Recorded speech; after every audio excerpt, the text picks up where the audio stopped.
Went on to graduate school at the university. Upon completion of master's program in Columbia, joined the Wachovia Bank and Trust Company. Went to Zurich, Switzerland. From there, went to Barnett Bank in Miami, Florida, and subsequently traveled Europe with the old Barnett. Moved to First Union National Bank in Savannah for a brief period of time. And then in February of 1991, joined Palmetto State Bank. All right. And currently you serve as the CEO, is that right? That's correct. And how long have you been the CEO? Since August of last year. All right. August of 2021? Yes, sir. And who was the CEO prior to you? Russell Lafitte. And was he terminated not long before you became CEO? Yes, he was. Back in June of 2021, what was your role at that time? I was Executive Vice President and responsible for branches in Beaufort. We have 2 branches in Beaufort. All right. And were you also a member of the Board of Directors of the Palmetto State Bank? At that time, yes. Okay. And you mentioned that you were in charge of some branches in Beaufort. Could you explain just a little bit to the court about sort of how it operated then with the branches in Beaufort and the branches perhaps in Hampton or elsewhere, please? Yes, sir. At the time, we were about a $700 million asset bank. We have 7 branches, operated somewhat decentralized. I was given responsibility in '91 for the 2 offices in Beaufort, as I said, one in Burton location and one on Ladies Island. Other officers of the bank would be responsible for the other branches, Hampton being the main office, and then with Allendale, Fairfax, Estill, and Bluffton. Right. You say y'all are a little bit decentralized. Is it fair to say that for the most part you were primarily responsible for the operations in Beaufort and someone else was primarily responsible for the operations in the Hampton area? Correct. And who was primarily responsible for the operations in the Hampton area? Russell Lafitte and his father, Charlie Lafitte. And when you say somewhat decentralized, obviously there was a board of directors that looked at the institution as a whole. Yes. But in practice, there was kind of a deference to the local folks on scene, you being in Beaufort and the Lafitte's being in Hampton. Is that correct? Yes. All right. I'm going to ask you to explain just a little bit, though, about the board of the directors and the executive committee. And again, if you could briefly describe to the court what those 2 entities are and how they operate so that we can understand the next questions. Well, the board of directors of the bank has the absolute authority and responsibility to run the bank, but they delegate the day-to-day managerial responsibilities to officers. Charlie Lafitte was long-serving CEO and chairman. Russell, COO, subsequently became the CEO. I was executive vice president and ran the 2 branches. But board of directors would delegate as I said, the day-to-day control to the executive committee and certain senior officers. And when it came to authorizing loans, what was the role of the executive committee in authorizing certain loans? Was there a threshold, and how did that work? There is a threshold. The board of directors would authorize individual loan officer loan authorities on an annual basis, branch managers having a certain level of authority, and then executive officers having a higher loan authority, and then organizationally, 2 executive officers could approve a single loan or a up to X million dollars, and then once it got beyond the threshold for 2 executive officers, it would go on to the executive committee, which would review the loan request and either approve or deny any loan that exceeded $1.5 million. At the time in June of 2021 or thereabouts, in that area of the year, were you the secretary of the executive committee? I was. All right, and I'm going to show you what's been marked as Exhibit 354 to your testimony, and see if you recognize that document. And Your Honor, I have a copy for you. I provided one to the defense. Would you mind handing that to the judge for me? Is that so? Yes, sir.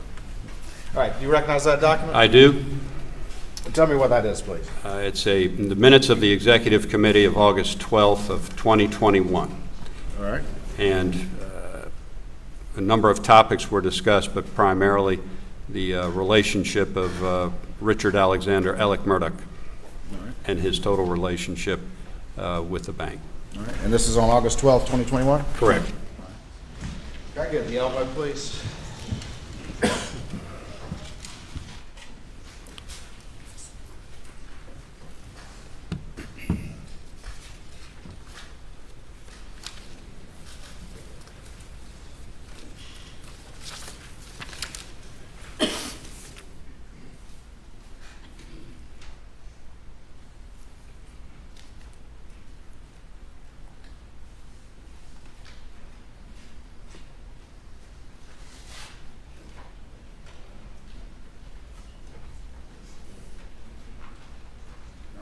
Thank you.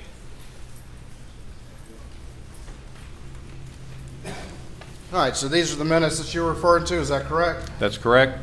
All right, and there's a discussion right there, including reference to a memo that was distributed outlining the bank's relationship with Alex Murdaugh, is that correct? Yes, sir.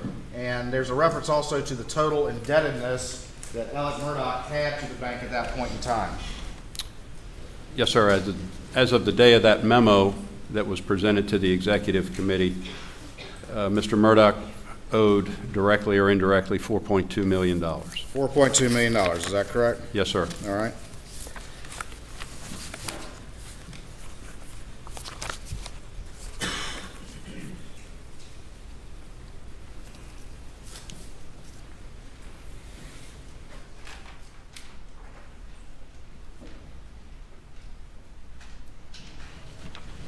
I forgot to ask you this, but tell me real quick, when do the board typically meet and when does the executive committee typically meet?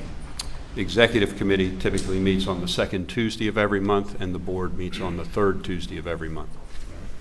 I'm going to show you what's been marked as Exhibit 385 for the purposes of this in-camera hearing and see if you recognize that document. This is a copy of the minutes of the directors of Palmetto State Bank describing what took place at a board meeting on Tuesday, July 20, 2021. All right. And who's the secretary that authored those minutes? Ray Henderson. Okay. And you were present as a board member for this discussion? I was. All right. And what's the date again on that particular one? July 20, 2021. July 20, 2021. At that time, was there any discussion or any record of a discussion of any loan to Alex Murdaugh for $750,000? No, sir, there is not. All right.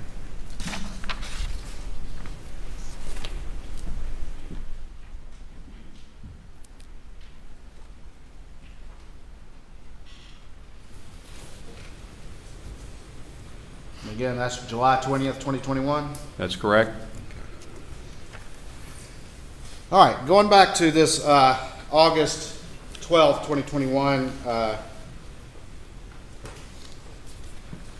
Executive Committee notes, I want to walk back just a little bit and tell me, was there, did Alex Murdaugh come up in any discussion among the board members prior to August 12th, 2021? Yes, it did. Tell me about that, how that happened, please. On August 9th, Norris Lafitte, a board member, sent an email to members of the Executive Committee and the board asking for a full accounting of Mr. Murdaugh's relationship with the bank. All right, and can you pull that mic just a little bit closer? Yes, sir. Thank you. All right, and what happened after that? Did that spark any particular activity? Sparked quite a bit of activity, conversation, and then activity inside the bank that day. All right, and explain that to the court. What happened? Shortly after Mr. Lafitte, Norris Lafitte sent his email to members of the Executive Committee and the board. A deposit was made to Mr. Murdaugh's account in the amount of $400,000, which cleared up an overdraft, a large overdraft, which had been in his account that day. All right, and who caused that deposit to happen? Russell Lafitte. All right, and so there was a significant overdraft in Alex Murdaugh's account? On that day, yes, sir. Was it over $350,000 overdraft? Yes, sir. And so Russell Lafitte caused a $400,000 to be deposited into his account. Yes, sir. And that was after the email from Norris Lafitte asking about Alex Murdaugh on August the 9th. Yes, sir. All right. At that time, that Russell Lafitte cost $400,000 to be put into Alex's account to cover a over $350,000 overdraft. Were there any loan documents or any sort of application or anything in existence supporting any such disbursement? No, sir. Just put the money in there. Yes, sir. You mentioned other activity. What other activity was sparked by that August 9th email? There was some activity to create an application to go through our typical loan approval process through one of our underwriting programs, software driven. Okay. All right, and we're going to look at those documents here in a minute.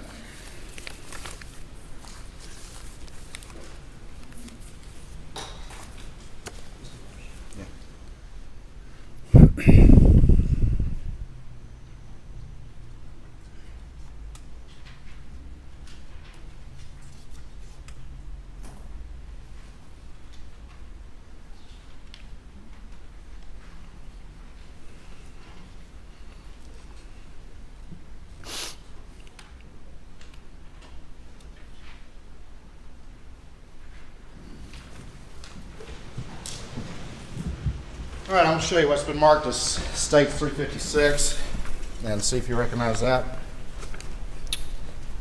This is a photocopy of a page 2 of a deposit checking account statement And that's in the name of Richard Alexander Murdaugh. all right. And what does that reflect on August 6, 2021, what the balance was in his account? A overdraft balance of $347,784.67. And what happens on August 9th, 2021? A deposit of $400,000 is made to this account. All right. And we see after that there's a transfer to checking of $20,000 that's done as well. Yes, sir. And do you know what the purpose of that transfer was? No, sir, I don't.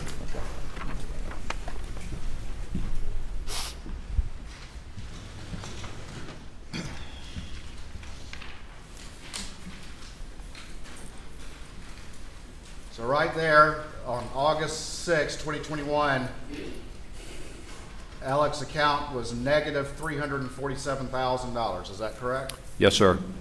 And then off the books, Russell Lafitte caused $400,000 to be put into his account. Is that right? Yes, sir. All right. Let's talk more about that.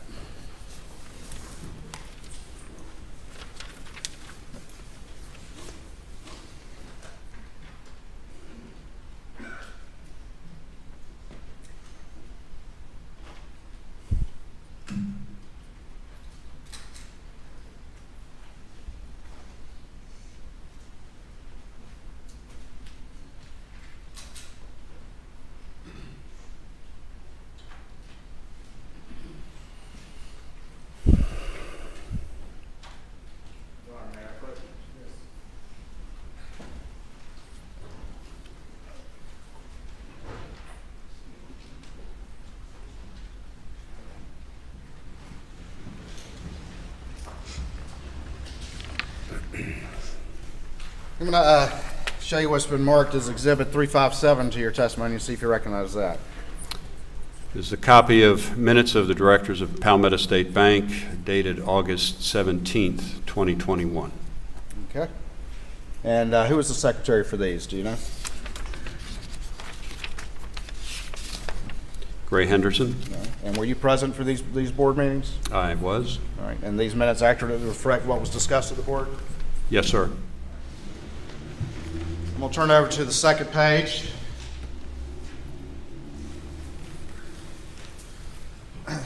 And was there a discussion at that time about, and again, this is on August 17th, 2021, was there a discussion about loans to Richard Alexander Murdaugh? There was. All right. And is there a reference there of Alex's intention to sell the farm? Yes, there is. All right. And then is there a reference in there to the extent of Alex's liability in total loans? Yes, there is. $3,544,897. All right. And was there then a discussion of additional loans that Alec had been charged off? Yes, there were. Okay. And very quickly, are you familiar with two entities called Zier United and Redbeard? I am. And are those entities associated with Alex Murdaugh? They are. And are those loans that, in fact, the bank had charged off? That's correct. All right. And explain very quickly what a charge-off is, without too much detail for these purposes. Certainly. In a situation where a loan is deemed non-performing to the point where the bank's executive committee and/or senior management decides that it's time to take it off the books, you charge it off. It's an accounting treatment, but it doesn't remove the obligation of the borrower, or in this case, members of the LLC, any legal obligation to repay the loan. All right. And so Alex Murdaugh was still on the hook, required to pay those loans. Is that correct? Yes, sir. And were there real properties associated with both of those loans? Yes, sir. And in the event Alex Murdaugh had tried to sell those properties, would the bank expect to be paid any outstanding balance plus interest and all the rest of it? Yes, sir.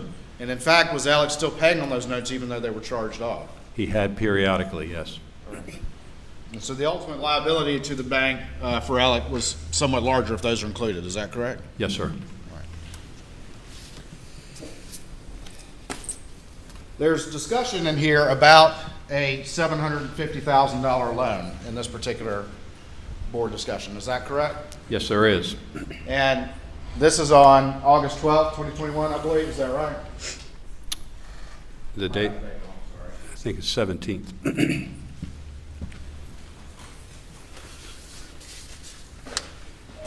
17th, excuse me. Had you been aware of any sort of $750,000 loan to Alex Murdaugh prior to these discussions coming up as you moved to the board meeting on August 17th, 2021? Only to the extent that $750,000 loan had been referenced during the executive committee in the memo that was referred to in my executive committee minutes. Which would have been shortly or a couple days before this, is that Yes, correct? sir, preceding week. All right, and at the time that the $400,000 had been dispersed back on August 9th, there was no loan paperwork in existence at that time, is that correct? No, there was not. All right. Was that the only disbursement made pursuant to this supposed $750,000 loan? It was not the only disbursement. All right, well, stand by for me.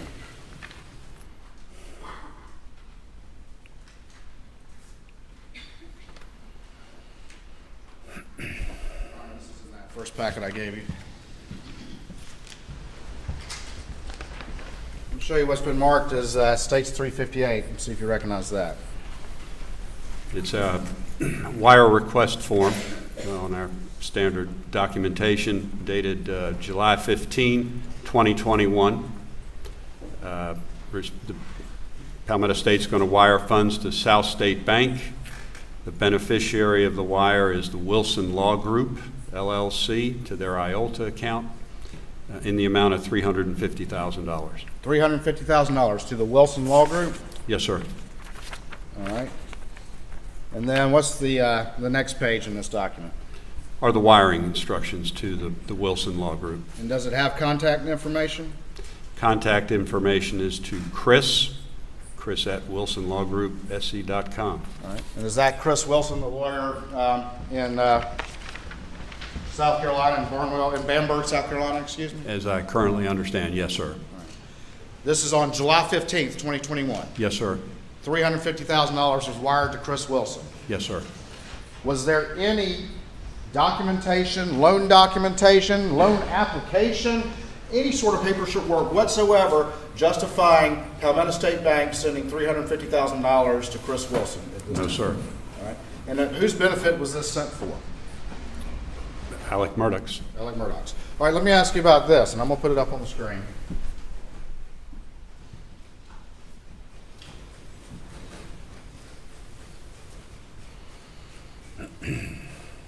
And right now, there, it says sender information, and what does that say right there, please? Palmetto State Bank, LNOS. All right, and can you explain very quickly what LNOS is, what that is? It's an account the bank maintains. It's called Loans Not on System. Okay. And should this wire had listed that as the sender? No. And explain that to the court, please. Had loan documents been signed that day, the sender would have been the borrower on the loan. In this case, it would have been Alex Murdaugh. But that's not what was listed, is it? No, sir.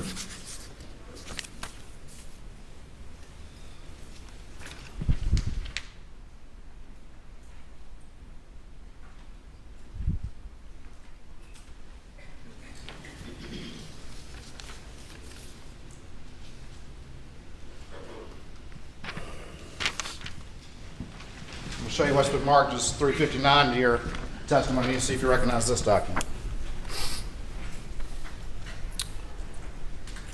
This is the customer copy of the cashier's check in the amount of $400,000 that was deposited to Alex Murdaugh's checking account. All right. And is there a sticky note on there, a copy of a sticky note? Yes, sir, there is. And what does it say, if you would, please? It says Alex Murdaugh, $750,000, 1 share of Green Swamp Inc. stock, and the date is 7/15/21. We're going to talk more about that in a minute.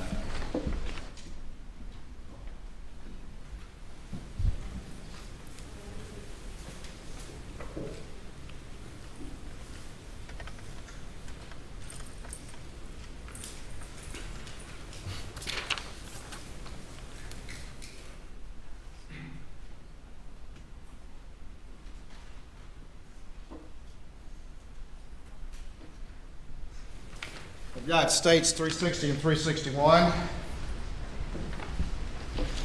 Just real quick, I'm going to show you those and see if you recognize those. The top document is the checking deposit slip for credited to $400,000 to be credited to account 69406092. The account holder name is Alex Murdaugh. The date is 8/9/2021.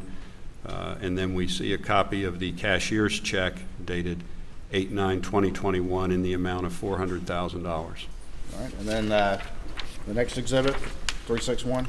Next exhibit is the debit to the loans not on system account in the amount of $400,000, which was the source for the cashier's check in the same amount.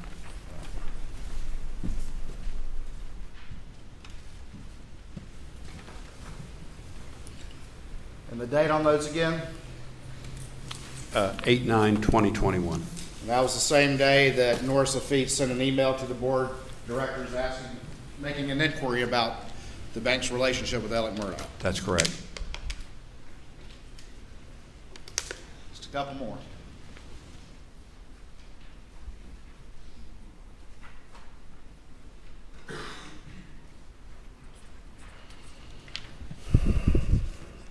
You've already testified that there was no loan application or loan paperwork or anything like that supporting the bank disbursement already of a total of $750,000. Is that right? That's correct. And that was a wire in July 15th for $350,000 that went to Chris Wilson, correct? Yes, sir. And then a $400,000 disbursement on August 9th after Norris Lafitte sent his email to the board of directors. Yes, sir. That covered a negative $347,000 overdraft in Alex's account. That's correct. A little bit extra for some walking around money, another $50K or so, correct? I can't answer that. All right. I'm going to show you what's been marked as it states 362 and see if you recognize that. This is a copy of a promissory note, commercial single advance, loan number 6996048 in the amount of $750,750. Note dated 7/15/2021. Just real quick, what's the $750 for? That's a note fee we charge. A note fee? Yes, sir. $750 for a $750,000 loan? Yes, sir. Is that typical? Possibly in the Hampton office. Yes, sir. Okay. All right. Now, I'm going to let you hold that one for a second. Look at the back page and tell me, is that application signed? Yes, it is signed. And who is it purportedly signed by? Richard Alexander Murdaugh. And what is the date on that application? The date on the note is July 15, 2021. All right. And is that the same day as that wire to Chris Wilson? Yes, sir. Have you had a chance to examine that document and look at the records of the entity for which you're the chief executive officer? I have. Have you had a chance to look at the loan number? I have. And are those loan numbers sequentially generated by your system? They are. And in looking at that loan number, is there any way that document could have even been in existence in July of 2021? No, sir. And in fact, it had to have been generated after the August 9th email and after these disbursements. Is that correct? That's correct. I'll show you 363. Just give me 1 second while I put this on the screen.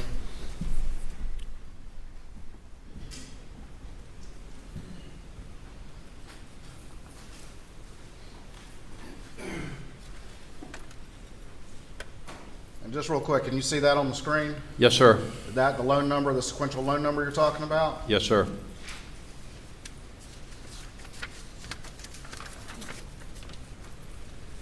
And then that's the signature and the date that you're talking about. That's correct.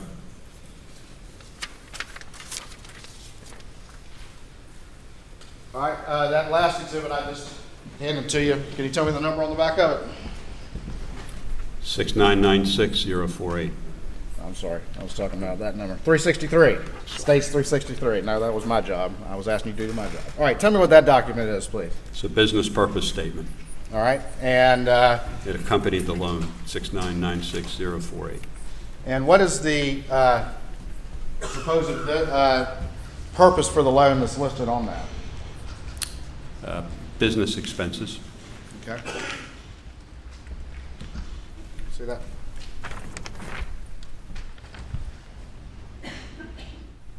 And again, this document's also dated 7/15/21. That's correct.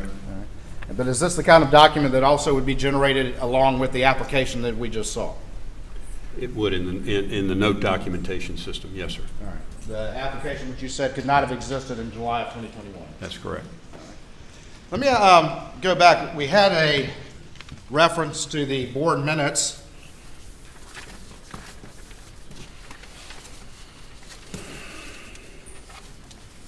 From August 17th, 2021.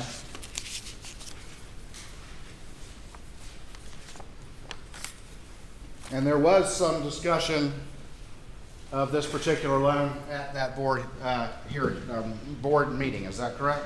Yes, there was. And there had been discussion at the executive committee meeting a little bit prior to that. Is that correct? That's correct. What was your understanding at that time from those meetings, what the collateral was supposedly for this new $750,000 loan?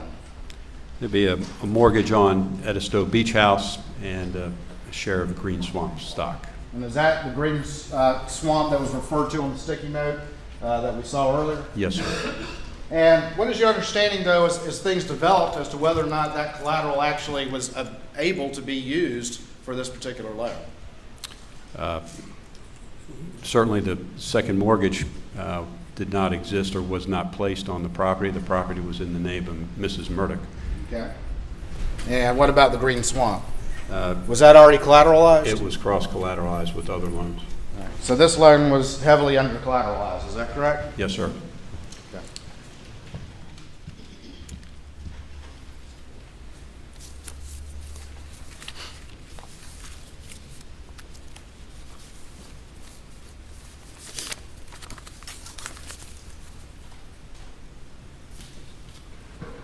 Hold on 1 second.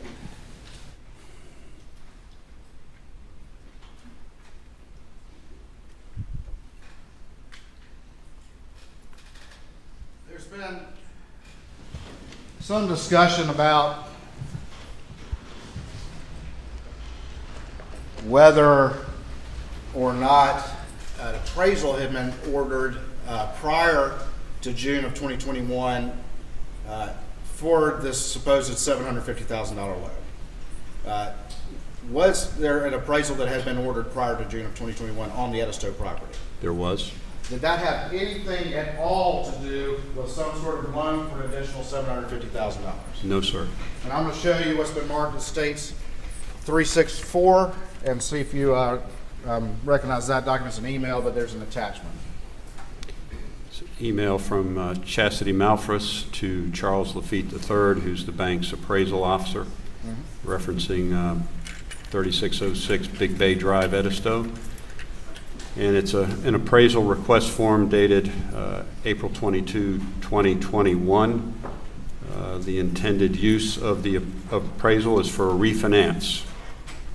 Okay. And the balance is $200,000. All right, and so it's for a refinance. Explain what the refinance was for, if you could, to the court. At the time, the mortgage had matured, or the mortgage loan had matured, and we needed to renew it. All right, it had already matured, is that correct? Yes, sir. So this was an existing debt, not any sort of new debt, and so the appraisal was because you have to renew this note that had already matured, correct? Yes, sir. Or it has to be paid off, one of the two. Correct. All right.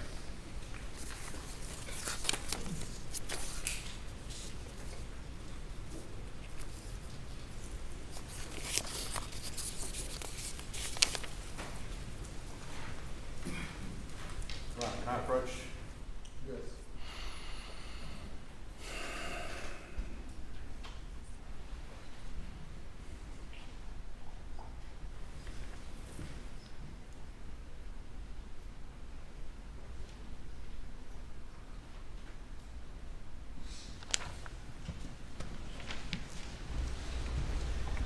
I'm going to show you what's been marked as States 365 and see if you recognize that document. This was the memo summarizing, or this is a copy of the memo that summarizes the relationship of Alex Murdaugh with the bank. It was prepared and presented at the executive committee meeting. Okay.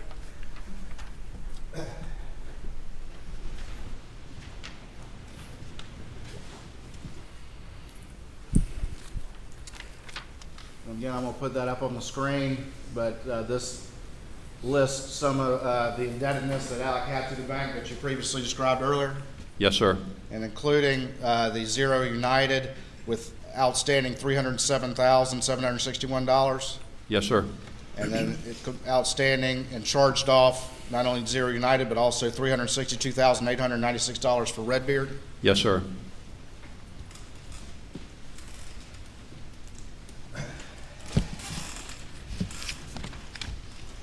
Just a few more.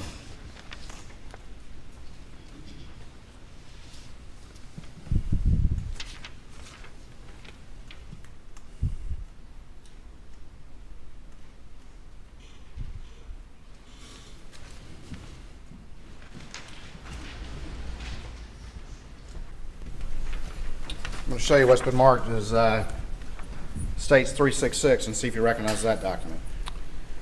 It's a document produced from our loan accounting system, and it lists all the notes, outstanding notes in the name of Alex Murdaugh, and also co-borrower with his father, Randolph Murdaugh III. All right, and that it lists the balances on those particular loans as of June 7th, 2021. That's correct. It does not include, though, the charged off loans, Zero United and Redbeard. Is that correct? That's correct.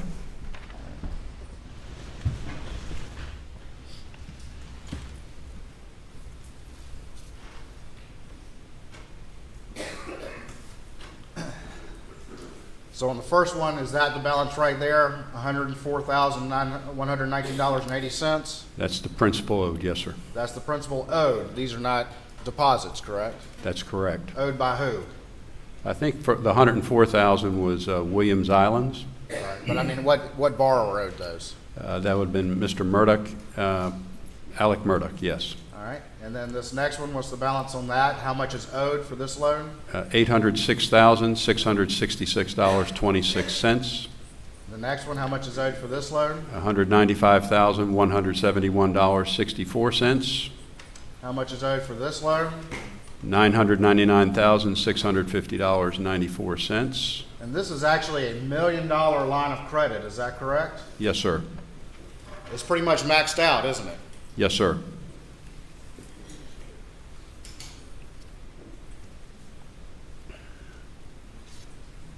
And then finally, this one right here. What's the balance on that? $91,368.90. Just a few more.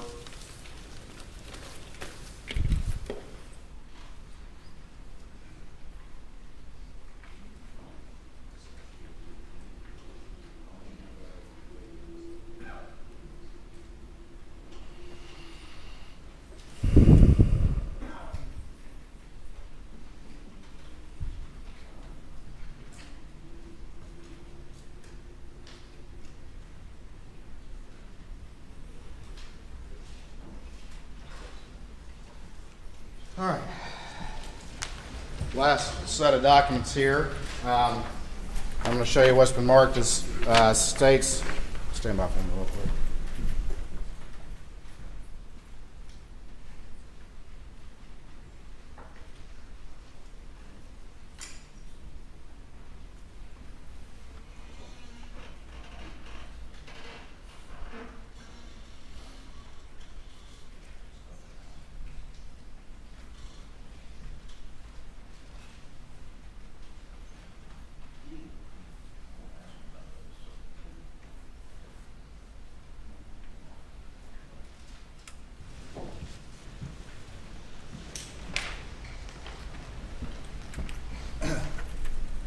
All right, I'm going to show you States 367, see if you recognize that document.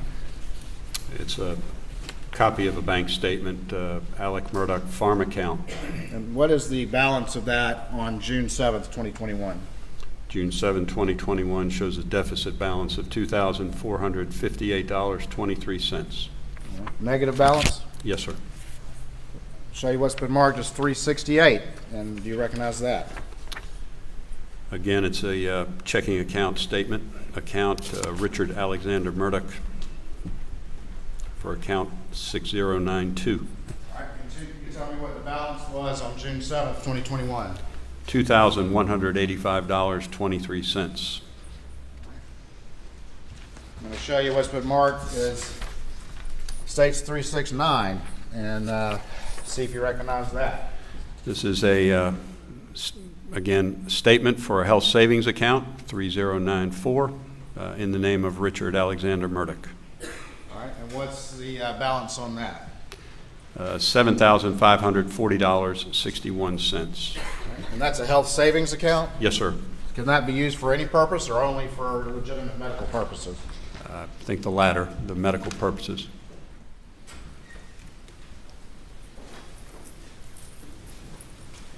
I'll show you what's been marked as States 370 and see if you recognize that.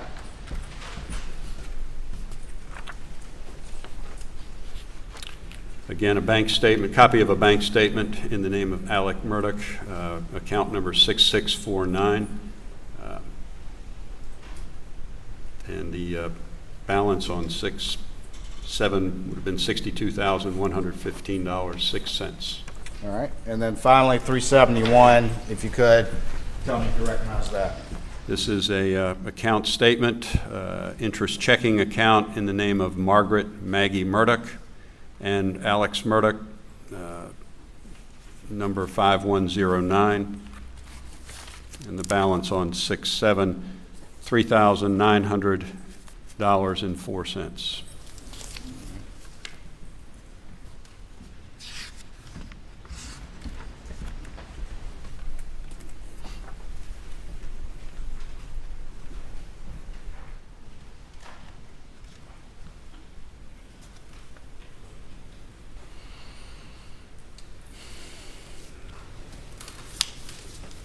Just have a couple more questions for you, for the purposes of this hearing at least.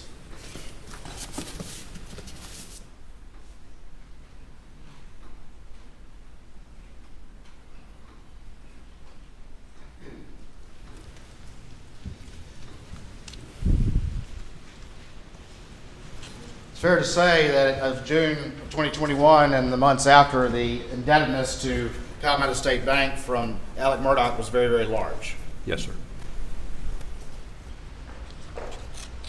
And it's fair to say it also had charged off loans in the past, is that correct? Yes, sir.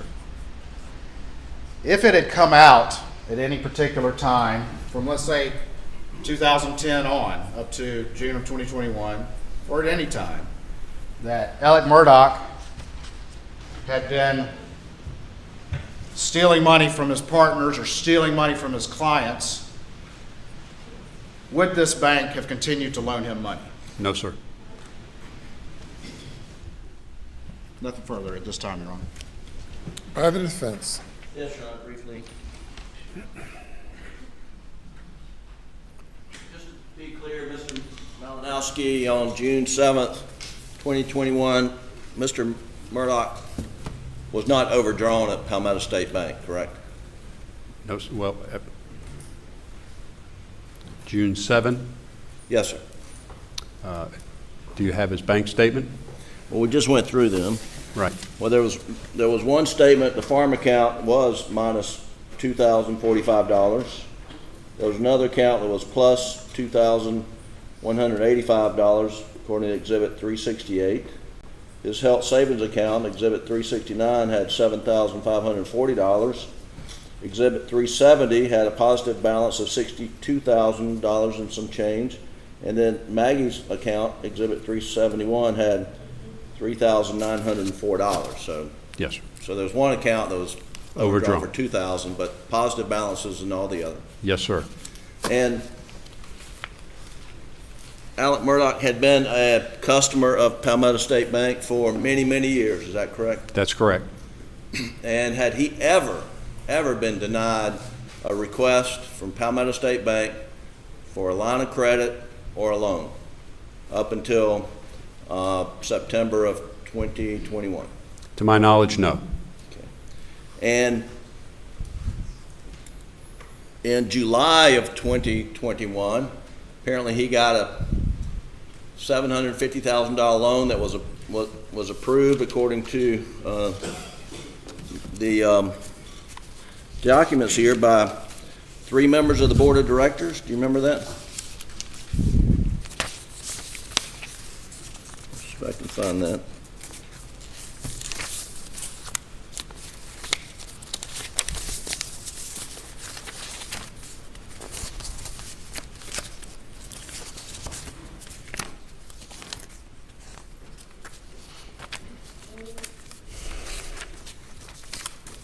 Left it back over there.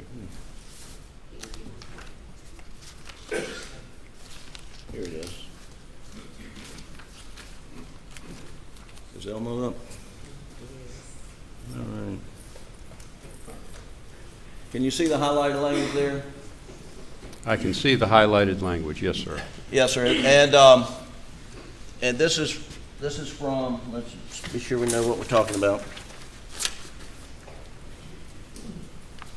Minutes of the Board of Directors meeting, August 17th, 2021. Is that correct? Yes, sir.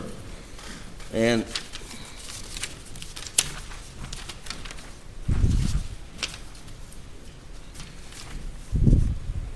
here, says Chairman Lafitte reviewed the loans to Richard Alexander Murdaugh. Russell Lafitte stated that his intention is to sell the farm. We have mortgages on the properties that supersede the property being transferred into Maggie's name. Now, what does that mean? Tell me about that. You have mortgages on the property that superseded the property being transferred to Maggie's name. Do you remember that? I guess it would reference the mortgages, the date of the mortgage and the date they were recorded on previous loans. So at some point in time, Alec transferred the Moselle property into Maggie's name.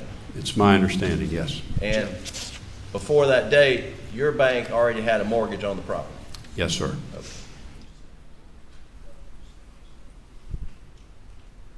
Is that Moselle property? Are we talking about Moselle property here?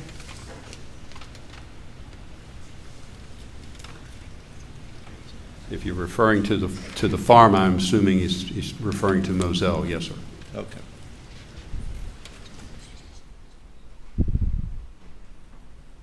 Then at the last sentence of this paragraph, it says, Elizabeth Malinowski commented the $750,000 loan did not appear to have been approved by the executive committee. Russell Lafitte explained that 3 of the 5 members approved the loan. Do you recall that? I recall it. Yes, sir. And who are the 3 of the 5 members of the executive committee that approved the loan? It would have been Charlie Lafitte, Ray Henderson, and Russell Lafitte.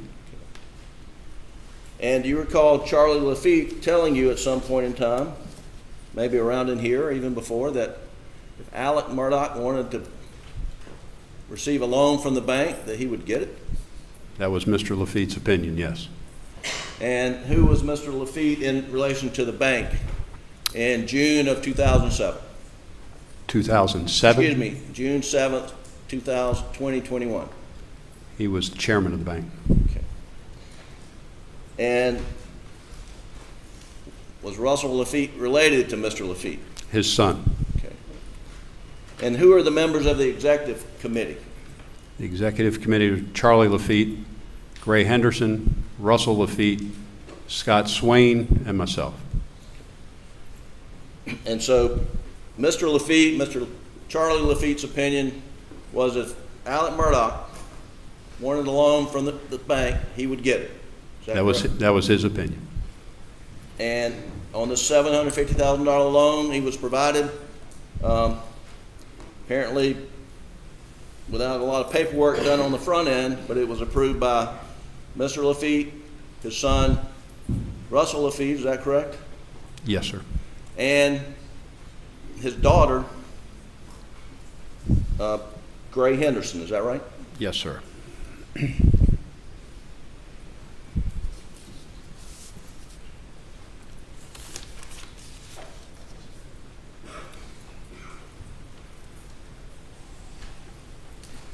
And you mentioned that there was some, in June of 2021, there was some $4.2 million or something outstanding. I don't have the exact number, but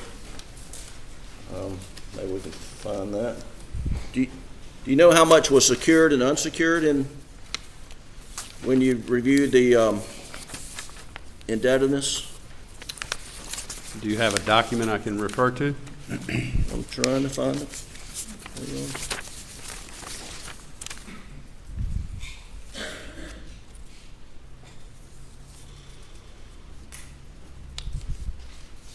I'm going to put on the screen here.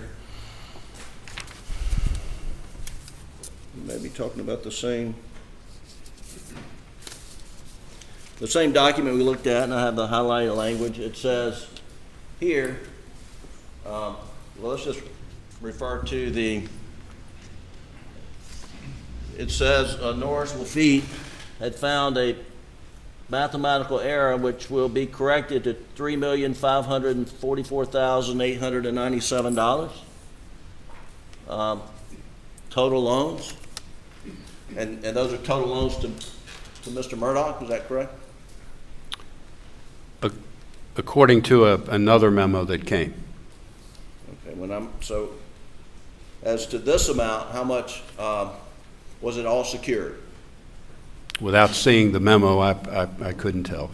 If you've got the memo, I'll certainly go down the loans. I don't have the memo, I only have what I was provided.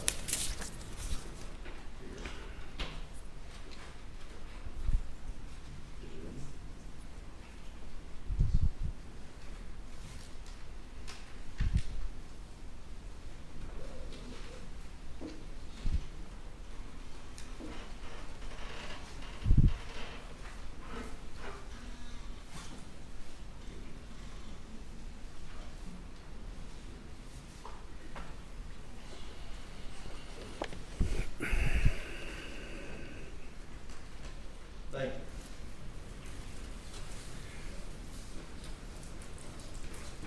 Does this memo set forth the collateral for the indebtedness to Mr. Murdaugh?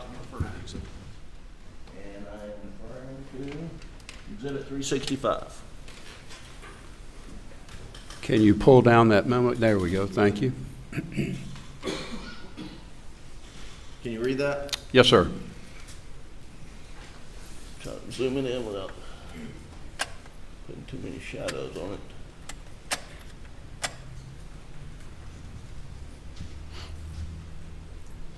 And so we went through that. Is that the collateral for those loans? As stated in the memo, yes. Okay. Now, you mentioned that some loans have been written off. Are you aware that Mr. Murdaugh was still paying on the loans that had been written off? Yes, sir, I was. And you mentioned that, and had Mr. Murdaugh always paid the bank interest, monies he owed? And did he ever go in default? And let's put it like, did he ever go in default on any notes issued to him by Palmetto State Bank? Redbeard and Zero United. And those were the ones that were written off? Yes, sir. But he continued to pay those, correct? He periodically made payments. Yes, sir.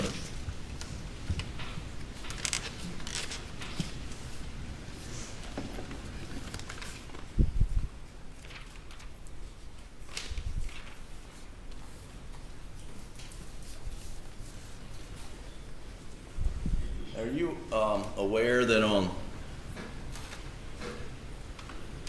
the day Maggie Murdaugh was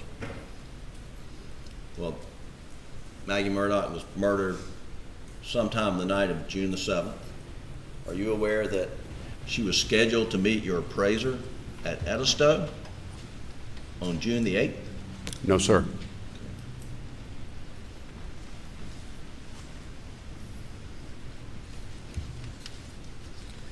The Moselle property was titled in Maggie Murdaugh's name in June of 2021, correct? I believe that's correct. The bank had filed mortgages on the property that predated whenever that was transferred to Ms. Murdaugh, right? Yes, sir. The Edisto Beach House was titled in jointly in Alex Murdaugh and Maggie Murdaugh's names, correct? At one point, Before her death. I believe it was in her name solely at the time of her death. You do? Are you sure about that? I believe so.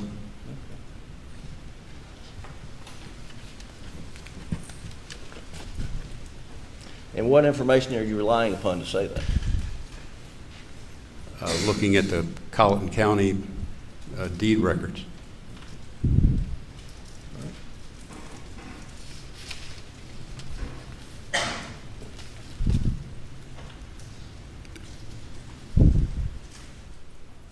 One second, Your Honor.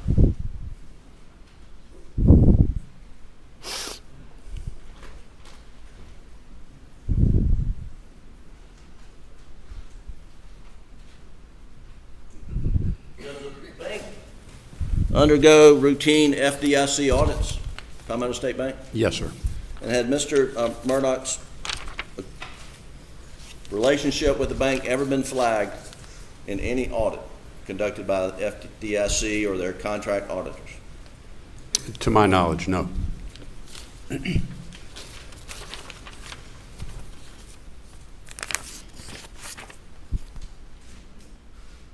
all the questions I have, Your Honor.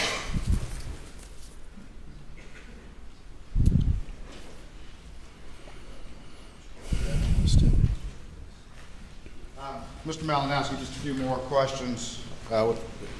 May it please the court. Get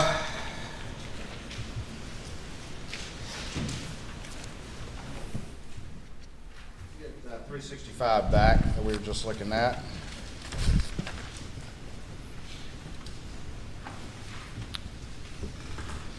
This is that memo that was prepared for the board meetings, correct? This was the one that was prepared for the executive committee. And what does it say right there at the bottom, the purpose that's being reported that the $750,000 is for? To remodel of the house in Edisto. Does it say anything about sending $350,000 to Chris Wilson to try to make up the funds that he had diverted from his law firm? No, sir. Does it say anything about $400,000 to cover a $347,000 overdraft? No, sir. After June 7th was the first significant activity from the bank to Alec to provide that $350,000 off the books with no application whatsoever. Yes, sir. And after June the 7th, did his account run to negative $347,000? Yes, sir. And the bank kept paying. Yes, sir. Perhaps the most generous overdraft policy ever seen. Quite possibly.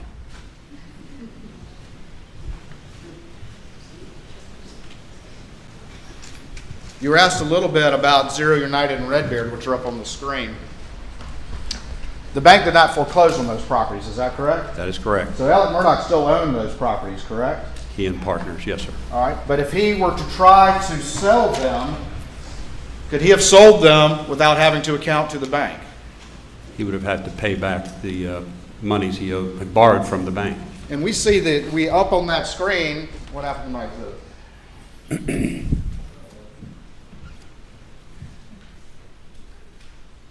Back in 365. If he had tried to sell those properties, would he have just had to pay the bank those amounts listed there, or could it potentially be much higher than that? Potentially much higher. And explain to the court very quickly why it could be much higher than that he would have to satisfy before he could sell those properties. There would be accrued interest and any late charges and fees that accumulated since the date of the charge-off. Once y'all charged it off, it no longer was accruing interest and penalties and fees on the books at least, correct? Yes, sir. But if you were to, if he was to try to sell that property and the buyer came to you or to see how much they needed to pay y'all out of the proceeds before title could transfer, y'all would go back and look at all that interest that hadn't been paid over that time. Yes, we provide a payoff statement which would have included principal, accrued interest or lost interest to that date, and any late fees and charges. And he would be unable to sell those properties and transfer title until some arrangement was reached with the bank. Yes, sir.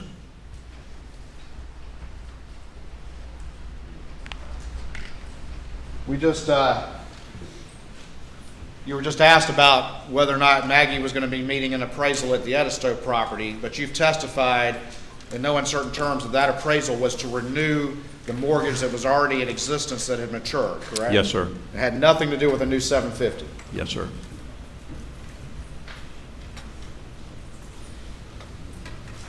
We just talked about the negative $347,000 overdraft policy, correct? Yes, sir. In 2 months, his account went to negative $347,000. Yes, sir. If it had come out that Alex Murdaugh had been diverting fees from his law firm, if Alex Murdaugh had been forced to resign from his law firm, if it had come out that he had been misappropriating money from his clients, would the bank have continued to pay charges coming in on that account? No, sir. No. No, sir. No uncertain terms about that. No uncertain terms. So all this testimony about the relationship in the bank, if the truth had come out, it's a new ball game, correct? Yes, sir. And in the wake of all of this, Russell Lafitte was terminated and you became CEO, is that correct? Yes, sir. And now there's a new sheriff in town at Palmetto State Bank, correct? Yes, sir. Thank you. Anything further? Just briefly, Mr. Malinowski, how much in interest did Alex Murdaugh pay to Palmetto State Bank over the years? I don't know. It's excess of $4 million, isn't it? I don't have a figure. Thank you. You may step down. Thank you.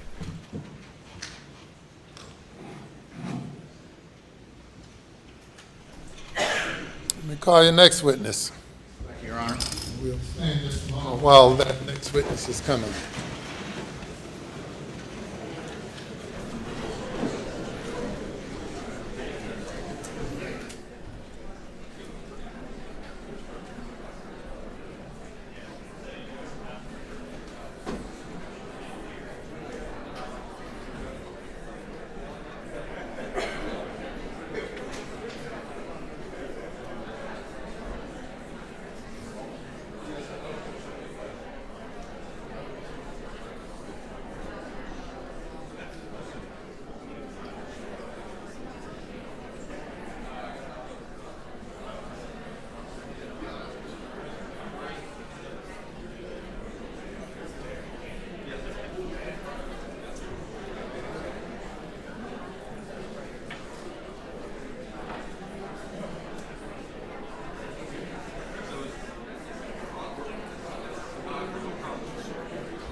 State calls Tony Satterfield.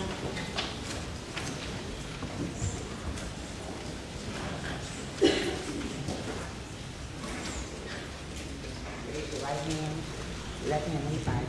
Do you affirm the testimony about to give the court in this trial shall be the truth, so help you God? Yes. Take a seat in the witness stand. State your name again for the record. Spell your last name.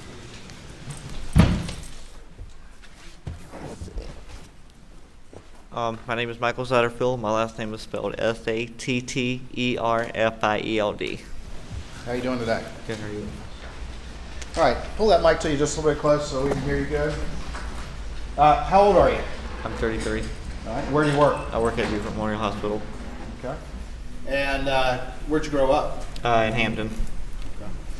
For the purposes of this hearing, we're just on a hearing in front of the judge to determine the admissibility of some testimony. So I'm just going to ask you a few questions, not everything I might ask you if we were in front of the jury. You understand that? Yes, sir. Okay. Speak up for us because the court reporter and everybody needs to hear you. Who was your mother? Gloria Satterfield. Gloria Satterfield? Yes. And is Gloria still with us? She's not. And when did she pass? February 26, 2018. 2018? Yes, sir. And who did she work for when she passed? Alex and Maggie Murdaugh. Okay. And do you know Alex Murdaugh? I do. Do you see him here in the courtroom today? I do. Can you point him out? Yes, right there. Your Honor, can the record reflect he's identified the defendant? Same camera. Yeah, where is he? Where is he? What was that, sir? I'm sorry. Pardon? Point him out again if you would, please. Right there. All right. Right, Can you tell me what jacket he's wearing? A navy blue jacket. it does. Thank you, Your Honor.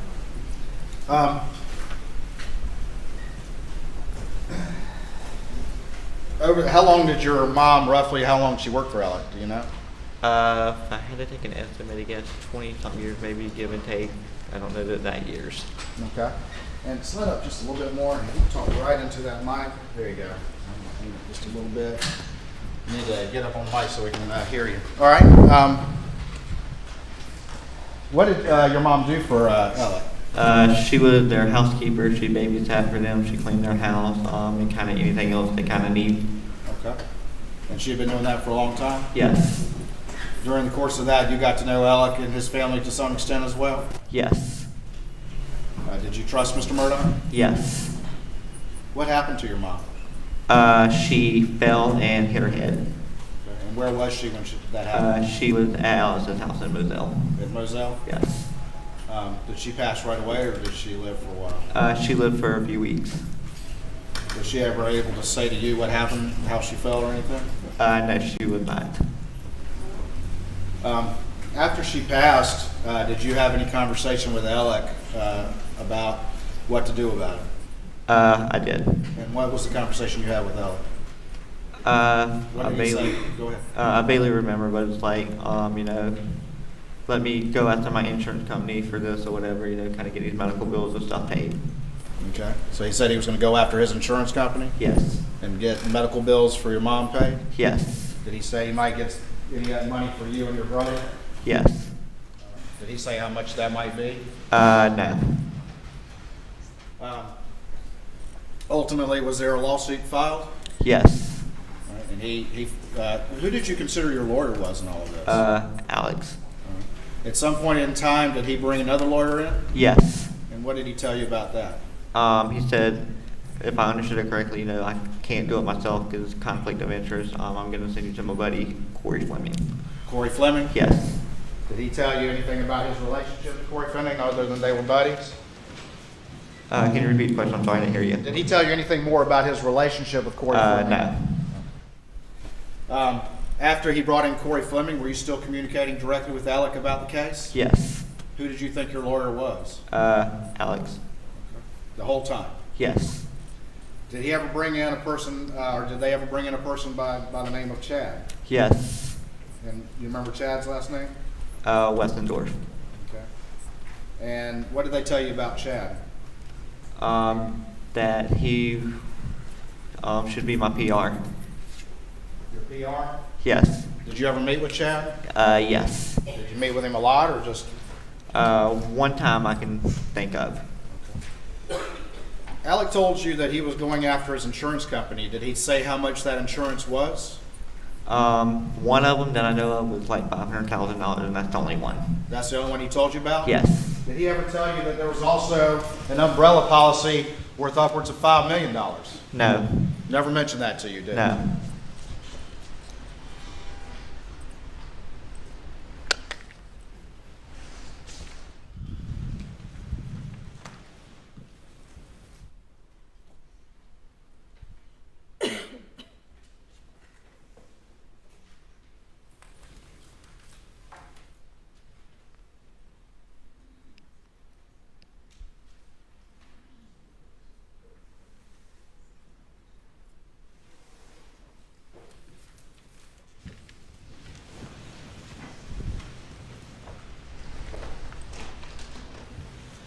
Of course, indulgence, 1 moment.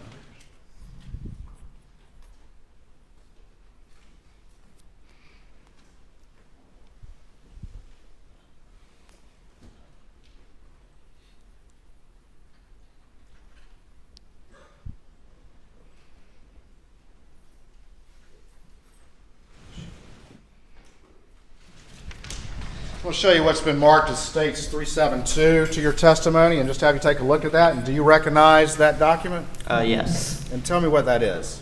That is a cover sheet that I faxed that I sent him, Alex. Okay, and what's the reason that you sent that to Alec? I got something from the trailer company and a medical bill, I believe, and I just wanted to be sure what I needed to do with it. You had received some paperwork about your mom? It was a bill. It was a bill? Yeah. And who did you send that to? Alex Murdaugh, or the law firm.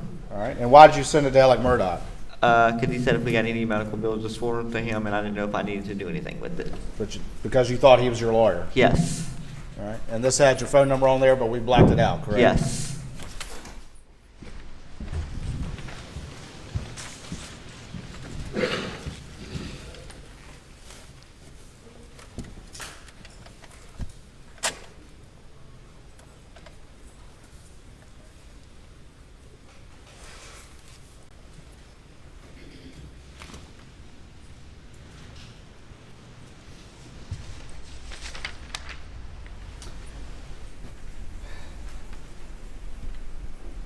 As time went on, did you have conversations with Alec asking him about the case and what was going on with the case or anything like that? Yes, not very rarely, but every few months or so. All right. And what would he tell you just generally over the months? First, it was hard, and he knows like it was making progress, and he kind of left it at that. He said it was hard, but they were making progress? Yes. Did he tell you anything about whether or not you and your brother were to get any money after the medical bills were paid? Said he was hoping. All right. Did he give you any idea of the amount? If I remember correctly, one time he said trying to get each of you at least $100,000 apiece. Each of you, Yes. and your brother? Yes. Okay. At some point in time, did your family advise you that there was some media reporting about a settlement in the case? Yes. All right. And at that time, had you heard anything from Alec or Corey or Chad or anybody about a settlement in the case? No.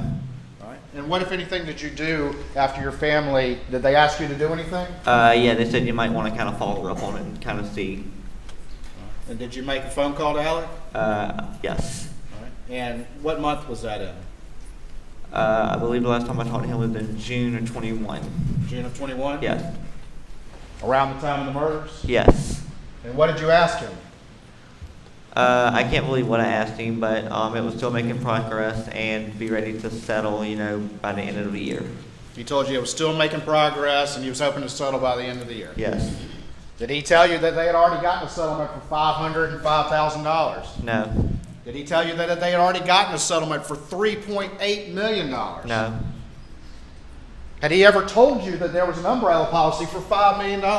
No. Did he ever mention to you anything about Forge? No. Did he mention anything to you about structuring any settlement? No. Did you give him permission to steal your money? No.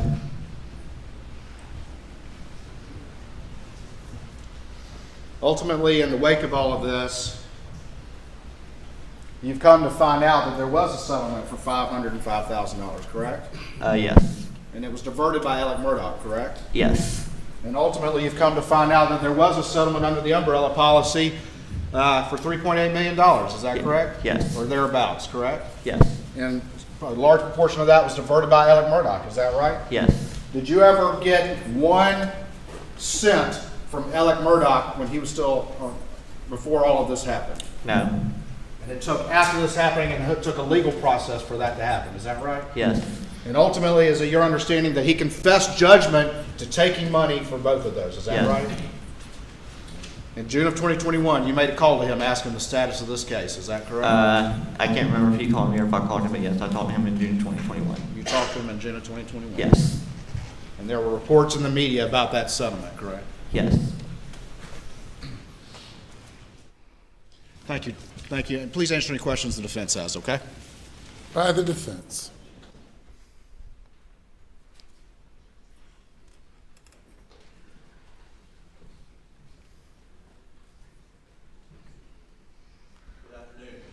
Morning, I'm sorry. Morning. Long week. You had a family member who saw an article in somewhere. Do you remember where that article was published? I don't remember exactly where they found it at or seen it at. Okay, but after that article was published, that's when you started making inquiries and you contacted Mr. Murdaugh? Yes, once they seen the article or whatever, they were like, you need to follow up on it, and yes, and I can't remember if he called me or if I called him. And do you know whether you called him on the cell phone?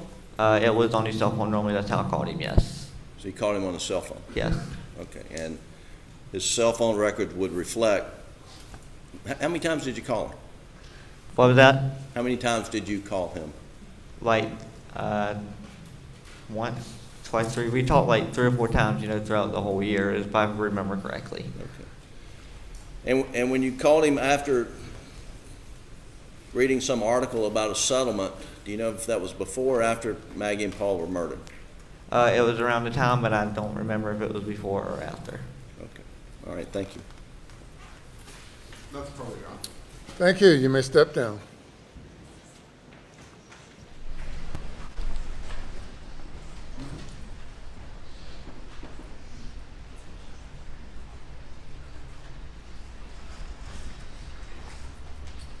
Next witness. Your Honor, can we have just a very quick break to get the exhibits ready for that? Yes, sir. Thank you. We'll take 5 minutes or so.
Please be seated.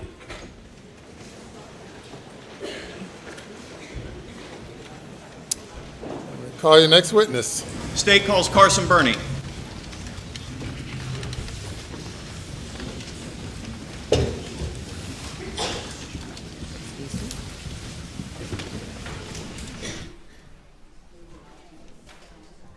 Do you affirm the testimony about the court reports shall be the truth, so help you God? I do. And to take a seat in the witness stand. State your name again for the record. Spell your last name, please.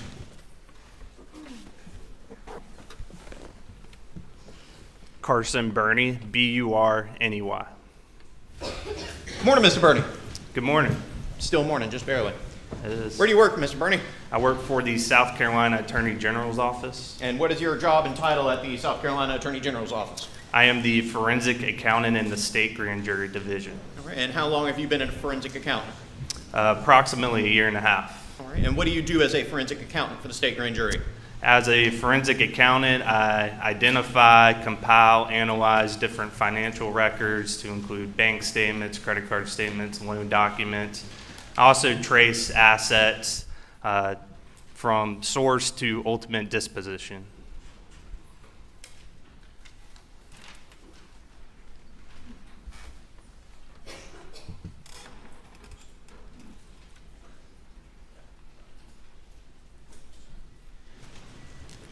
All right, and what did you do prior to serving as a forensic accountant for the state grand jury? In 2019, I joined the South Carolina Department of Revenue as a sales tax auditor, and I was there for a little over 2 years. There are a variety of other niceties, but because it's an in-camera hearing, we'll cut straight to the chase. As a forensic accountant for the state grand jury division, have you reviewed any documents in relation to a Richard Alexander Murdaugh? I have. And what sorts of documents have you reviewed in relation to that gentleman? Similar documents, as I mentioned earlier, they would include bank statements, loan documents, wire information, money orders, and other various things. And what were you asked to do in relation to those documents? I was asked to trace the alleged stolen funds and ultimately show where the disposition of those funds ended up. Now, you said trace. What is tracing from a 10,000-foot view? Tracing is simply just following a fund. In this example, these are the alleged stolen checks. Primarily that went to Forge account, and following the money through to see where exactly it was ultimately spent out of those accounts.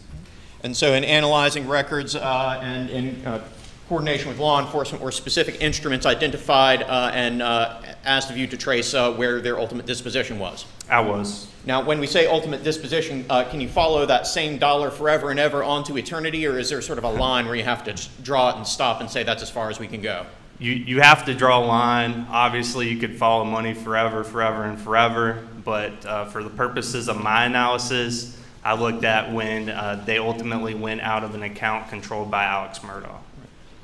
Did you also draw any lines when they went into any sort of loan statement or credit card statement or anything like that? That's correct. If it was a credit card payment or a loan payment, I would stop there for that particular trace. And have you prepared documents reflecting the conclusions that you reached upon tracing those funds? I have. All right. And just very briefly, there's a variety of different ways to trace money. Is that correct? That is correct. And just very quickly, which methodology did you apply in tracing the funds? Right. So you do have to have some rules when you are tracing funds to stay consistent. So the method I used was a first in, first out method. And what is the first in, first out method? It's exactly like the name implies. The first money into an account would be the first money out of an account. I'm showing you a document that has been labeled for the purposes of this in-camera proceeding as it states Exhibit 373. Very briefly, do you recognize this document?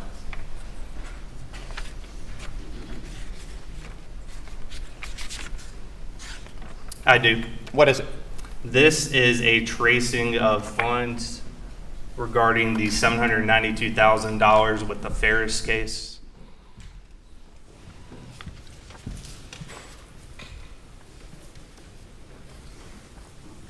May I please have the envelope?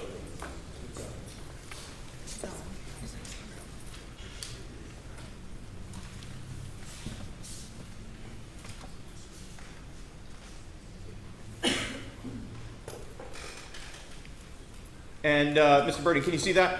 I can. All right. And so explain very briefly here at the top, what is this green table at the top? The green table at the top indicate the 3 instruments I was tracing. So the first being a check in the amount of $192,000 with a date or a negotiated date of March 10th, 2021. Second, a $375,000 instrument that was ultimately negotiated on March 23rd, 2021. And the last is a instrument in the amount of $225,000 that was ultimately negotiated on April 20th, 2021. And there you can see the bank number, account number that it was deposited into. And what were the last 4 digits of that bank account that it was deposited into? 6779. And what was the descriptive holder of that account? Alex Murdaugh. And what's that next column, the from column? The from column is where the check was from, and you can see it was a Wilson Law Group IOLTA account. And in preparing this document, did you have to review a considerable amount of bank records in order to prepare it? A lot of bank records. A Yes, lot sir. of bank records. Yes, sir. And specific instruments, correct? That is correct. All right, and down here below, what is this blue table? The blue table is a pivot table, which is just a summary in Excel that shows the ultimate disposition of where that money went, and you can see at the bottom it will total out to the initial amount of money that went in. All right, and not to call out any too many specific transactions because we are in an in-camera hearing, but we have here, for example, C.E. Smith, $507,561.63, and then the number 26 next to that. Can you briefly explain what those different columns stand for? So the first column, you can see where it came out of the bank account. Those descriptors are what was written on the check or what was done with the check, as you can see with cash withdrawal. And then the total amount is in the total column. And then finally, you have the number of checks in the last column. And then another name that we have here is what appears to be the name of an attorney in the amount of $150,000. Am I reading that correctly? That is correct. And then we have it broken down into 2 separate subsections. What is the distinction between those 2 different subsections? Just different bank accounts where the money was ultimately disposed. Money would transfer from one bank account to another bank account. So I try to differentiate those 2 different accounts. And I jumped ahead of myself a little bit getting into this first tracing exhibit, but just generally speaking, upon your review of all of the different bank accounts associated with Alex Murdaugh, what was the general flow of funds? Did they primarily go into one bank account, or did they go into one bank account and then into others, or how did it work? So with the forged checks, typically they would transfer out to other accounts. Alex Murdaugh had a few different Bank of America accounts in addition to the Palmetto State bank accounts. They would go over there as well. So he had a bank account at Bank of America that was labeled Richard Alexander Murdaugh Forge. Is that correct? That is correct. And did he also have another bank account at Bank of America that didn't have any mention of Forge? Is that correct? That's correct. The second bank account you're talking about appeared to be a personal checking account just in his name. And so would money go into one account and then into that checking account, or would money go into directly that checking account, or both? It depends on the instrument. For example, these 3 checks went into his personal checking account because they were named to Richard Alexander Murdaugh. And so here, coming out of that Bank of America account ending 6779, that is the checking account, ultimately $747,000 out of the $792,000 was dispersed. Is that correct? That is correct. And then, and how much was dispersed after being transferred into Palmetto State Bank account 6092?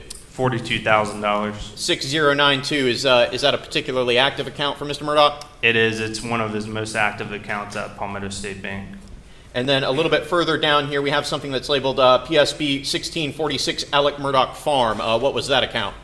That was, it's just labeled a farm account, and it, from just looking at account records, seems to primarily deal with the farm being Moselle property. And how much money of these Ferris fees was dispersed out of that farm account? $3,000.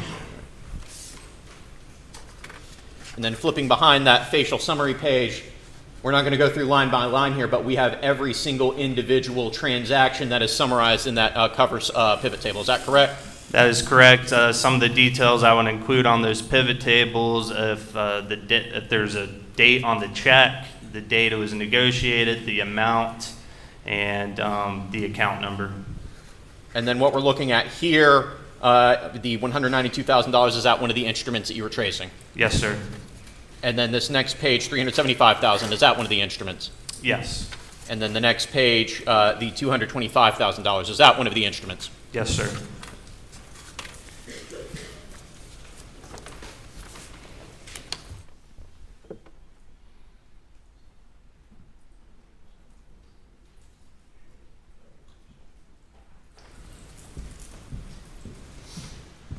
Mr. Bernie, I am showing you a document labeled at this time as States Exhibit 374. Do you recognize this document?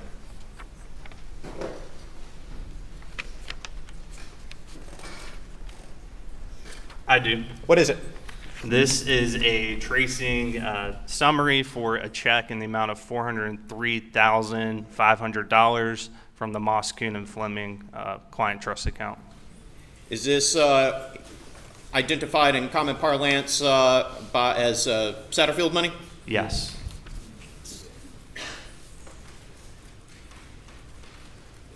And it's a little bit tiny. I'm going to see if I can zoom in just a bit. Never mind. We'll just stick with this.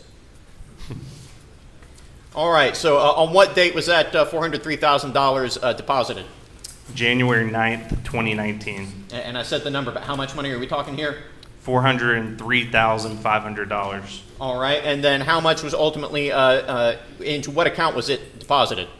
It was deposited into the Forge account ending in 7625. And in descriptive terms, which account is that? The Forge account. The fake Forge that account? Was DB, yes, sir. All right. And from that account, were any funds ultimately dispersed? Yes. How much? 7625, you can see a cash withdrawal in the amount of $12,500 All right. over two different transactions. But otherwise, was that money moved into other accounts? Yes, primarily yes. And from the Bank of America checking account, how much money was ultimately dispersed? $3,970.07. And then was that money further transferred into other accounts? It was. Which account was it primarily transferred into? Into the account ending in 6092 at Palmetto State Bank. And out of that Palmetto State Bank account, how much money was ultimately dispersed? If you could move it down a little bit. There we go. Looks like $387,029.93. I'm not going to go through all of these payments that were made, but there's a cluster of payments here at the top: payment to loan, payment to loan, payment to loan. What are those, generally speaking? Those are loans that were held at Palmetto State Bank that were under Alex's name, at least some of them in part, some of them in solely him. And these items in parentheses, are those just sort of descriptors of those particular loans? Yes, they're for my notes, so I could identify which loan number went to which loan. And you specifically reviewed the loan documents in relation to each of these loans, correct? Yes, sir. So you're familiar with the supporting documentation for what they were collateralized by? Yes. So here at the top, we have a loan for Redbeard, correct? That is correct. And a payment on that in the amount of $47,000 some odd dollars. Yes, sir. And then for Zero United in the amount of $55,684 and some change. Is that correct? That is correct. And then a payment on a Moselle loan. Is that correct? Yes, sir. And how much was that one? $65,238.92. And then a payment on a GMC Yukon. How much was that payment? $75,099.35. And how much was paid on this Moselle note? $104,056.51. And then once again, as with before, in these yellow tables, you have the specific transactions that you traced using that first in, first out method, correct? Yes, sir. And is this the instrument that you traced? Yes, sir.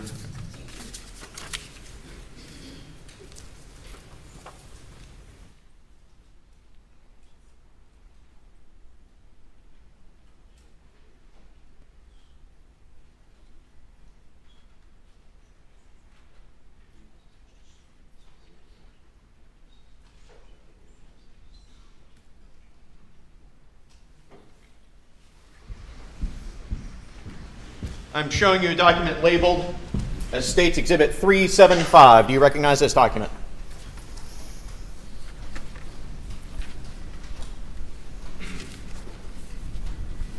I do. And what is it? This is a tracing summary of a check from the Moss, Kuhn, and Fleming client trust account, roughly in the amount of $2.9 million.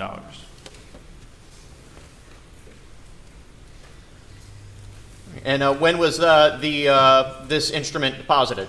That was May 15th, 2019. And you indicated it was roughly $2.9 million? Yes, sir. And into what account was it deposited? Into a Forge account ending in 7625. And here we have a summary table of all the various expenses that $2.9 million funded. The sum total, this first account appears to be the farm account. How much money was ultimately dispersed from the farm account? $147,247.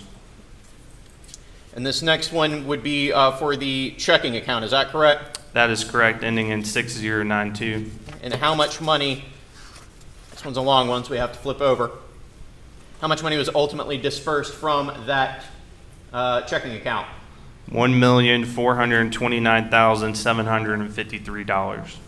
And this next one says 6649. Is that an additional account at Pembina State Bank? That is another checking account under the name of Alex Murdaugh. And how much was ultimately dispersed from that account? $13,000. And then here we have 6779 BOFA. Is that the checking account at Bank of America? That is a personal checking account at Bank of America. And how much was ultimately dispersed from that account? If you scoot it up just a hair, I keep looking down and you're looking up. My bad.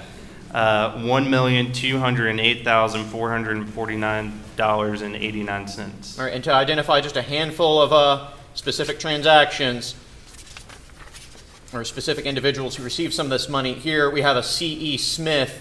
We actually have a variety of names here. In reviewing the instruments, did you see any sort of pattern of differentiation of checks all going to the same person? I did. I saw it in different names. Just off the top of my head, it was over 10 different variations of that name. Okay, but all of those different variations, to your understanding and working with law enforcement, who is it your understanding all those checks refer to? Curtis Edward Smith.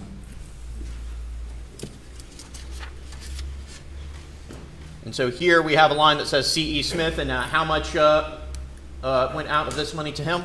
So under the name C.E. Smith, $132,687.03. And over how many instruments was that money effectuated? 24 different instruments. And then a little bit further down, we have a Curtis E. Smith. And if I can read lines correctly, how much money was dispersed under that name? $56,765.48. And over how many instruments? Your highlighter's covering it by 12. And the next name down, Curtis Eddie Smith. $6,404. And that was a single instrument? Yes, sir. Curtis Edward Smith. $4,725 over one instrument. And Curtis Smith. Curtis Smith, $23,823.03 over 4 different instruments. We additionally had a payment to a credit card here in the amount of how much? $7,570.50. And did you ultimately get the records of that credit card? I did. Did you attempt to trace any further what specific purchases that money went to? I did not. I just ended at the payment to the credit card for my own sanity primarily. And here we have Randolph Murdaugh III. How much money went to Mr. Murdaugh? It was $385,000 in one instrument. And then additionally, right below that, we have the name Scott Harriet. How much money went to Mr. Harriet? $84 over one instrument.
Your Honor, we'll see if we can accelerate this process a little bit.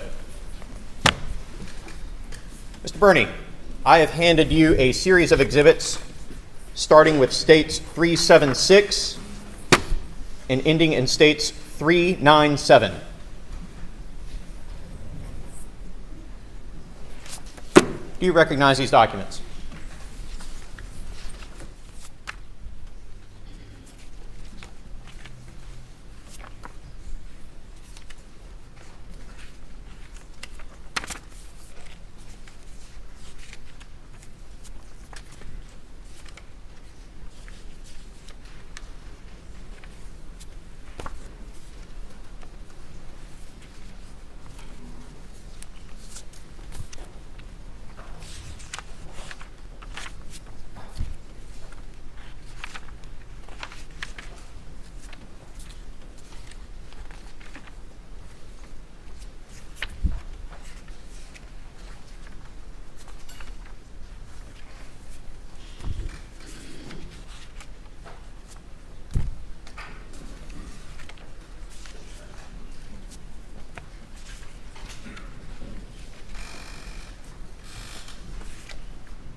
I do. And are all of these exhibits from 376 to 397 documents that you prepared tracing the flow of funds from instruments involving money going through the Forge account, through checks negotiated in the name of Palmetto State Bank, and from the Ferris fees from the Mack truck case? Yes, sir. And I think we actually already got through the Ferris fees from that truck case. So these would be what went through the Forge account, correct? Through the Forge account, there's some Palmetto State Bank checks in there as well. In addition to, I believe there might be a check or two in the name of Alex Murdaugh in there.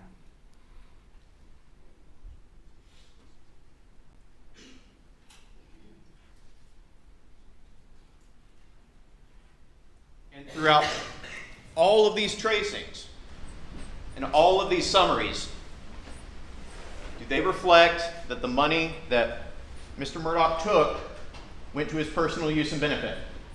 They do. And these are ordered in, roughly speaking, reverse chronological order, correct? Correct. Going from 2021 all the way back to a date of deposit on December 20th, 2011. Is that correct? That is correct. Your Honor, if I understood correctly after briefly conferring with counsel for the defendant, that they would be willing, for the purposes of this hearing, to stipulate to the admissibility of these documents for the court's in-camera review. Have I stated that correctly? You have. All right, so stipulated. Your Honor, in the interest of time, I would present these documents to the court as admitted. Provide the original to the court reporters and provide the court a copy of them. Yes, Your Honor. All right, very good. And that would be no further questions. All right, We have no questions, Your Honor. all right, thank you, sir. Thank you.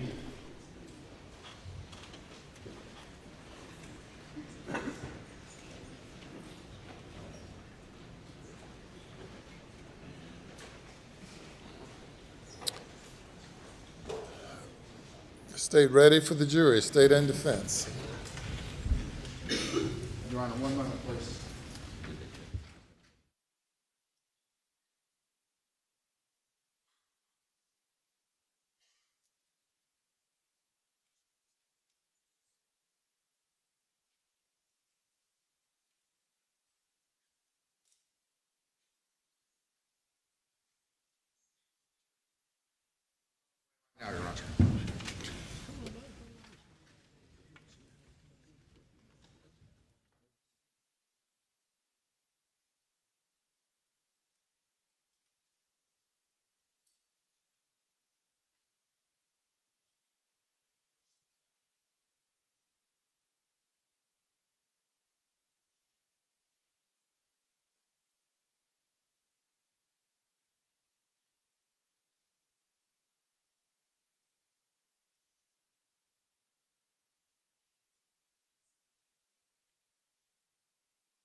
Okay, if you'll bring the jury.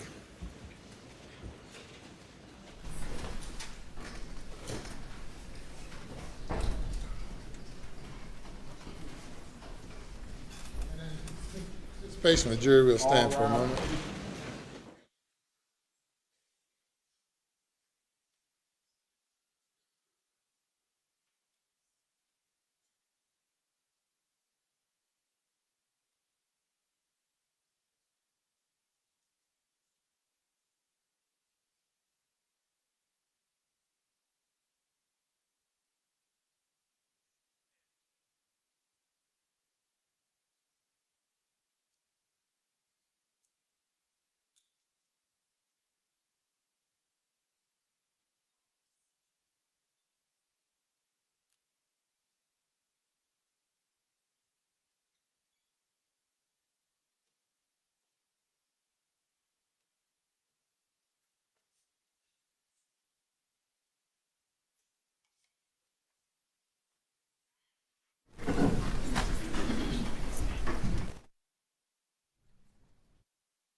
Jury is present, sir. Thank you. Be seated.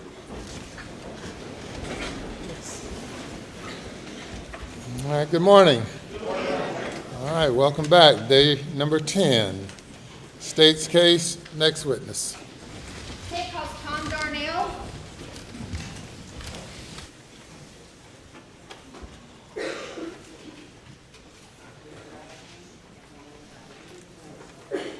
Court in this trial shall be the truth, so help you God. I do. Take a seat in the witness stand. State your name again for the record. Spell your last name.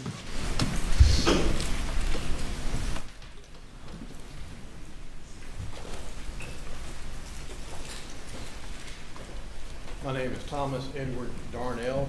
Last name is spelled D-A-R-N-E-L-L. Good morning, Agent Darnell. Good morning. Could you tell the jurors where you work? I am a fingerprint examiner at the State Law Enforcement Division Forensic Crime Lab. And how long have you been a fingerprint examiner for SLED? Approximately 30 years. Can you tell us some of your training, education that you've had? Yes, ma'am. To begin with, I have a Bachelor of Science degree in Criminal Justice from the University of South Carolina, where I graduated in 1982. I started my employment with the Richland County Sheriff's Office in Columbia, where I was employed for about 8 years.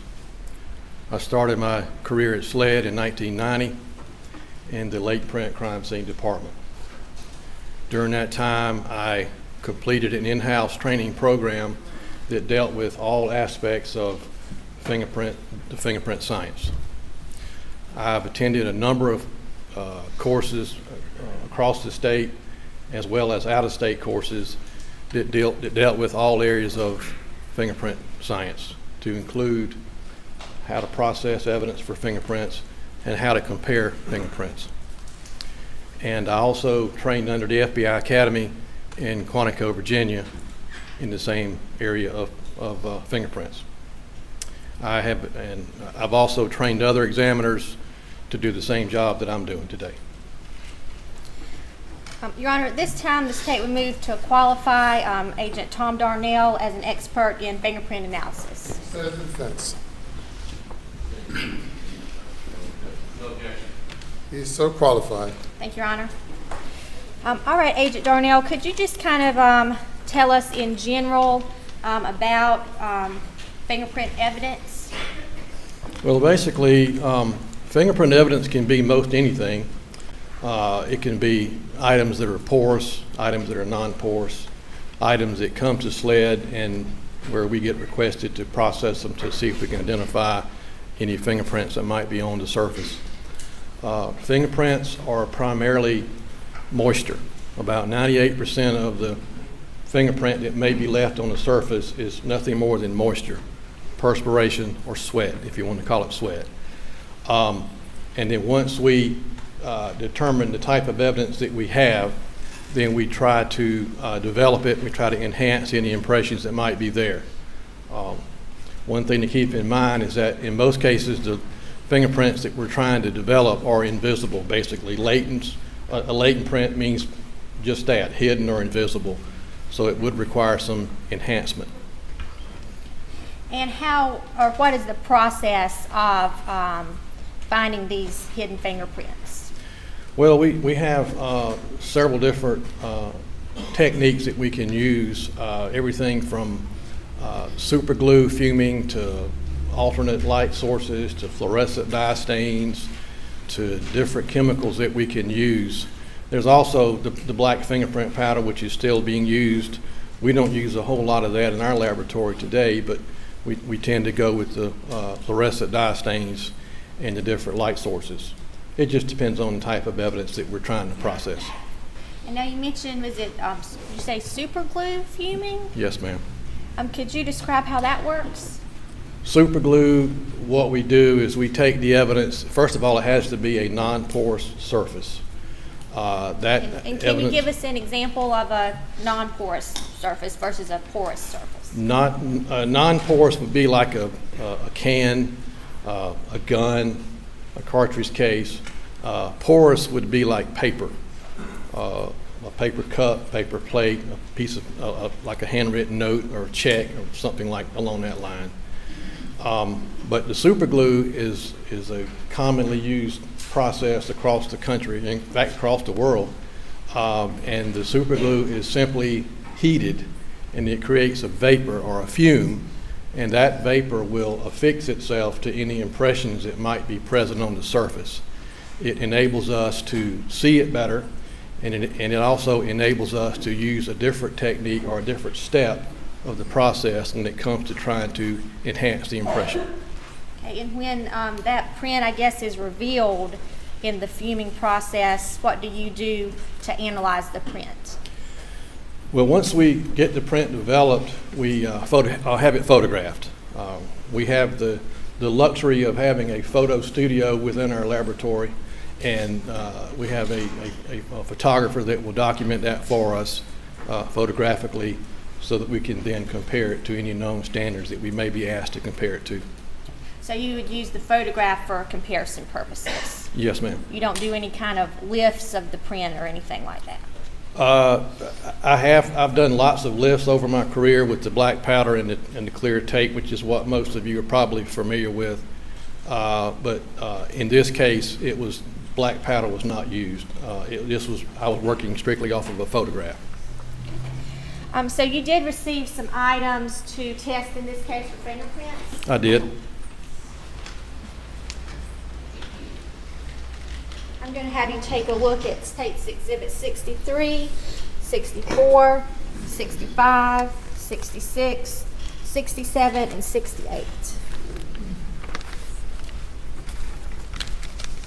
For those 300 blackout shell cases that you received to process for fingerprint evidence? It is. And did you find any evidence on those cases? Actually, I did not. There was what we call the result that I used with these items was that there was no fingerprint evidence was observed. Would you expect to find fingerprint evidence on fired cases? We don't find a lot of developed prints on cartridge cases. It does happen. We do find fingerprints on cartridge cases, but just not a great deal. And a lot of that has to do with the fact that the cartridge cases they're exposed to heat, they're exposed to friction, and since fingerprints are so fragile, a lot of times that is probably a couple of reasons why we don't find a lot of prints on cartridge cases. All right, did you also receive State's Exhibit 33 and 34 to test for or examine for fingerprint evidence? I did. Did you find any fingerprint evidence on those shot shells? I did not. And again, would you expect to find fingerprint evidence on items of that nature? We always make the attempt. Sometimes we're surprised when we process evidence that something will develop. I personally I've not had a lot of success with getting prints on shot shells. It's not to say that it hasn't happened. And you said you've been doing this for about 30 years? Yes, ma'am. And in that time, have you ever found yourself a fingerprint on a fired case or shot shell? I can't recall that I have developed anything that I can identify. I have developed ridge detail, or I have developed fingerprints on cartridge cases, but I can't recall honestly having a case where I was able to actually identify it. Did you also receive a shotgun to check for fingerprint evidence? I did. That being State's Exhibit 4, a Benelli Super Black Eagle 3. Did you find any fingerprint evidence on that weapon? I did not. What else did you do with that weapon while you had it? There was an additional request to have it swabbed for touch DNA, which I did. I swabbed various areas of the shotgun for DNA purposes. And I will hand you State's Exhibit 307. Are those the swabs that you collected from that shotgun? Yes, ma'am. It has the date that I collected it. It has my name and my initials and on the envelopes as well as on the seal. Your Honor, at this time we move State's 307 into evidence. The swabs from the shotgun. Says in the fence. I'm not sure which shotgun. From the Benelli that was recovered at the scene. Yes. No objection. It's admitted. And do you recall where on that gun you collected those swabs? Yes, ma'am. Could you tell the jury? If I could look at my notes real quick. I swabbed the trigger. I swabbed the rear stock, front stock, and the ejection lever on the shotgun. Yes, and that's the two areas that I swabbed. And why would you have swabbed those particular areas? Well, typically in a case involving guns, shotguns, pistols, we typically swab the trigger separately to possibly get a print on the trigger as to who might have last had their finger on the trigger. And then we swab other areas of the gun that might be more conducive for touch DNA versus latent prints. Anytime we get something that we have a latent print request and a DNA request, we have to try to determine which area to swab, which area is typically handled by someone that might give us the best chance for any type of forensic evidence, whether it be DNA or latent prints. And did you also swab the head stamps of those two shot shells? Yes, I did. And those swabs are in States 307 up there with the other swabs, is that correct? That's correct. Did you have an occasion to also examine Paul's cell phone? I did.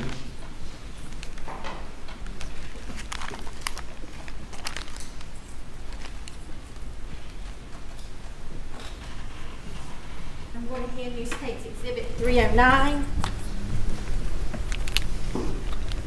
Are those the swabs that you collected from Paul Murdaugh's cell phone? These are swabs that I took from a cell phone. I don't know for sure whose phone it was, but these are swabs that I took from the phone, which was my item 25. And could you refer to your report to tell us what item 25 is listed as? Item 25 is listed as a one iPhone cell phone, black in color with a clear case. Your Honor, at this time, the state would move to admit State's Exhibit 309. No objection. It's admitted. Did you also examine that cell phone for fingerprints? I did. Did you find any fingerprints on the phone? I did not find anything that I could identify. I found a very small amount of fingerprint evidence on the phone. The result that I had to render was what we refer to as no value for comparison, which what that simply means is that there was the evidence of someone's fingers having come in contact with the phone, there just was not enough detail, not enough clarity for me to be able to compare it to anyone.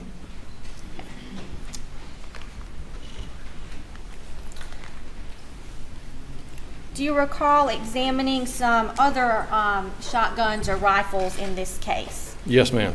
That would be a 300 blackout rifle, a Mossberg shotgun, a Browning shotgun, and another Benelli shotgun.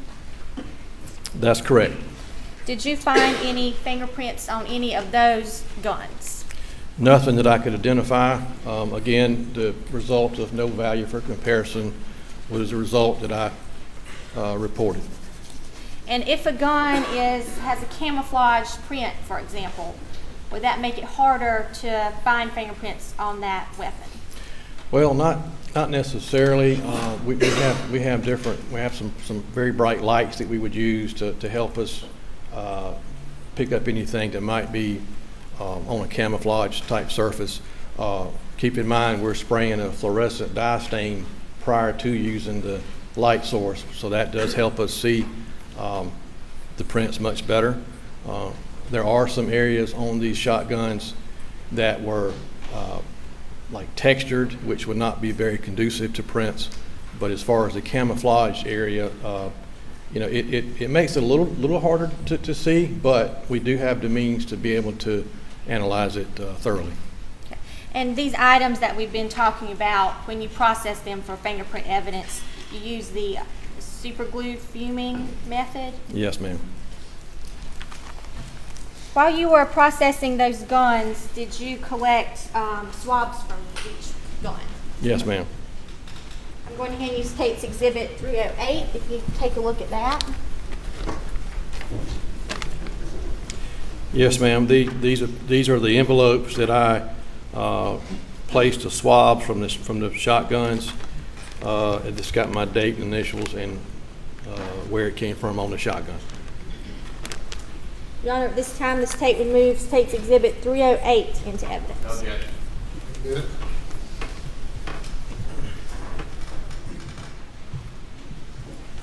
Now, did you receive a 30-round magazine that was full of 300 blackout cartridges? I did. Did you test that item for fingerprint evidence? I did. Did you find any fingerprints on that magazine? It was, again, as the shotguns, it was all no value for comparison.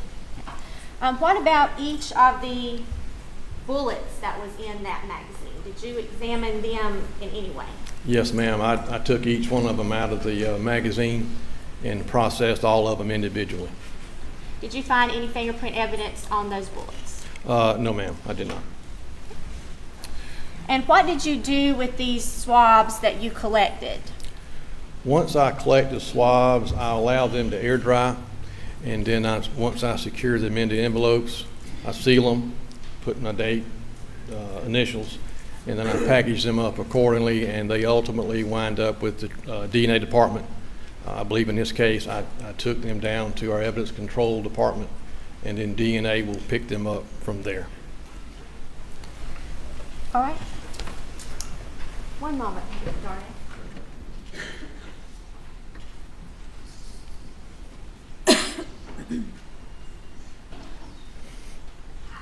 No further questions from the state at this time. You'll answer any questions from the judge. Please, Court, Your Honor. All these items were processed in the lab, is that correct?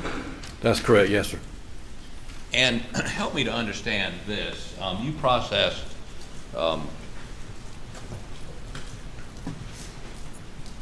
three shotguns? I believe that was right, yes, sir. You processed, were any of them loaded with shotgun shells? I don't recall them being loaded. So you did not process any of the, if they were loaded, you didn't process any of the shells in them? Normally, when a weapon comes into the laboratory, it's cleared and unloaded prior to it getting to our laboratory.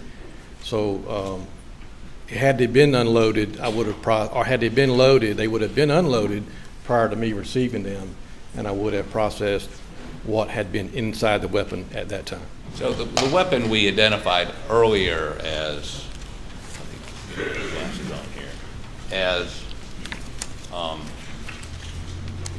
a minute, I left it on the table. I apologize.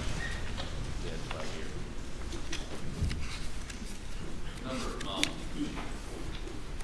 22, item number 22, the camo Benelli Super, I'm sorry, yeah, Benelli Super Black Eagle, the 2 unfired shotgun shells.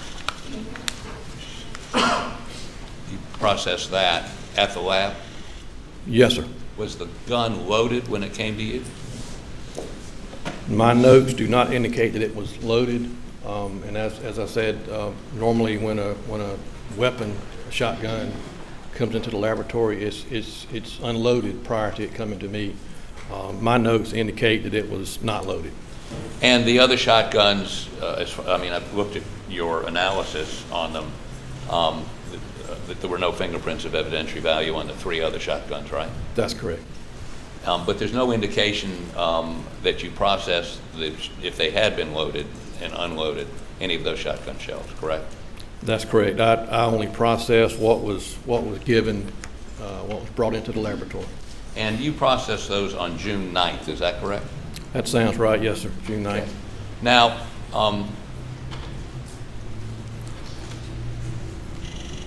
the cartridges, there's a bullet and then there's a casing on a typical semi-automatic weapon. Were you ever asked to, you were asked to process the ejected cartridges that were involved in the murder, correct? The 308s? I mean, the 300 blackouts? Yes, sir. And those had been fired. And what you indicated that once a bullet or a shotgun shell had been fired, it heats up. Is that why you can't get a fingerprint off of it? Well, that would be one possible explanation. Heat, friction, they're on the ground. You know, weather can have an effect sometimes if it's raining or if it's hot or cold. There are lots of things that could have an effect on whether or not a print would be left. And I think your testimony is that if not rarely, never found fingerprints on an expended casing. Is that correct? Well, I wouldn't say rarely, never. I know of cases in our laboratory that have been where they have been able to identify prints on cartridge cases. It just doesn't happen very often, but it does happen. Okay, but then you processed a number of, there was a magazine with a number of 300 blackout shells that had never been fired, correct? Yes, sir. Bullets, I'm sorry. That's correct. And that's a piece of brass, right? Yes, sir. I mean, is a piece of brass conducive to fingerprints? Yes, sir. It can be, yes, sir. Any evidence these bullets have been wiped or something, or just, I mean, please explain to the jury why you wouldn't normally get fingerprints off of a piece of brass, a unspent bullet. Why is that? Well, you got to keep in mind that a latent print is nothing more than, or mostly moisture.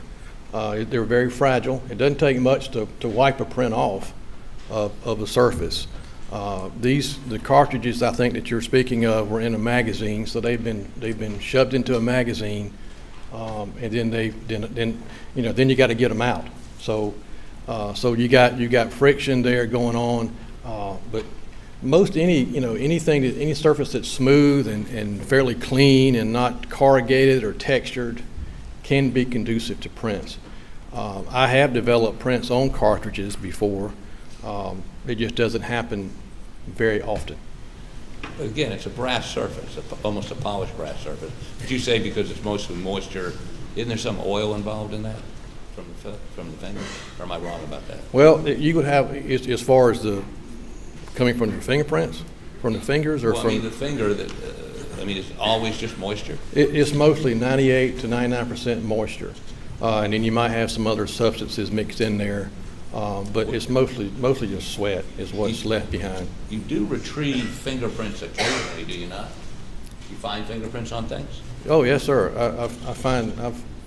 I've developed quite a few prints in my 30 years of doing this. And once you develop a print, you can compare it based on how many points you have to do a comparison to make Well, a match? well, there's no set number in this country where you have to have a certain minimum number of points.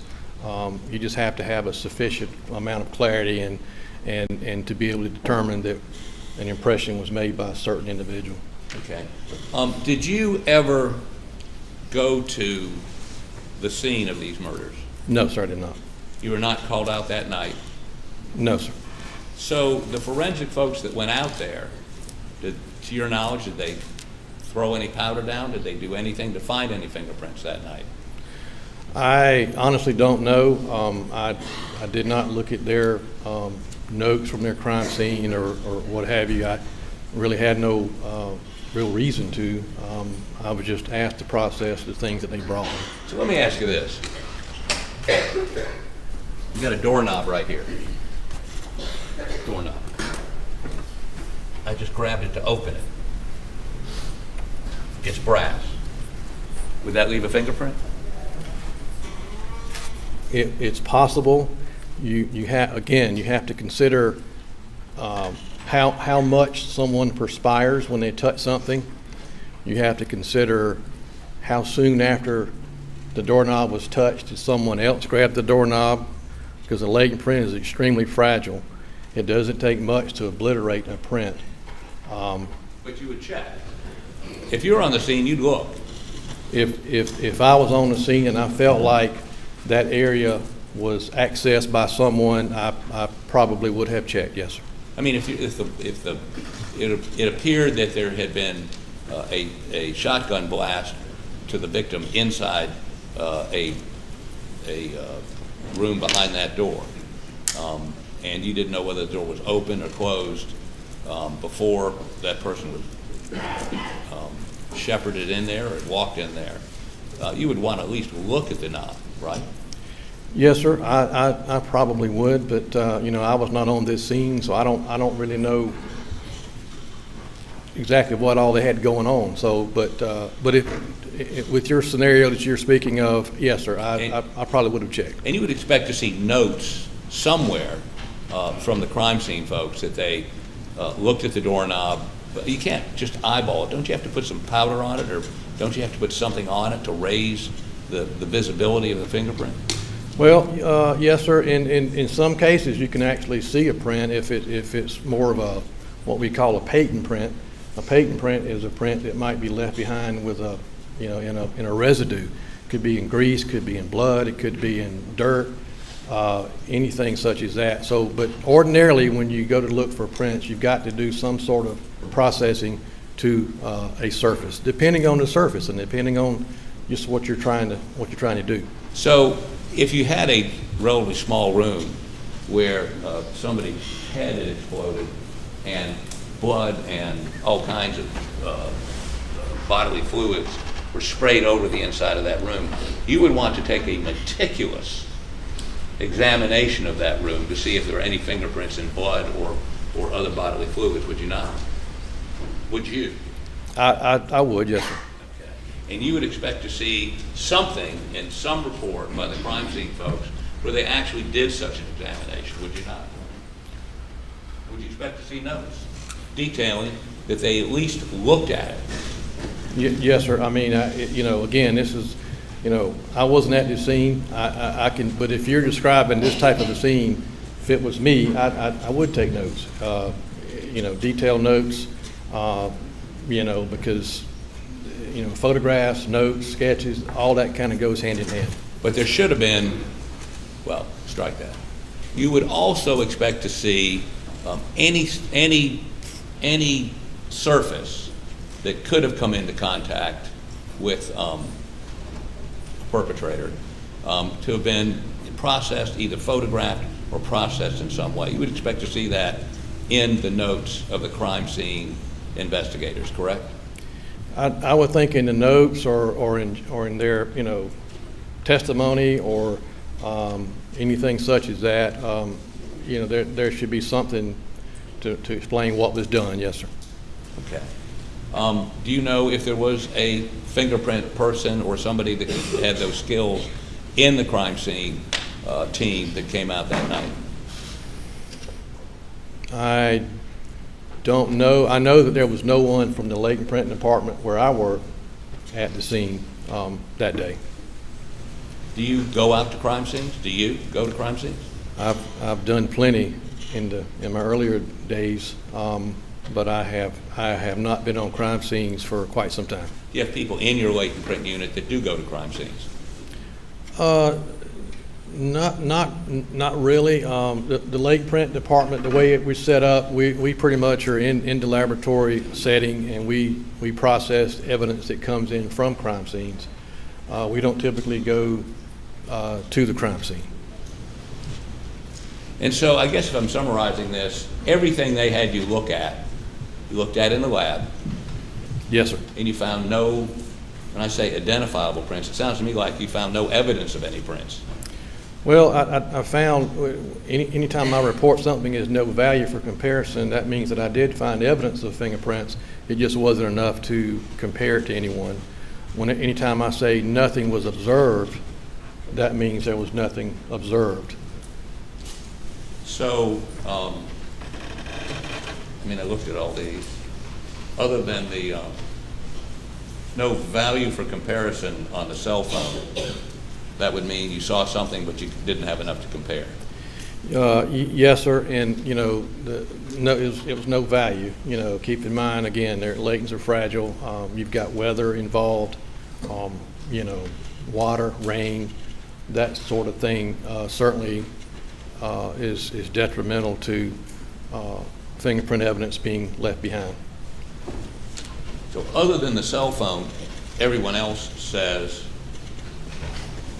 no fingerprint evidence was observed. That would mean there was nothing, not even a partial, right?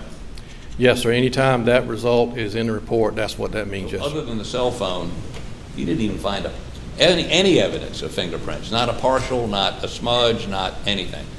Well, I believe there were some additional long guns that came into me where I did get no value for comparison, but the initial shotgun that came into me was nothing was observed, yes, sir. And the initial shotgun would have been number 22. Yes, sir, that's correct. Okay. And would it surprise you to know that Mr. Murdaugh was seen holding that shotgun, had actually retrieved it from his house, brought it down to the murder scene? Counsel's testifying. Response? I'm just citing evidence that the state's already put into evidence. I'm not testifying to it. These are facts that have been already established by the state. He's an expert. He can opine. Pardon? He is an expert, therefore he can give an opinion. The objection's overruled. Would it surprise you to know that Mr. Murdaugh was seen that evening when first responders came, holding that shotgun, and the state has indicated, that's not in conflict. No one's challenging that, and yet there were you found no evidence of fingerprints. Is that correct? Right, yes, sir. And that's prints aren't always left on surfaces when you touch them. Just because you touch something does not mean you're going to leave a print. And there are all kind of variables as to why. Would you agree with me you found no prints on any of the items you were asked to examine? Cartridge cases, fired, unfired, shotguns, the shells in the shotguns. You just found no prints whatsoever.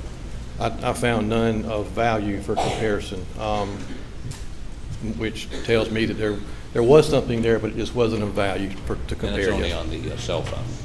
The cell phone, and then the additional long guns that came into me later. Okay. Yes, sir. Beg the court's indulgence.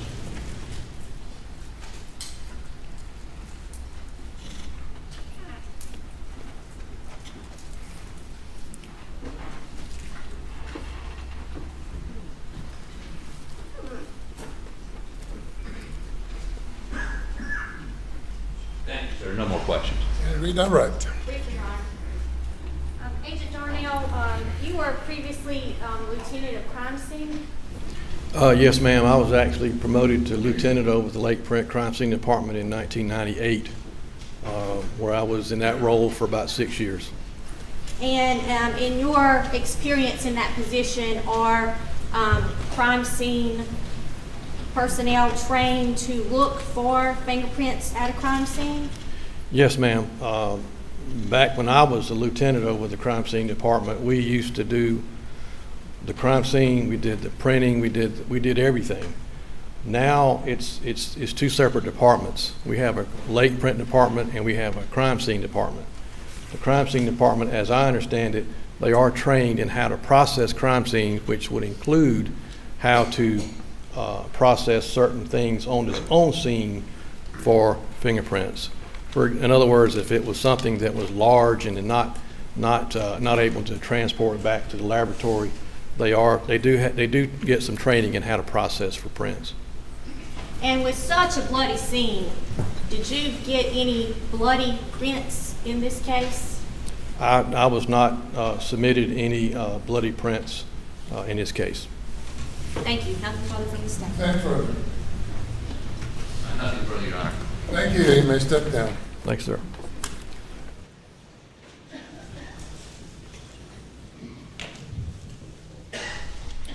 Call your next witness.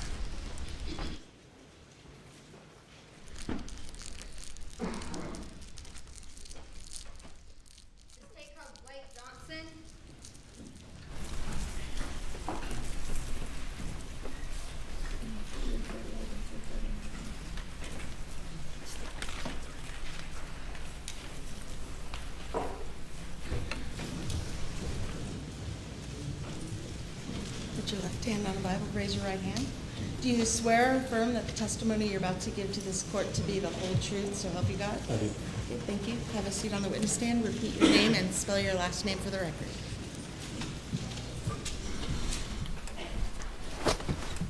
Blake Johnson, last name Johnsson. Hi, Agent Johnson. Hello.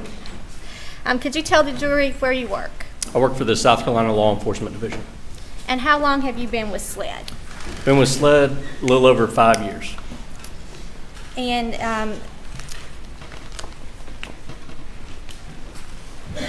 what are some of the duties of your position? At SLED, I work for the investigative services in the Low Country region, and as part of that, I investigate crimes within the lower 12 counties, to include homicides, officer-involved shootings, cases such as that. And with your involvement in the investigation of Paul and Maggie Murdaugh's murders, did you have a chance to collect some buccal swabs in that case? I did. I'm going to show you what's been marked as State's Exhibit 338 and State's Exhibit 339. This one is a buccal swab that I took from Claude Rowe, CB Rowe. And That's State's Exhibit 338. And this is a buccal swab that I took from Connor Cook. Okay. And how do you know you took these two buccal swabs? Because of the writing on the outside. This is the exterior envelope. If I open them, the one that I have side would be inside. All right. And how did you collect these buccal swabs? I was provided buccal swabs. They come two to a pack in a sterile pack. They're opened, and the inside of between the cheek and gum of both subjects are swabbed. And they're put back in an envelope and sealed. And sealed? Yep. Okay.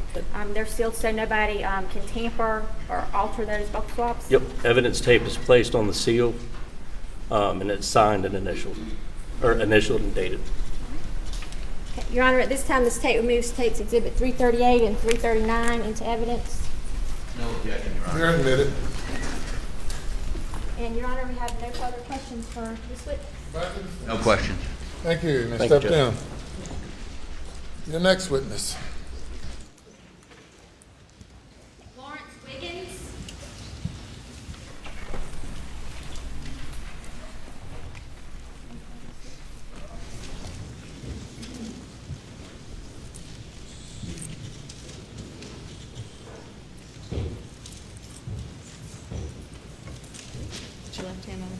raise your right hand. Do you swear or affirm that the testimony you're about to give this court to be the truth, so help you God? I do. Thank you. You have a seat on the witness stand. Repeat your name and spell your last name for the record. Lawrence Wiggins, Wiggins. I believe it's Chief Wiggins now, is that correct? That is correct. Are you the chief of Allendale? Is it Sheriff's Office, Police Department? Yes, so I'm currently employed as the chief of police for the town of Allendale.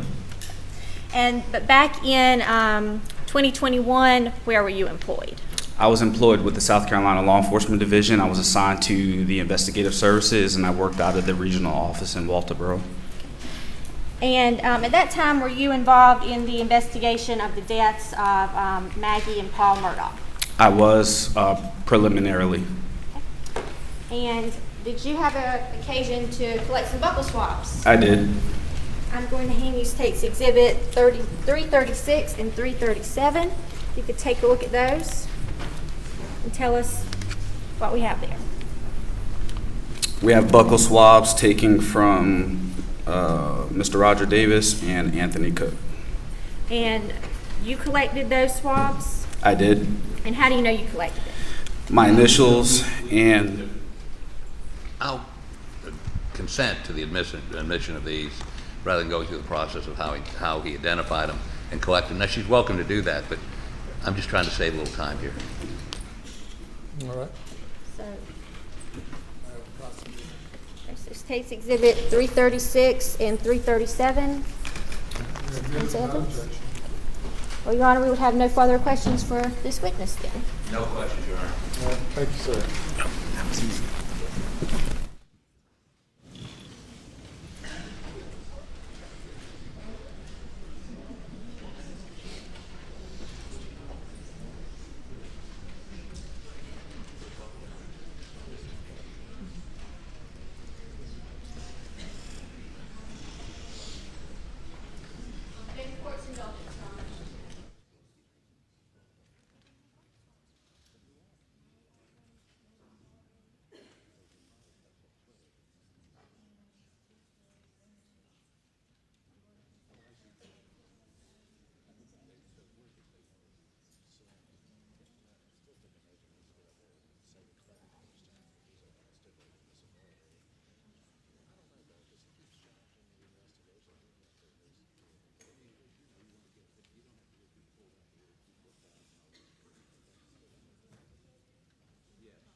The state would next call Chandler Horney.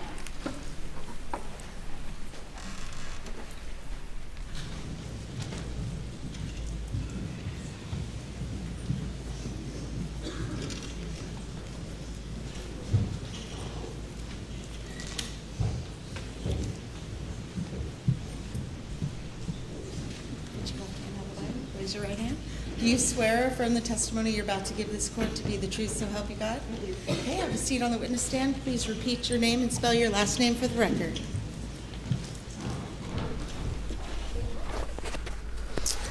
Hi, my name is Chandler Horney, Horney. And Agent Horney, can you tell the jury who you've worked for? I work for the South Carolina Law Enforcement Division. Okay, and what is your position there? I'm a special agent with the Vice Services Unit. Okay. And were you involved in the murder investigation of Paul and Maggie Murdaugh? I was. And did you collect some buccal swabs, or in this case? I did. Okay. I'm going to hand you State's Exhibit 340. You will tell us what those are. These are the collected buccal swabs from Morgan Dowdy and Miley Altman. And how were those collected? They were actually collected by a coworker, Special Agent Anthony Sampson. In my presence, he took the swabs of the inside of both of these individuals' cheeks. And then when he took the swabs, he placed them in this envelope. Okay. And they were placed in bags that were sealed, not to be tampered with? Yes, ma'am. Your Honor, at this time, the state removes takes Exhibit 340 into evidence. No objection. Submitted. We have no further questions for the state. Sorry, Your Honor. Any questions? No, sir. Thank you. Step down. Thank you.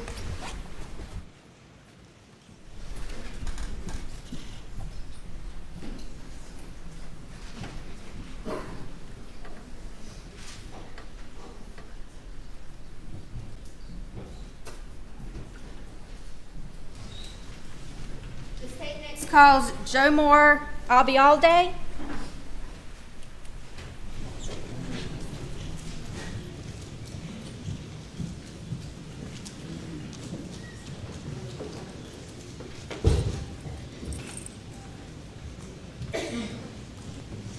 Stand on the Bible, raise your right hand. Do you swear from the testimony you're about to give this court to be the truth, so help you God? I do. Okay, have a seat on the witness stand. Please repeat your name and spell your last name for the record. Joe Marr, I'll be all day. Spelling my last name is A-L-B as in Bravo, A-Y-A-L-D-E. I'll be all day. If it makes it any easier, my peers call me Joe. Joe. Thank you, Joe. And you did tell me a little trick to pronouncing that last name there. Yes, ma'am. Okay, what was that? If you remember the phrase, I'll be here all day, and drop the here, I'll be all day, you got it. And thank you so much for sharing that with me. Yes, ma'am. And you work for SLED, is that right? I do. Okay, and did you have the chance to collect some buccal swabs in the investigation of the murders of Paul and Maggie Murdaugh? I did. I'm going to hand you State's Exhibit 342, 343, and 344. We'll take a look, please.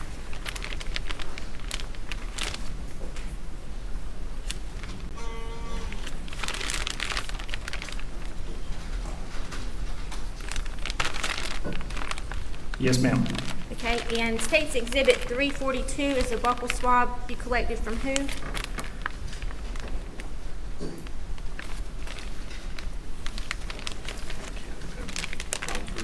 Thank you. All right, this Exhibit 342 is from Mr. Randy Murdaugh. Okay, and then 343? 343 is a DNA sample collected from a Hippolito Torres. And 344? This final buccal sample was collected from his son, Alan Gonzalez. And how did you collect these buccal swabs? Yes, ma'am. These were collected via a DNA or buccal swab kit, which essentially is a swab, as a Special Agent Johnson explained to you earlier. So it's simply a swab from each side of the inner cheek, placed into a secured envelope, and then sealed in a evidence envelope, such as this one. It would be sealed so it was not tampered with, is that right? That's correct, ma'am. Okay. At this time, this tape removes tapes 342, 343, and 344 into evidence. It says it fits. Any objections? No, sir. Admitted without objection. Thank you, Your Honor. State has no further questions for Joe. Thank you. Cross-examination. Thank you for your indulgence one moment.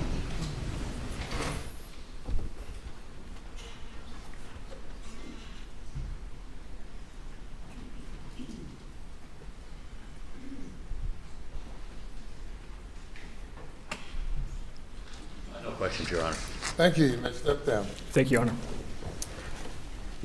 Call your next witness. All right. Next witness is going to be fairly lengthy, and Mr. Fernandez is going to call him, and we'd ask for just a moment to get the exhibits out that he needs and get them in order so it moves orderly before the jury, if we could. All right, ladies and gentlemen, we'll take a brief break.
Bring the jury.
Thank you. You may call your next witness. Thank you, Your Honor. May I please report? Yes, sir. State calls Paul Greer.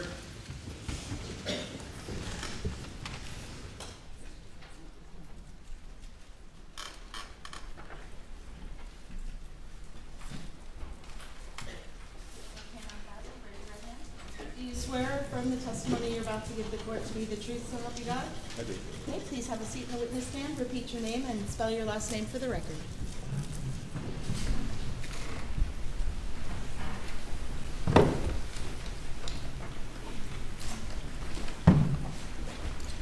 My name is Paul Greer, Greer. Paul, how are you doing today? I'm great, thank you. Take a moment to unpack your stuff if you need to.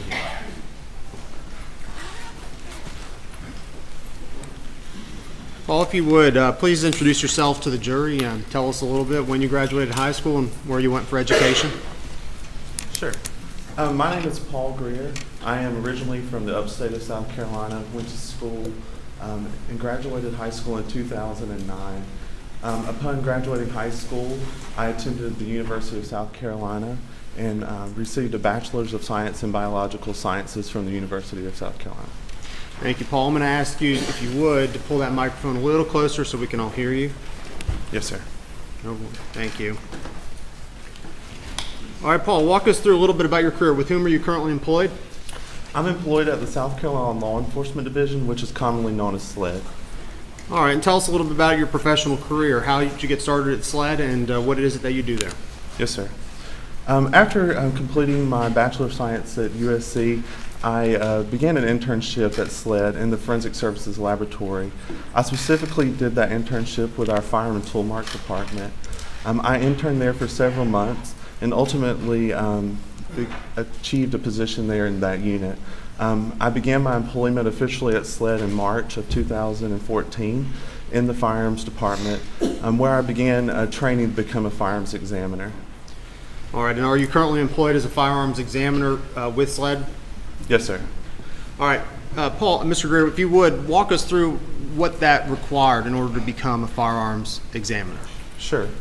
In order to become a firearms examiner, there's a lot of extensive training on the job that must be conducted. At SLED, I began an in-house training program that we refer to as the Firearm and Toolmark Course of Instruction. During this time, again, it was extensive, approximately 3 years or so. I assisted other examiners who were qualified on the job, prep their cases. I learned how to work those cases. I looked at thousands of fired ammunition components on the microscope and did many comparisons of those. During that time, I also completed multiple written and practical examinations. At the conclusion of that training program, I was given a comprehensive final exam that included some mock casework within our laboratory. I successfully completed all of that training in that mock casework and was able to begin working cases on my own. In addition to the comprehensive qualifications and testing required to become a forensic examiner, are forensic examiners in SLED also subject to yearly testing as well? Yes, sir. We do the competency at the conclusion of our training program. But we also participate in proficiency testing each year within an area in our discipline. So that is completed. I complete a proficiency test each year, and that just assures that we're maintaining our competency. Thank you. Paul, are you a member of any professional organizations? Yes, sir, I am. And which one would that be? I'm a member of the Association of Firearm and Tool Mark Examiners, which is also known as AFTE. Have you had any opportunity to attend additional trainings or conferences under the umbrella of firearms and tool mark examinations? Yes, sir, I have. Could you please explain a couple of those or a few of those, if you would? Yes, sir. AFTE hosts an annual conference each year, and AFTE, I might add, is an international organization. It's a group of firearms and tool mark examiners around the world, as well as other scientists and members from the academic world. We get together each year, and I attend that when I'm able in order to share information and see what's happening within the field of firearm and tool mark examination. I've attended several of those conferences, and I've also attended some regional conferences that have been hosted by the FBI laboratory in Quantico. And speaking of laboratory, is your laboratory accredited? Yes, sir, it is. And what is the accreditation it operates under? The SLED laboratory is accredited under ANAB. That is a national organization that follows ISO 17025 standards, and those are international standards.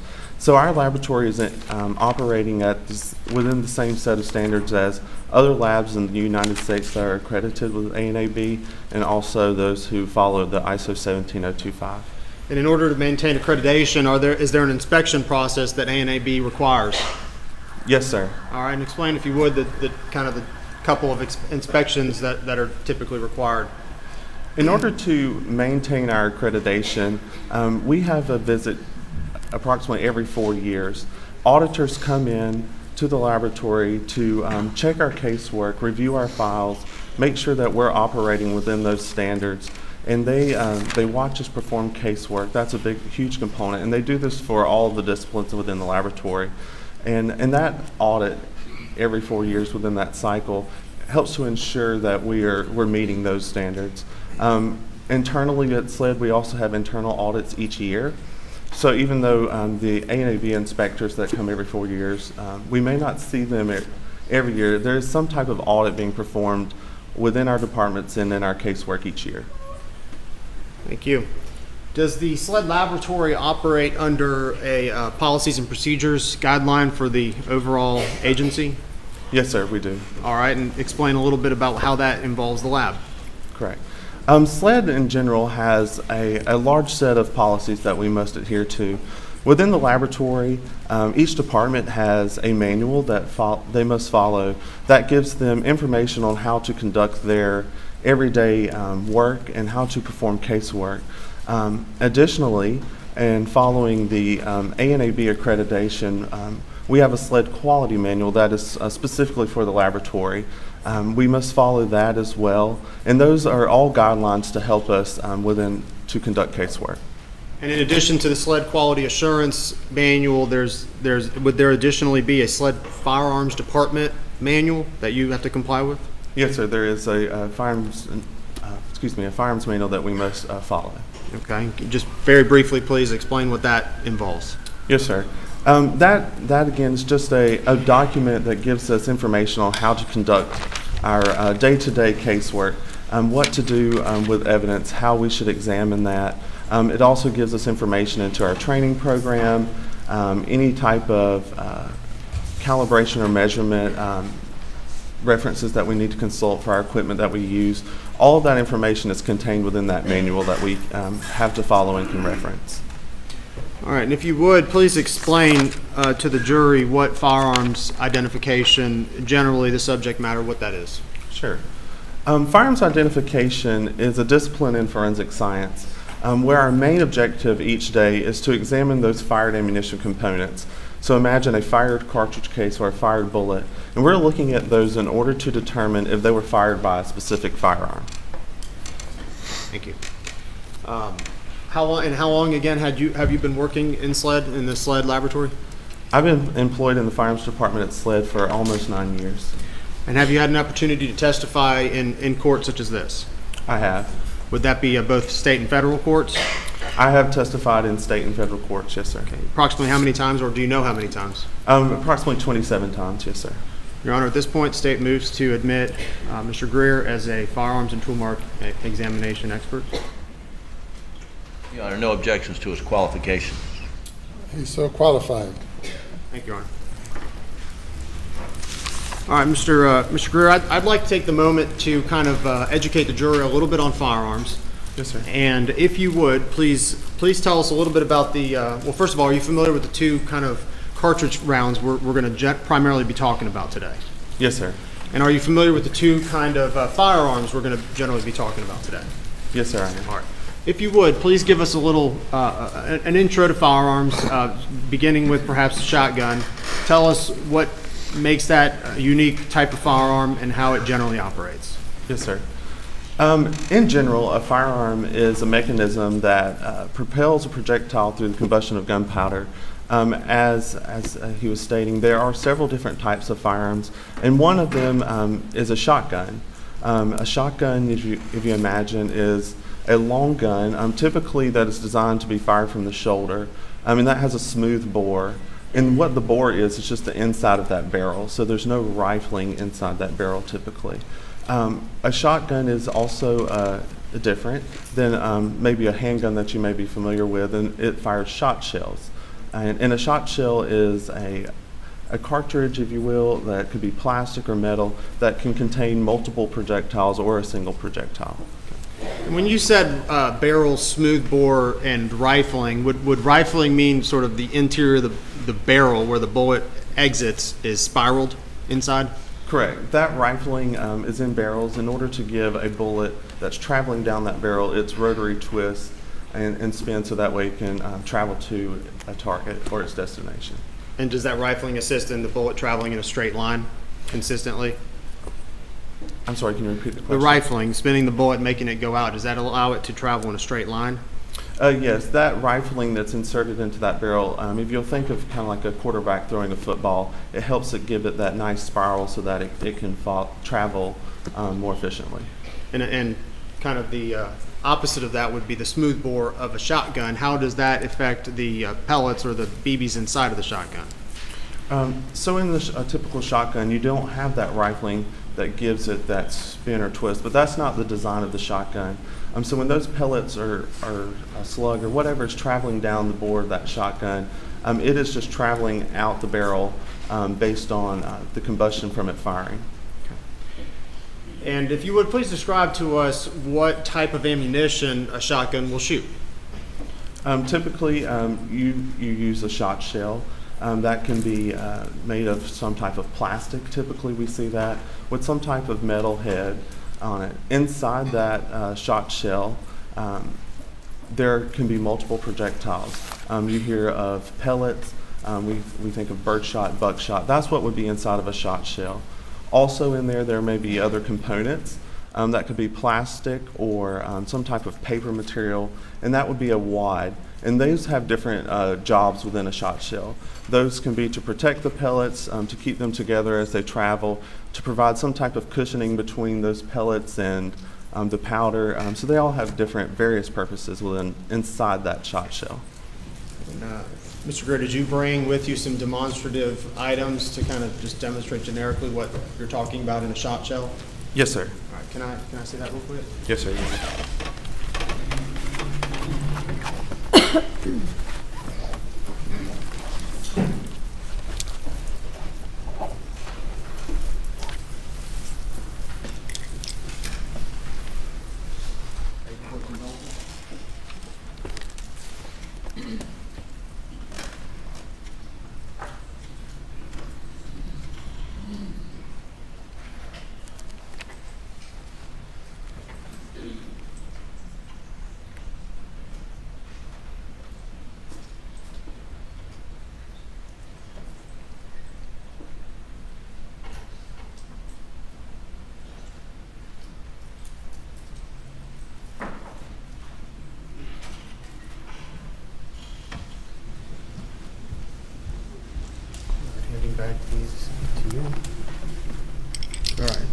Mr. Greer, if you would, begin with the shot shells. You brought some demonstrative exhibits, is that correct? That's correct.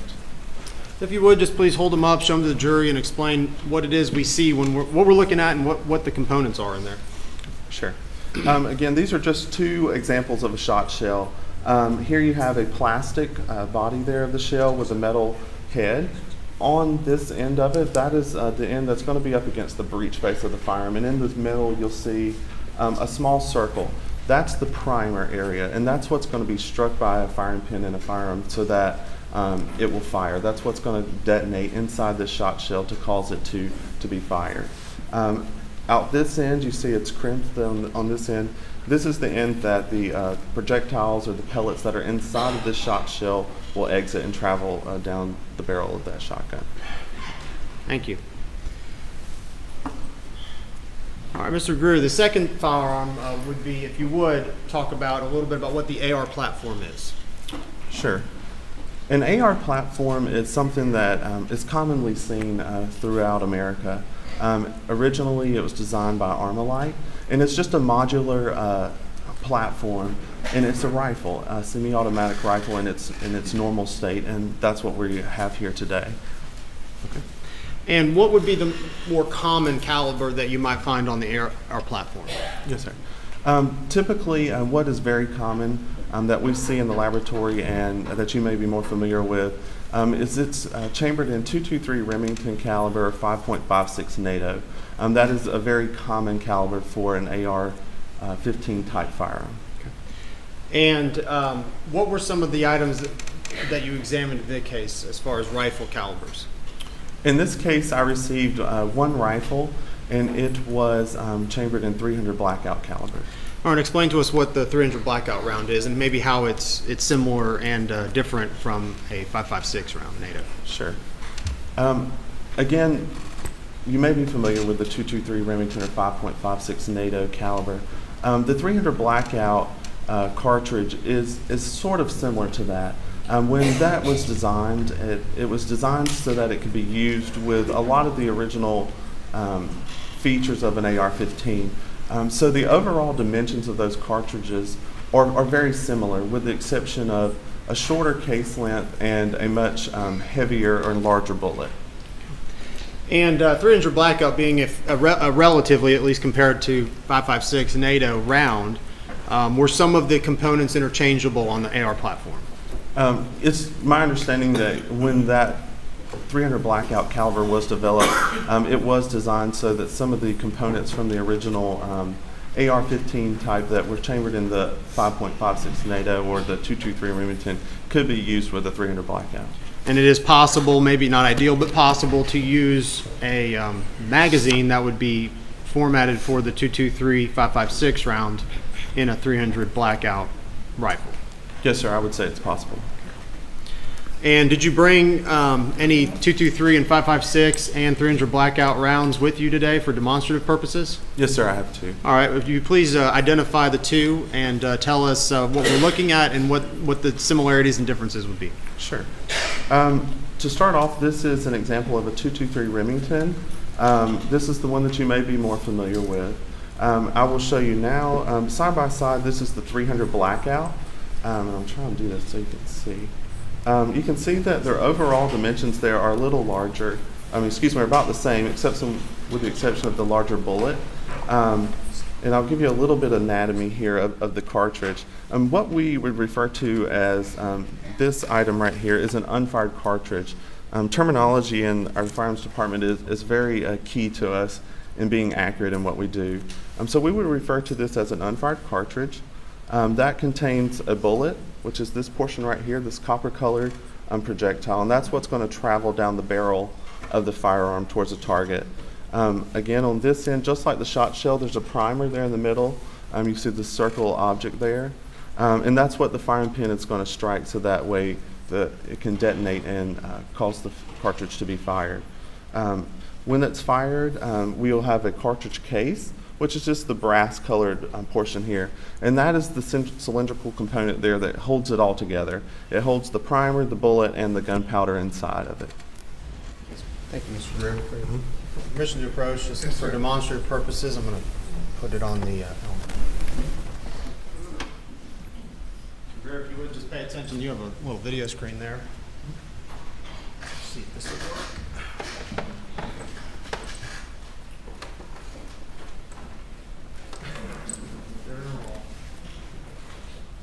All right, Mr. Greer, can you see these two bullets on the screen? Yes, sir, I can see that. This is not going to work. All right, can you see them clearly? Yes, sir, I can. All right. What's the big black thing on the screen? Appears to be a phone. In your expertise, that's a fact. The two rounds we see there, the top round, can you identify which one that is? The one that is up against the phone there would be the 300 blackout caliber cartridge. And then, as you said before, the round below that would be the 223/556 round. Yes, sir. And seeing the actual projectile, meaning the item that exits the barrel of the rifle, would that be that tip, the cylindrical tip on the top? Yes, sir. And I believe, if I remember correctly, both of those projectiles were copper and colored, if you can distinguish that on the screen. Okay. Thank you.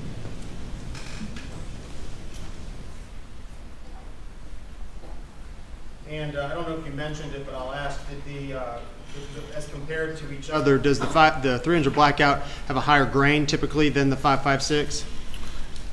It's possible. The bullets come in different grain weights, so that is a much larger bullet, so I would expect it to be heavier.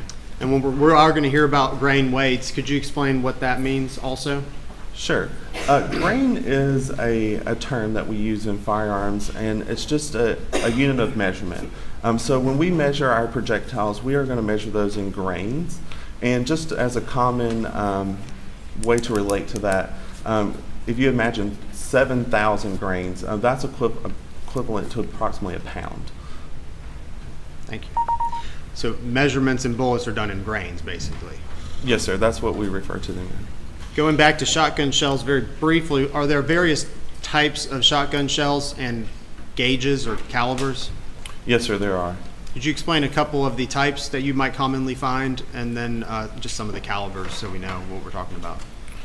Sure. Some of the more common gauges in shot shell, and gauge is just referring to the size and how we are able to determine what that firearm's chambered in. So a 12 gauge is something that's very common. That's a very common shotgun that I would expect to encounter. You may also have heard of or be familiar with a 20 gauge. That's another one that may be common, or 410 bore, which is a type of shot shell as well. Those are some of the more common ones that we would see in our laboratory setting and that you may be familiar with. Again, throughout those, there are all different kinds of shot shells loaded with different projectiles, loaded with birdshot, loaded with buckshot, and they all will serve a purpose within our own respect. But those can have multiple projectiles, hundreds of projectiles. It could have just one large projectile, which we refer to as a slug. So there's lots of options, if you will, within a shot shell. And although this may be obvious, a buckshot is typically used to hunt what type of game? I'm not hunting often, but I would expect a buckshot could be used for something, as it suggests, a buck. You would expect maybe a larger animal. Again, I'm not a hunter, but that's where I could imagine that. Thank you, Mr. Greer. Before we move on, and speaking about the area of forensic science of firearm examinations, is that an area that is subject to peer review? Yes, sir. And could you explain to us what that means? What's the peer review process and why that's important in forensic science? Sure. Within firearms and tool mark examination, this is something that's been around for years. Firearms examiners have been learning about the firearms identification process, building studies and designs and experiments throughout many years. And as part of that process in designing those studies and doing this research within Firearm and Tool Mark, they're going to draft an experiment, conduct an experiment, publish an article on their findings, and during that process, there can be review. There will be a review of the article of the experiment where other scientists within our field, or other scientists or researchers can examine that and see what was going on during that process and say whether they agree with it, and share their comments. And that's part of that peer review process. We, as an AFTE member, I have access to our AFTE journal, where a lot of those peer review articles are published, and they're able for other examiners to look at, for other scientists and researchers to look at, and help bolster or their opinions and thoughts on firearms identification. And personally, do you know how many exams you've conducted? I do not have a number of examinations that I've conducted while at SLED. However, at this point, I would say it's somewhere in the thousands. All right, Mr. Greer, I'm going to ask you, did you receive a volume of items concerning this case for review? Yes, sir. I did receive several items to examine in this case. And generally, did you have an opportunity, we're going to go through those items very shortly, but did you have an opportunity to, in general, review a significant amount of items for identification, possible identification? Yes, sir. Okay. And did you prepare a report after conducting these examinations? Yes, sir. I did prepare a report. All right, I'm going to ask us if we would go through a number of items very shortly. Do you have a copy of your report, and is it needed in order to refresh your memory and be able to specifically recall each individual item? Yes, sir. I do have a copy, and I would appreciate being able to refer to it. Okay, very good. And prior to your testimony today, have you had an opportunity to well, first of all, generally when items are submitted, do you know anything about the case? Generally, when items are submitted to the SLED laboratory, I do not have information about the case. I do not. Prior to today's testimony, have you familiarized yourself, at least very briefly, with the layout of the scene of the crime? Yes, sir, I have. And what, specifically paying attention to what on that crime scene layout? I reviewed a crime scene layout in relation to where some of the marker numbers were that are listed in my report. Those just reference numbers, and I reviewed where those were in relation to the crime scene the evening where the two bodies were. And is that just to assist us when we reference item number X, Y, or 1, 2, or 3? It allows us to then to testify as where that was located. Yes, sir, it can. All right, Agent Greer, I'm going to go down the list of items, and I'd like you to identify the item that was received for me, beginning with item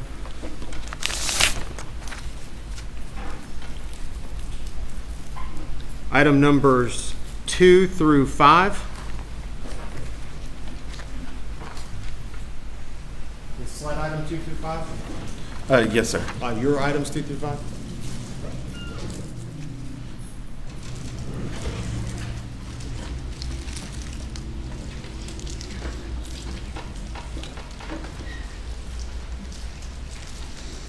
Did you conduct a review of that item? Yes, sir. I did look at SLED items 2 through 5. And while I find those items, if you would, please explain how you receive items in general, how you receive items in the lab, what the condition is before you review them, and then what you do ultimately with that item. Correct. Yes, sir. So as items are submitted to the SLED laboratory, those can come from agencies all over the state, to include our own SLED crime scene department. Those items are given assignments for multiple departments depending on what the requesting agency is asking to have completed. We are a full-service laboratory, so sometimes the evidence has to travel through to other departments before it arrives to me in the firearms department. Typically, if you want something like latent prints or DNA to be processed on those items, it would go there first, because when I get the item, I may decontaminate it or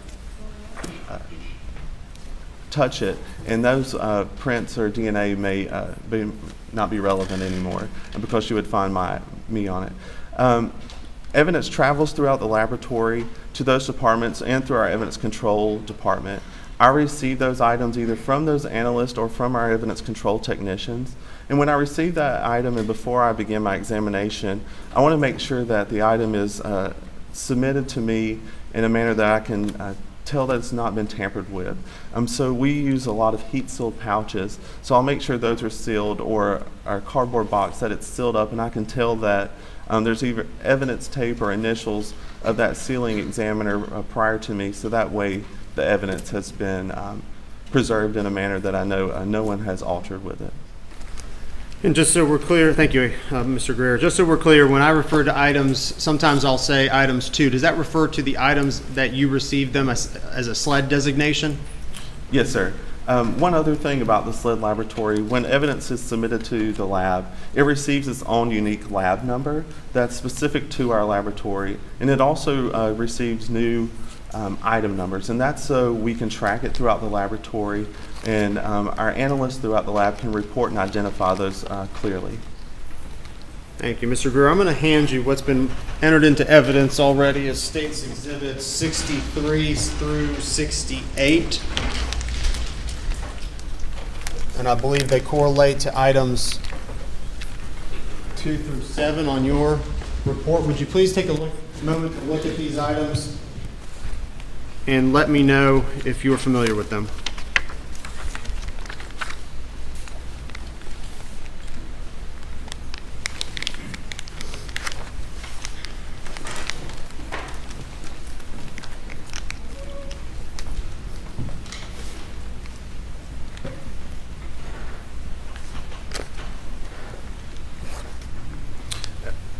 When we receive these items, I do mark the packaging, and I'm also looking for my heat seal pouch, and this is how I package the evidence after I examined it. So I'm just confirming that I see some of the information on these items.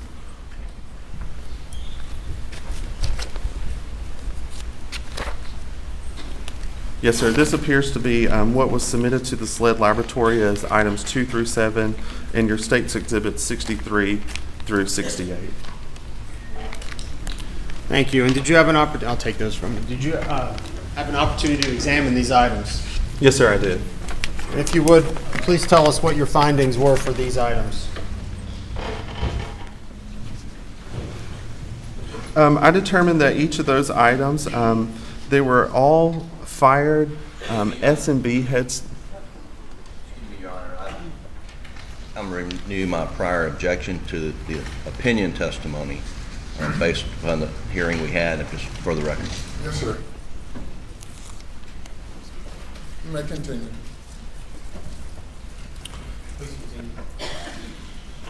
I determined that each of those were one fired S&B head stamp 300 blackout caliber cartridge case, and that was items 2 through 7. That's what each of those items were. Mr. Greer, and the item on the screen in front of you would be what's marked as States Exhibit 63. Is that representative of the collection of items that you reviewed in that batch? Yes, sir. All right. 300 blackout round. Were you able to see the head stamp on it? And I can give you back one of the items if you would. Were you able to identify the head stamp and who the manufacturer of that round was? Yes, sir, I was. All right. Who was that? The manufacturer of items 2 through 7 was Cellier and Belleau, and you may hear that referred to as S&B. 300? Yes, sir, and head stamp 300 blackout.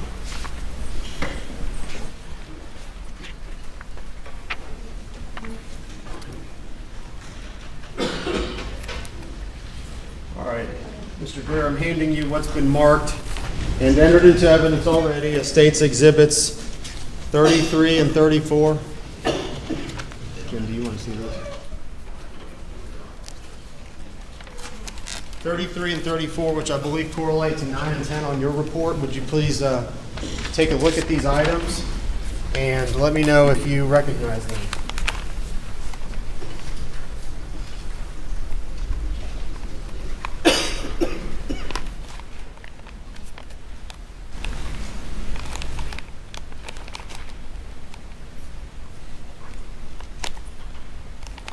Yes, sir, I do.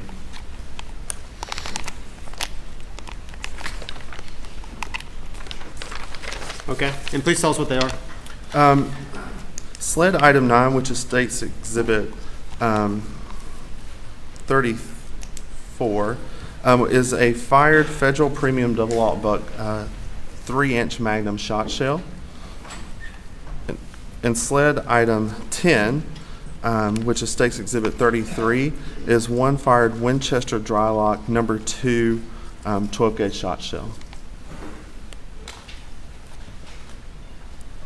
And after your review of the scene, where were items, your items 2 through 7 located? After reviewing the crime scene diagram, I was aware of the marker numbers that those were recovered from, and then reviewing that diagram, it's my understanding that those items 2 through 7, the 300 blackout caliber cartridge cases, were located around or near the body of Margaret Murdaugh. All right, and I'm referring now to your items 9 and 10, states 33 and 34. Where were those after your review of the crime scene diagram? Where were those identified and retrieved from? Those appear to be in or around the storage room area near the kennels. Thank you.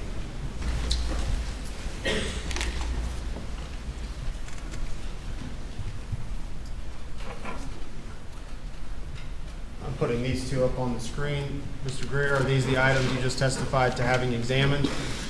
Yes, sir, they are. Okay, thank you. Now, right now we're identifying a number of items. Is it, would it be fair to say that we're going to go over your results then at the conclusion of the identification?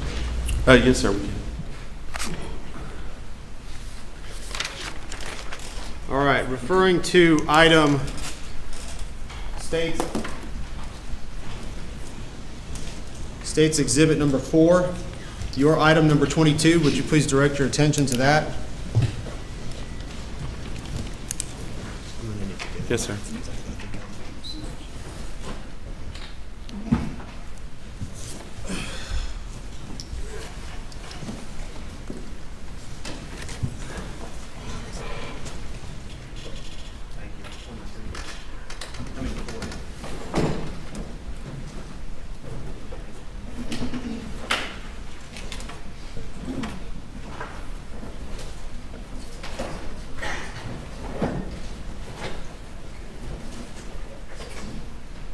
All right, I'm handing you what's been marked, Jim.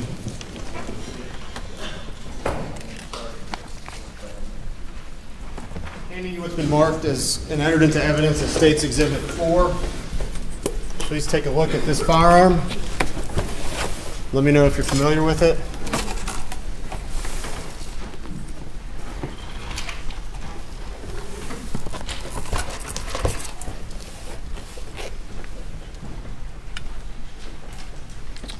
Ladies and gentlemen, this firearm is unloaded. It's safe for me to handle. I will keep it pointed in a safe direction here. I'm going to look for some of those identifying marks that I placed on this shotgun. Yes, sir, I do recognize this shotgun. All right, tell us what that gun is.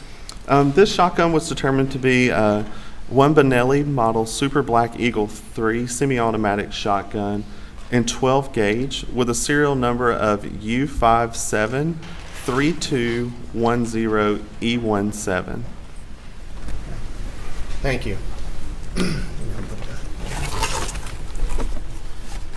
Was there anything that accompanied States Exhibit number 4? Yes, sir. What were included with it? Also submitted with that firearm was an accessory, which was the sling, and one unfired Federal Premium Double-Aught Buck 3-inch 12-gauge shot shell, and one unfired Winchester Super X Game Load 16-gauge shot shell. Now, I think you just testified that 12 gauge. This shotgun is what gauge? That is 12-gauge shotgun. And I think you just mentioned that loaded in it was a 16 gauge. Could you explain what the process was ejecting? Is that the proper gauge for that shotgun? No, sir. That the unfired ammunition, as it was submitted to me, was received in another package. I did not remove it from that firearm. However, a 16 gauge would not be correct for use in that firearm. Did you have to manually remove it from the shotgun? It was already removed when I received it.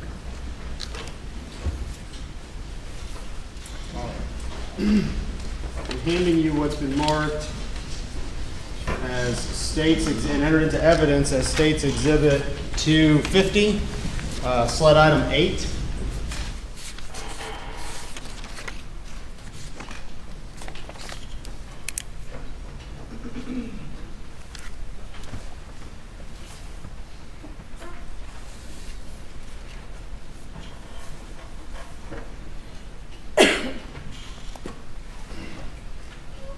So item 8, sled item 8, but State's item 250. Take a moment to review it and let me know if you are aware of what it is.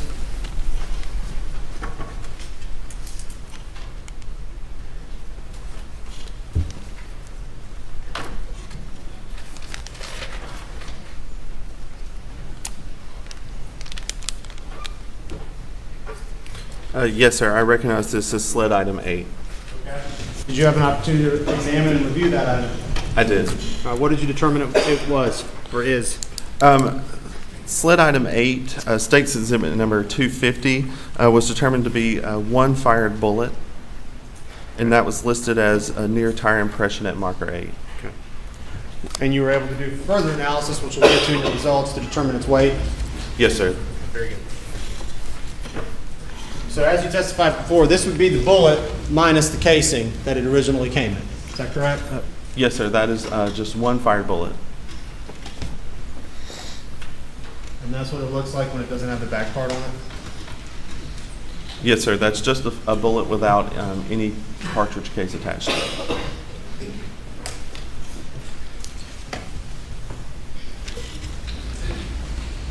All right, Mr. Greer, I'm going to direct your attention to State's Exhibit number 20, sled item 14.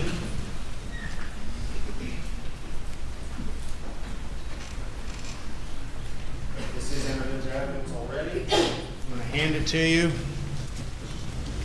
then ask if you conducted an exam of this item.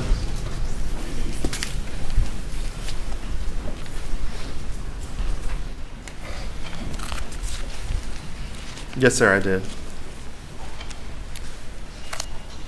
All right, what were the results? Sled item 14, which is State's Exhibit 20, was determined to be 24 birdshot pellets, listed as from dog food storage room.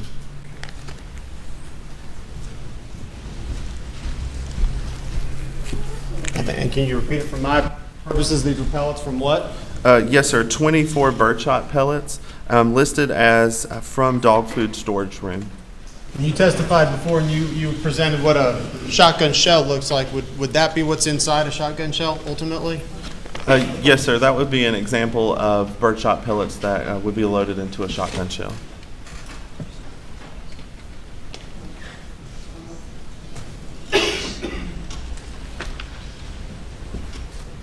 All right, Mr. Greer, I'm going to direct your attention to what's been entered into evidence as State's Exhibit 76, sled item number 12. You have an opportunity.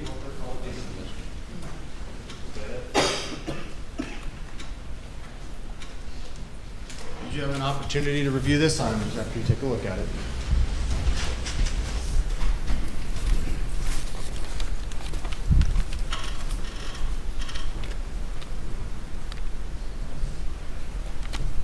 Yes, sir. All right, tell us what it is, please. Sled item 12, State's Exhibit 76, was determined to be one fired bullet, listed as from bedding inside doghouse.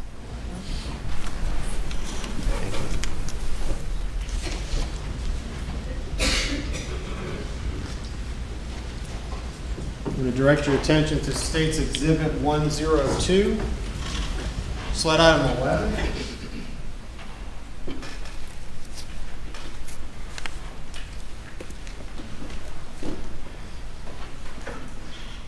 Already entered in evidence. Please take a look at this item. Let me know if you're familiar with its contents.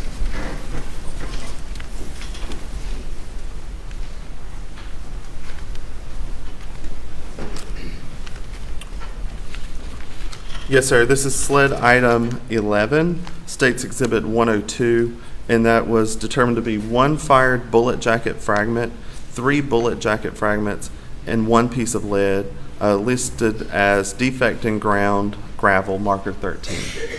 Thank you.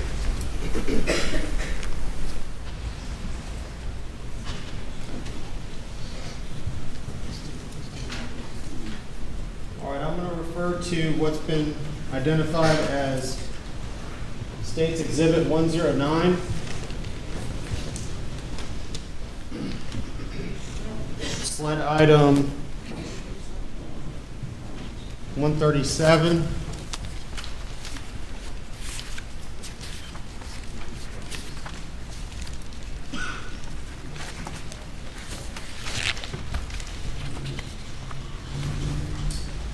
Please review this item and let me know if you recognize it and if you performed an examination of it.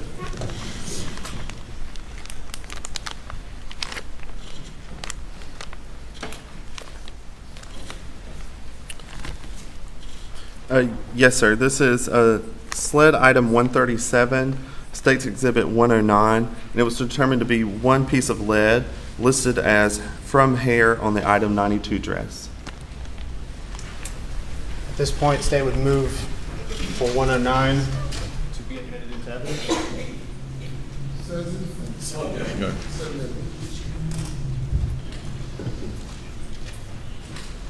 Moving on to State's Exhibit 110, which is sled items 67 and 68. I'll direct your attention to that.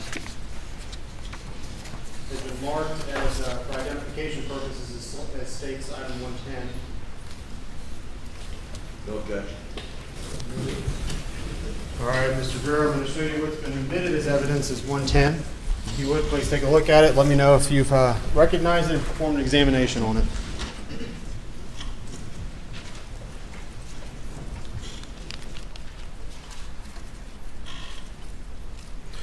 Yes, sir. State's Exhibit 110 represents two sled items. Sled item 67, which I examined, determined to be 48 birdshot pellets listed as from left shoulder and head of Paul Murdaugh at autopsy. And sled item 68 was one piece of plastic listed as from left shoulder and head of Paul Murdaugh at autopsy. When you say where it's from, that's because that's what was identified on the item when it was submitted to you for review? Yes, sir. That's solely based on how it was logged into our system by the submitting personnel.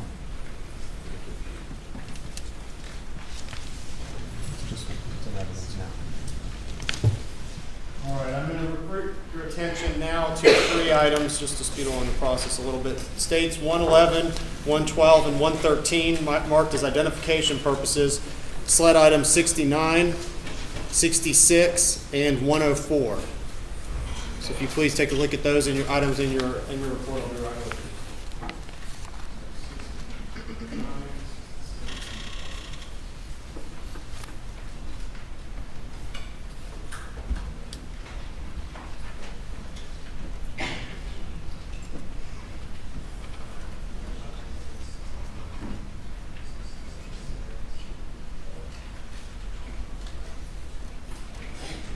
Ladies and gentlemen, we're going to break for lunch.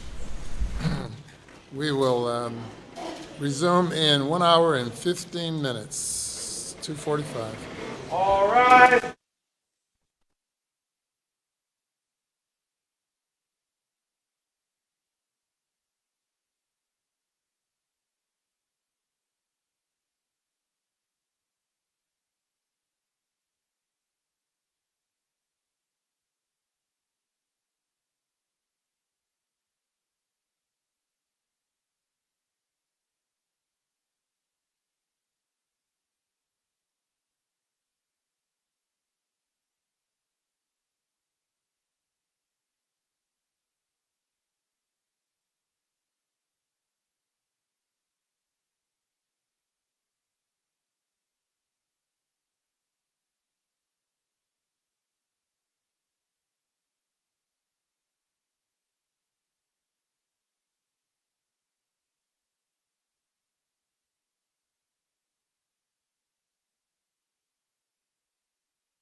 Hi, I'm Nicole Hockley from Sandy Hook Promise.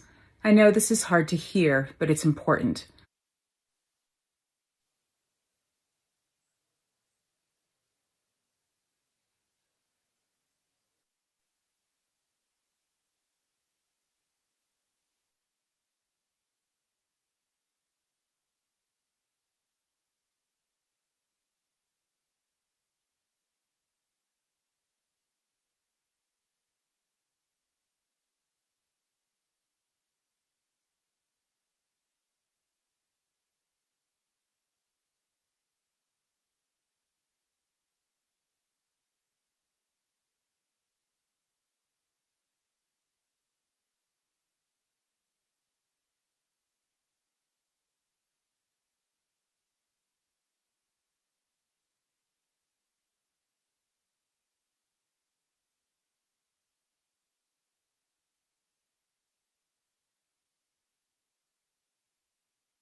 may be seated.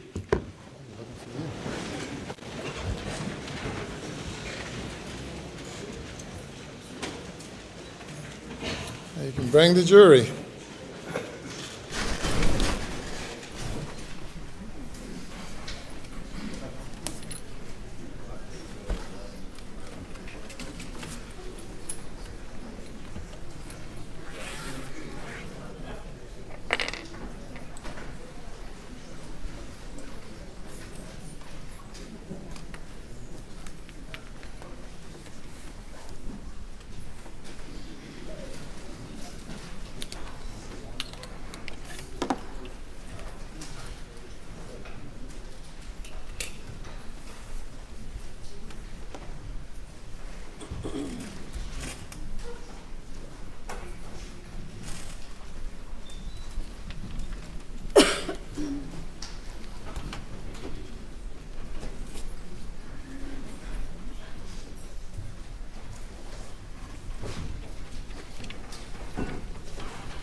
The jury is present, sir.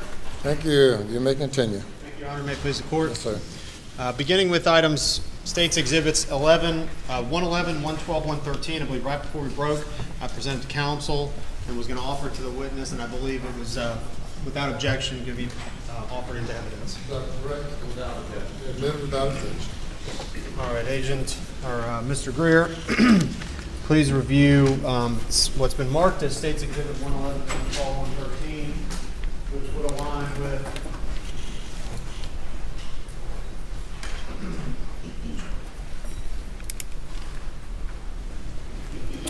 sled items 66, 69, and 104. If you would, please let us know if you had an opportunity to inspect those items and analyze them. Yes, sir, I did. State's Exhibit 112 is sled item 66, and that was determined to be 3 fired bullet jacket fragments and 7 pieces of lead, listed as from Margaret Murdaugh at autopsy. State's Exhibit 11. 111? Yes, sir, excuse me, I apologize. 111 is sled item 69.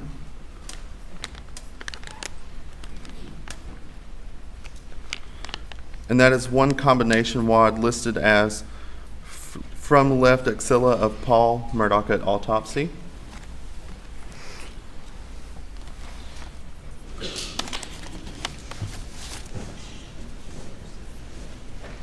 And State's Exhibit 113 is sled item 104. And that was 1 birdshot pellet listed as found with Paul Murdaugh's clothing. Thank you.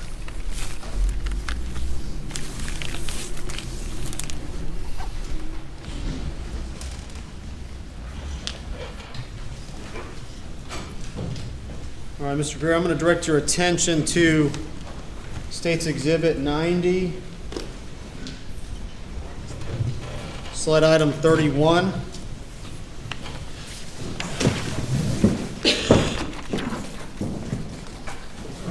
Did you have an opportunity to inspect this item? I did inspect sled item 31. Is this the item you inspected? This firearm is unloaded, safe to handle. Yes, sir, I see my identifying marks as sled item 31 on this firearm. Tell us what this is. That was determined to be 1 Browning Model Auto 5 Light 12 semi-automatic shotgun, 12 gauge, with serial number 03867NV211. And did you conduct further examinations on that firearm that we'll discuss in a little bit? Yes, sir, I did.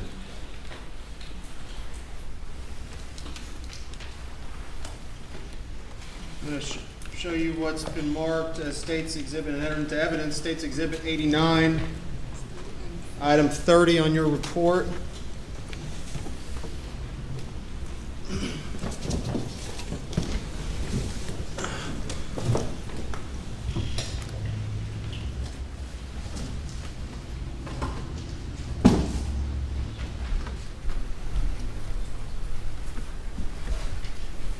Did you have an opportunity to inspect that firearm?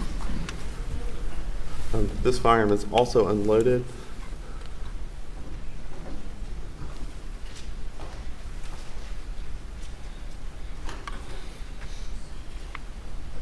Yes, sir, I did. And how do you know that? When I'm looking at these firearms, we scribe our evidence, if possible, in multiple locations. So I'm looking for those identifying features of that SLED lab number and that item number, as well as my initials on some of these items that I was able to mark that. So I see that on this firearm. Thank you.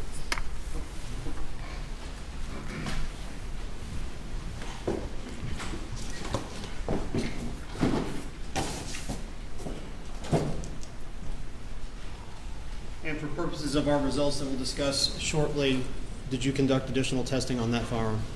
Yes, sir. Handing you what's been marked as and entered into evidence as State's Exhibit 91. That'd be your SLED item number 32.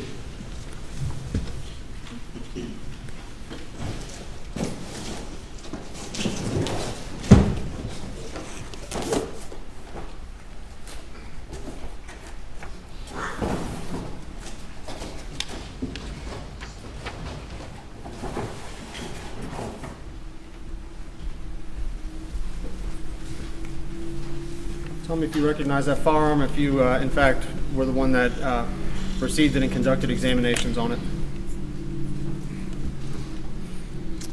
This firearm's also unloaded. I'm going to look again for those identifying marks.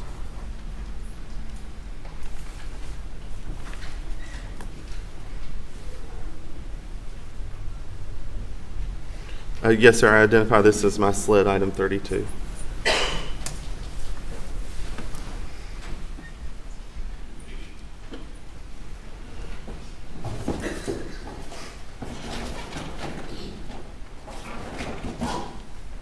Lastly, I'll direct your attention to what's been entered into evidence as State's Exhibit 91, State's Exhibit 88, and SLED item 33.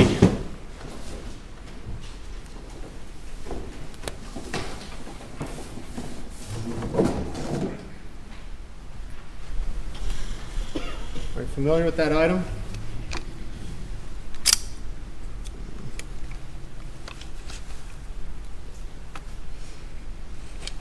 This firearm is also unloaded.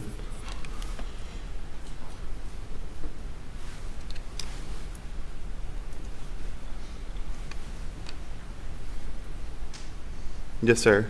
I'm familiar with this item. Is that the item that you conducted tests on? Yes, sir. This is the SLED item 33.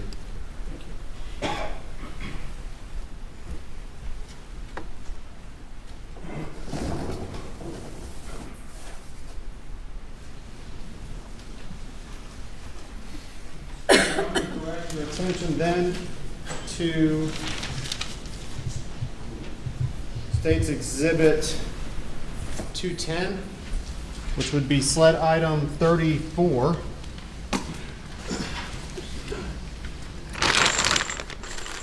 That's been entered into evidence collectively as State's item 210. Are you familiar with the contents of that evidence package? Yes, sir, I am. And what are they?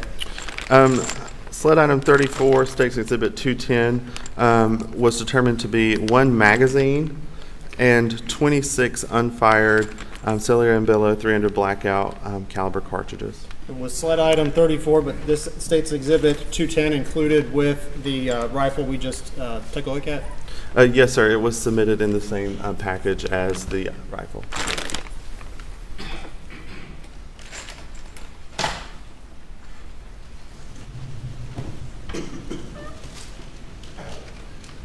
All right, moving on to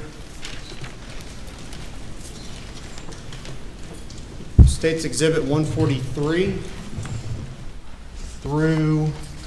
State's Exhibit 143, 144, 150, and 148. Entered into evidence already. That would be SLED items 166, 167, 168, and 169. Yes, sir. Handing you what's been marked as those exhibits. Would you please take a chance to review those? Let me know if you're familiar with them and if you had an opportunity to analyze them.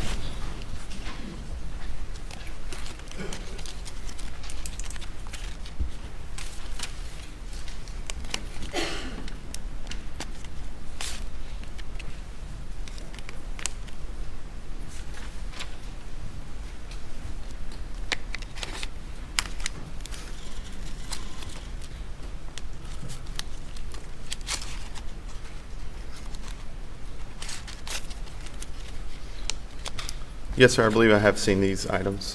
Okay. Tell us what they are, if you would.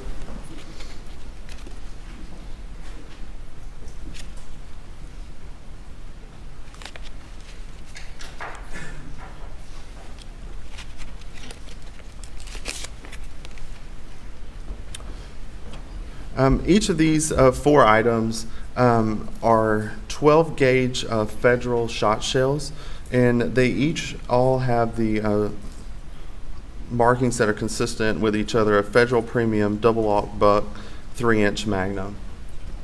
And do your notes indicate where they were located? I have an indication based on the packaging. Okay, what did the packaging indicate? The packaging for Stakes Exhibit 150, from what I can tell, says from red bin on workshop bench. For Stakes Exhibit 144 says from red bin on workshop bench. Stakes Exhibit 143 says from red bin on workshop bench. And Stakes Exhibit 148 also says from red bin on workshop bench. All right, thank you.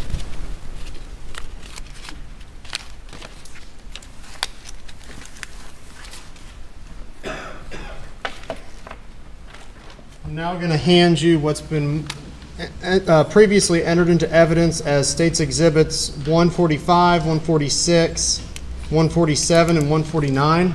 That would be sleds number 162, 163, 164, and 165. Same as before. If you wouldn't mind, please take a look at those and let me know if you are familiar with their contents.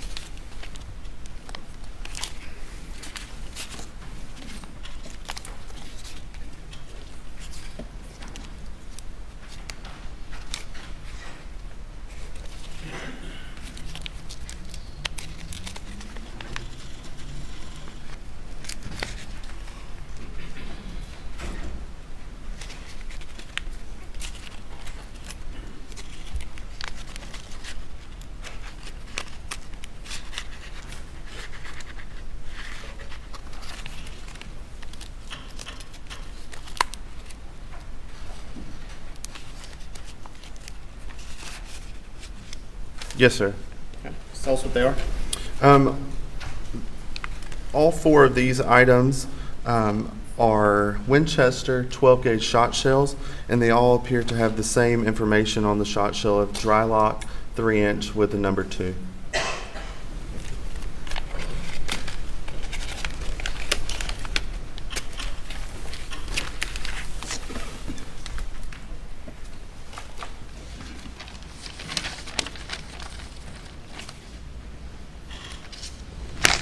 I'm going to hand you what's been previously entered into evidence as States Exhibit 213, sled item 45. Please take a look at that piece of evidence and let me know if you are aware of what it is.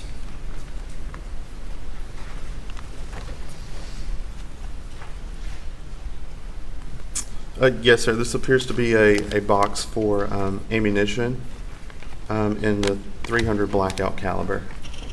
And does that box indicate the maker of that 300 blackout ammunition? It does. Who's the manufacturer? Cellier and Billow. S&B? Yes, sir.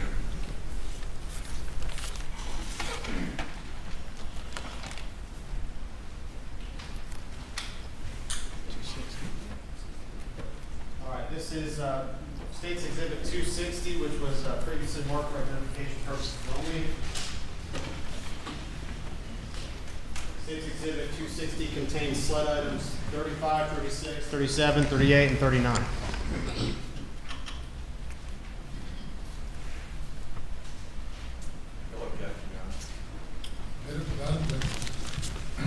Greer, I'm handing you what's been now admitted into evidence as State's Exhibit 260. Please take if you would, please take a moment to review those items and let me know if you're familiar with them.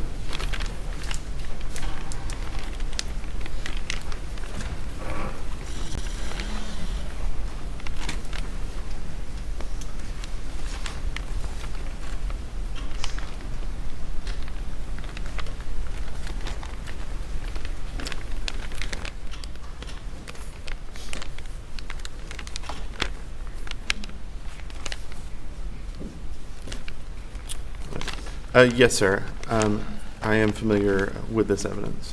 And what are they? These are sled items 35 through 39. These were each fired 300 blackout caliber cartridge cases with the head stamp of Cellier and Bello. Thank you.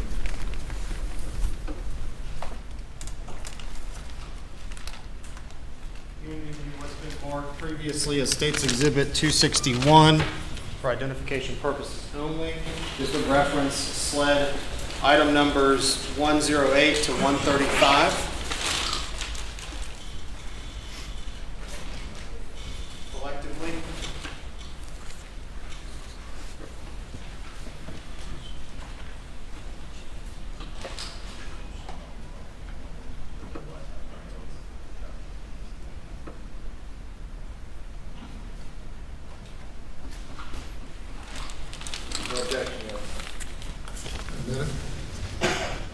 Agent Greer, these items now admitted under State's Exhibit 261.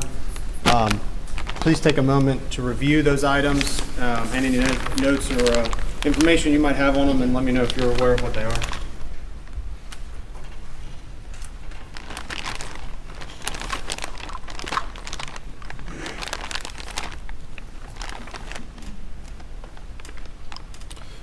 Yes, container AB was submitted to the laboratory, and it is to contain sled items 108 through 135.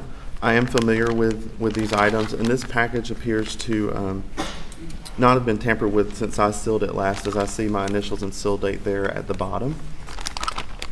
And what's inside that package? Inside this package, there are 300 blackout caliber cartridge cases, as well as 12 gauge shot shells. And did you have an opportunity to perform an analysis on these items? Yes, sir, I did.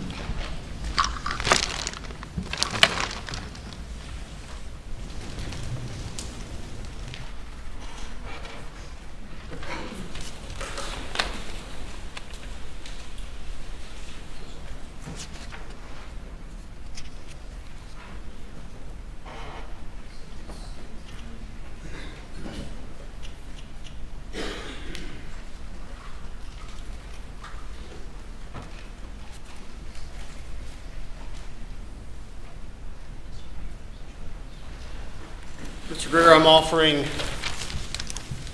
you what's been marked as State's Exhibit 398. That would reference sled item 22.4. And I believe without objection, we'll offer it into evidence. That's correct. If you would, please take a look at that item and cross-reference with your report and let me know if you're familiar with what it is.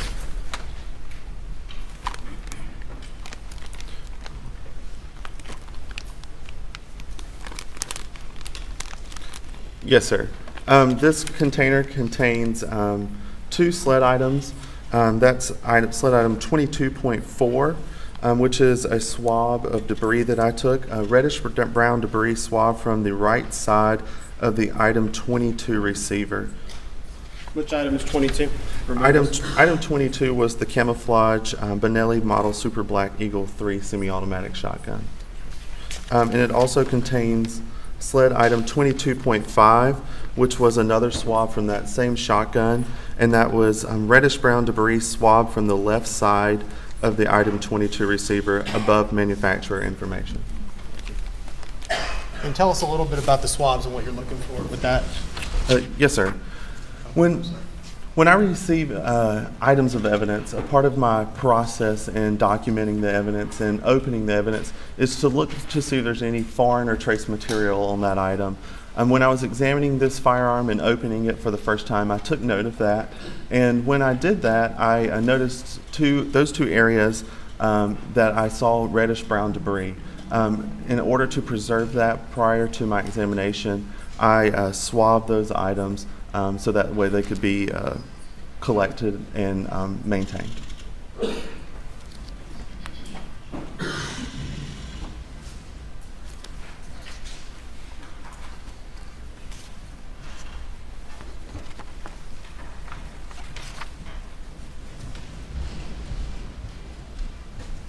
All right, Mr. Greer, I'm handing you what's been marked as State's Exhibit 399, which references sled item 22.7. State would offer that into evidence after you identify it, and I believe without objection.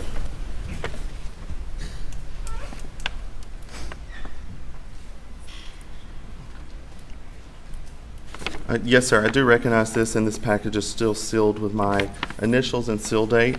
Item 22.7 was the unfired 12-gauge shot shell that was submitted with the item 22 camouflage Benelli Super Black Eagle 3 shotgun.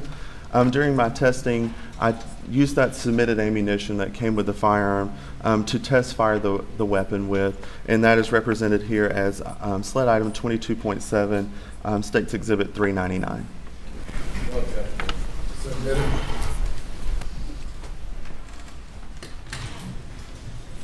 All right, Mr. Greer.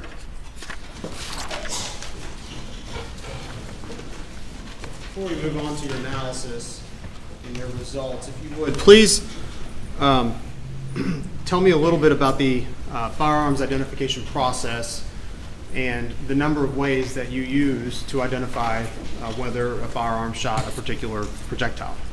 Sure. As we were discussing earlier, when I receive evidence into the laboratory and I begin my examination, there's a lot of documentation that has to happen. First, as we're opening the evidence, we're going to, one, make sure to preserve any of that trace or foreign material. We use photography to document the evidence as we're opening it and to photograph the actual item itself and that trace material or foreign material. We also use a lot of departmental worksheets where I take notes on the firearm, the magazine, the fired components such as the cartridge case or the bullet, and also any other thing that we need to document throughout the process, or unfired cartridges. We take note of all of that, writing down all of these characteristics that we're seeing on the evidence. In order to do our examination, though, we have to look at these fired ammunition components, these cartridge cases and these fired bullets, and look at their class characteristics. So we're going to count on a bullet. We're going to look at its rifling, trying to determine its caliber through weight and measuring it, and counting those number of lands and grooves that comprise that rifling. Like we spoke earlier, that's what gives that bullet that twist. We document that. We may also look at those cartridge case and look at those things that have the same class characteristic. That could be the caliber of that cartridge case, the shape of that firing pin, and any overall features. Items that share the same class characteristics will compare together. And it's kind of like climbing a ladder at this point. Those items that share the same class characteristics, we climb to the next step on that ladder and we compare those items. We're going to look at those fired bullets with each other, those fired cartridge cases with each other, and we're going to look at all of that under high magnification. We use a comparison microscope in our laboratory to look at these items. And basically, if you think back to a biology lab that you may have had in school or some kind of science lab, when you look through a microscope, that's what we're doing. But we're using this comparison microscope to look at two things at one time. And we use it uses an ocular bridge so we can look through like a set of binoculars to look at these things. We can change the angles that we're looking at, all these tiny little scratches and striations and impressions on the evidence that you can't really see with the naked eye. We're going to look at it under that magnification and compare all of that to each other to help us reach our final goal, which is a conclusion. If we have firearms that are submitted, we'll also have that documented. Those firearms that have the same class characteristics, for instance, if we have a gun that's the same caliber as our fire bullet and it shares the same rifling specifications, then that means we can compare that bullet with test fires from the firearm. So I'll make sure the firearm is safe to fire, and we'll shoot that firearm within our laboratory. We have several different ways to do that with a water recovery tank and a tunnel that we're able to shoot and recover those test specimens that I physically shot from the firearm. I'll compare those test specimens with each other to look at how those marks that I was looking for under the microscope that we were talking about, to see how they're reproducing on those test fires in whether that be a bullet or cartridge case, compare that under the microscope, and then compare that where necessary to the submitted evidence. After looking at all that, I would reach a conclusion about whether this was fired by this item or not, or whatever that conclusion may be. I arrive at that, and I write that conclusion down. At that point in time, another qualified examiner within our firearms department will review the evidence themselves. They'll look at all the submitted evidence and compare that with each other and with those test specimens that I fired and arrive at their own conclusion. If they're in agreement, then they'll sign off on my conclusions, and a report can be drafted. And that's how we get the information out to our customers through our report. At SLED, we have the 100% micro verification process, where everything that we're issuing a conclusion on is reviewed by another examiner. So that case file, all that documentation that I generate goes to that examiner or reviewer. It undergoes a technical review and an administrative review before a report can be released. And in a nutshell, that's how we work each case. There are different parts, there's different items of evidence that we get in each case, but that's a quick overview of how each case has worked, and that process was applied to this case. Thank you. Mr. Greer, speaking of the peer review process that goes on in the lab, is that conducted blindly, meaning the person reviewing your report doesn't know what your findings are? That's correct. Okay. Could you explain, so the subsequent reviewer doesn't know what you decided in your first prime opinion, is that right? Right. I'll look at the evidence myself, arrive at a conclusion, and the second examiner will look at it and come to their conclusion on their own. Once they have arrived at their own conclusion, looking at the evidence with their own eyes on the microscope, they'll read my results to see if they're in agreement with what I have determined or not. And that, I think you just testified, but was that done in this case? Yes, sir, it was.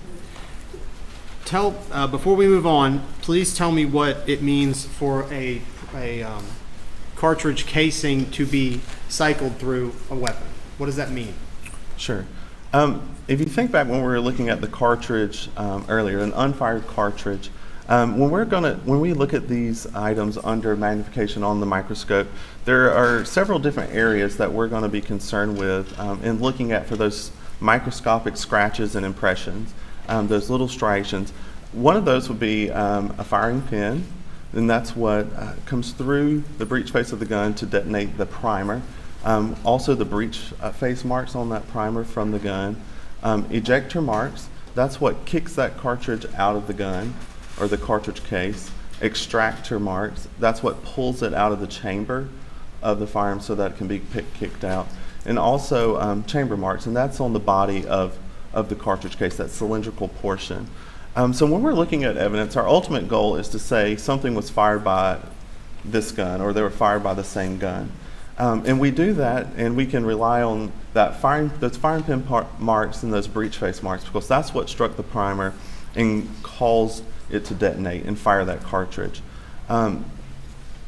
There's other things that we can look at just to single out, like extractor marks and ejector marks and chamber marks of such, that we can look at to say that a cartridge has traveled through a gun. For example, if you were to load a magazine, insert it into a semi-automatic firearm,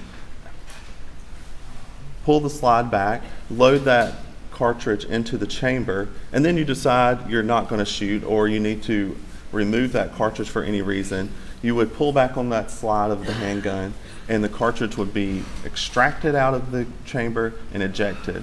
Through that process, there can be marks left on the cartridge. That also would happen when you're firing it, but that's not what detonated that primer and set that off. Those ejector marks, those extractor marks, and that just means that that cartridge, we can say, has traveled through that firearm at one point in time. That's not to say it was fired by, but it's cycling marks that we're seeing as it's cycled through that gun. So is it accurate to say then that the cycling marks are separate and distinct from the actual firing pin marks that when you're reviewing these under a microscope? Yes, sir. As far as what we're looking at geographically on the cartridge case, those would be in a different location when we're looking for those ejector marks or extractor marks or chamber marks. That's not something that we typically would be seeing on the primer area that detonated that cartridge. Thank you. If I could, beginning with your results, if we could begin with your examination of all the shotgun shells, so the actual shells that were retrieved as part of your analysis, beginning with sled items 9 and 10, which would be states item 33 and 34. Could you tell me where these items were retrieved? Remind us where these items were retrieved from, first of all. Sled items 9 and 10, that's States Exhibit 33 and 34. Item 9 was from marker 9, and item 10 was from marker 10, which is my understanding that it was at the feed or storage room. And I'm going to put these on the Elmo, but if you would tell us what your analysis of these items revealed. Yes, sir. Objection to these opinions based on the prior ruling. Please proceed, Mr. Griffin. Yes, sir. When I compared and examined those two shot shells with each other, I determined that those two shot shells had been fired by the same firearm. And do you know the make and model or the make and manufacturer of those two weapons, projectiles or shells? Yes, sir, I do. All right. Sled Item item 9. Yes, sir. Which item 9 is which item? Item 9 is the red and color shot shell, which is States Exhibit 34. Okay. That was a Federal Premium Double-Aught Buck 3-inch Magnum shot shell. And sled item 10 is the black and color shot shell, States Exhibit 33, and that is a fired 12-gauge Winchester Drylock number 2 shot shell.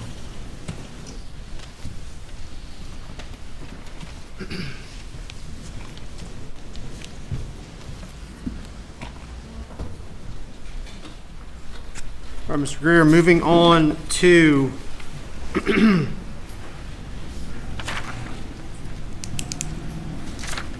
referencing item 22 collectively. Yes, sir. States Exhibit 399, 22.7 on your report. Yes, sir. Did y'all put it somewhere?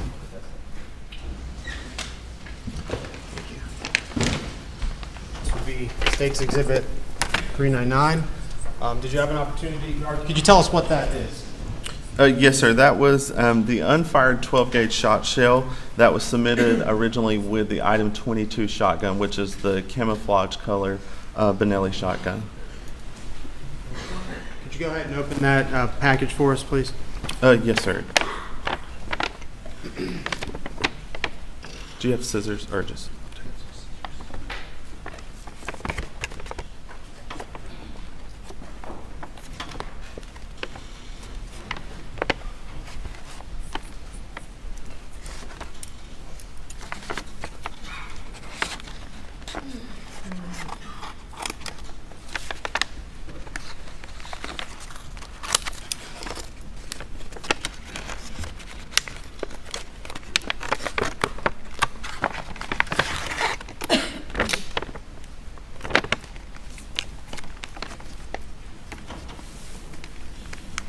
Remind us again where that item was retrieved from.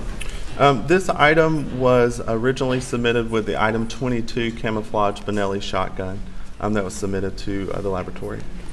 meaning it was actually loaded into the shotgun? When I received it, it was not loaded in the shotgun, but this was an unfired shot shell as it was submitted. This is the shot shell that I test fired in that shotgun. All right, very good. Thank you.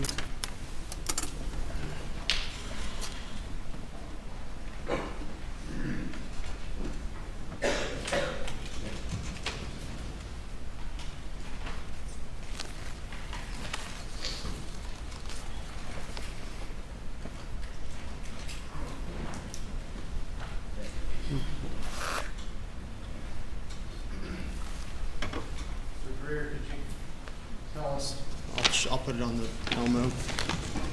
Tell us what the make and manufacturer of this item is. Yes, sir.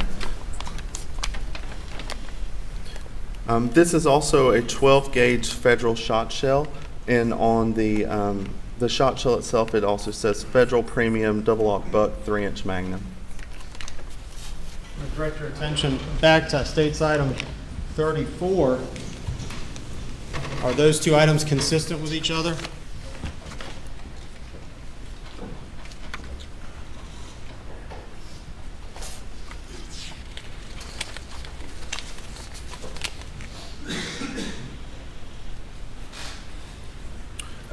Yes, sir. It does appear that they are consistent in construction and their head stamp information.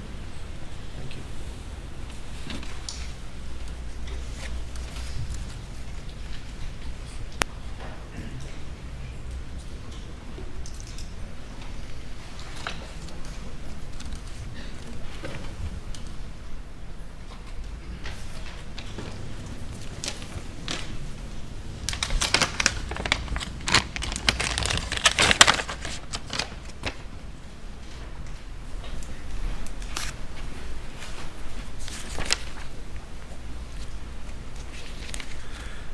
If you would, since let's work through the number of firearms that were identified by you. Did you have an opportunity to test those firearms with the projectiles retrieved? Yes, sir, I did. What were your results for item 30, the Mossberg pump-action shotgun? In regards to the two shot shells? Correct. My results after examining that, it was determined that the item 30 shotgun did not fire the items 9 and 10 shot shells. And could you move on to your item 31, State's item, one moment, I'm sorry. And the item you just referenced was State's item 89, the Mossberg shotgun. State's exhibit 90, sled item 31. Could you please tell us about that item? Yes, sir. Based on my examination, I was able to determine that item 31 was not fired by, that item 31 did not fire items 9 and 10. All right, concerning State's exhibit 91, your sled item 32, that would be a Benelli Super Black Eagle 2, black in color. Could you tell us your results of that? Yes, sir. Based on my examination, it was determined that item 32 did not fire items 9 and 10. Item 32 was, however, recovered with a number of rounds in it. Is that correct? Yes, sir, that is correct. And what were those rounds? Item 32, the Benelli model Super Black Eagle 2 shotgun, was submitted with 2 unfired 12-gauge shot shells, Federal and Winchester.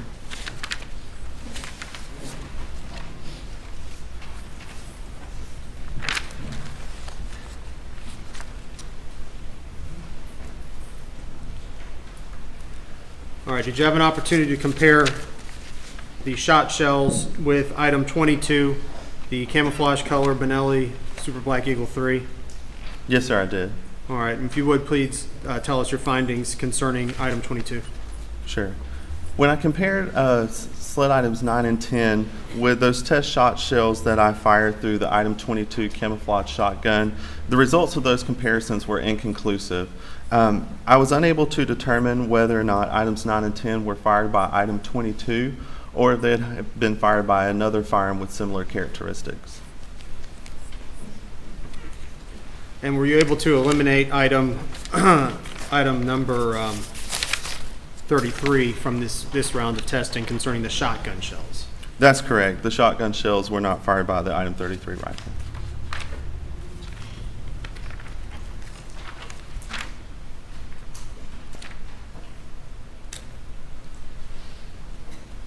Moving on to your results, moving on to your testing, or did you conduct additional testing of 300 blackout rounds? Yes, sir, I did.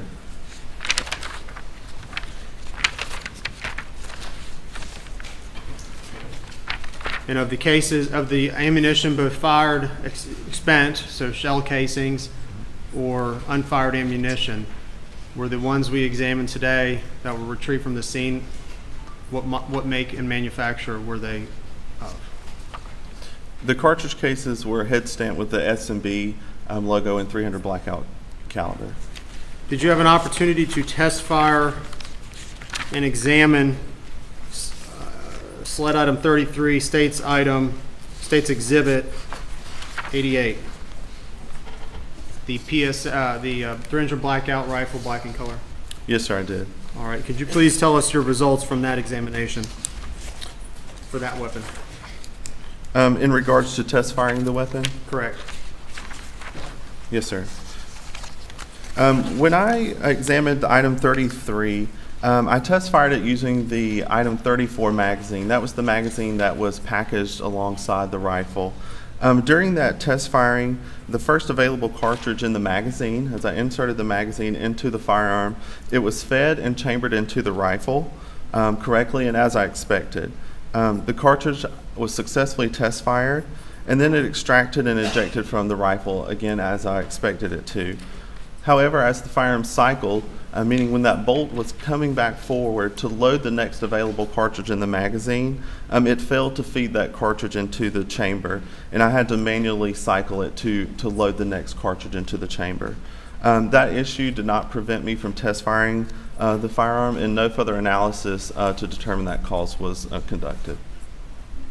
Referencing your results, sled item 128 in your exam, were you able to identify any cartridge casings that would have been fired by item 33 rifle? Your item 33 states exhibit 90, states exhibit 88. Yes, sir, I was. And just to be clear, we're talking about this 300 blackout rifle. Is that correct? We're talking about your item 33? Yes, sir. That is sled item 33 that I examined and test fired. What were you able to identify with the rounds recovered, the 300 blackout rounds recovered? Please list their item numbers as well. Yes, sir.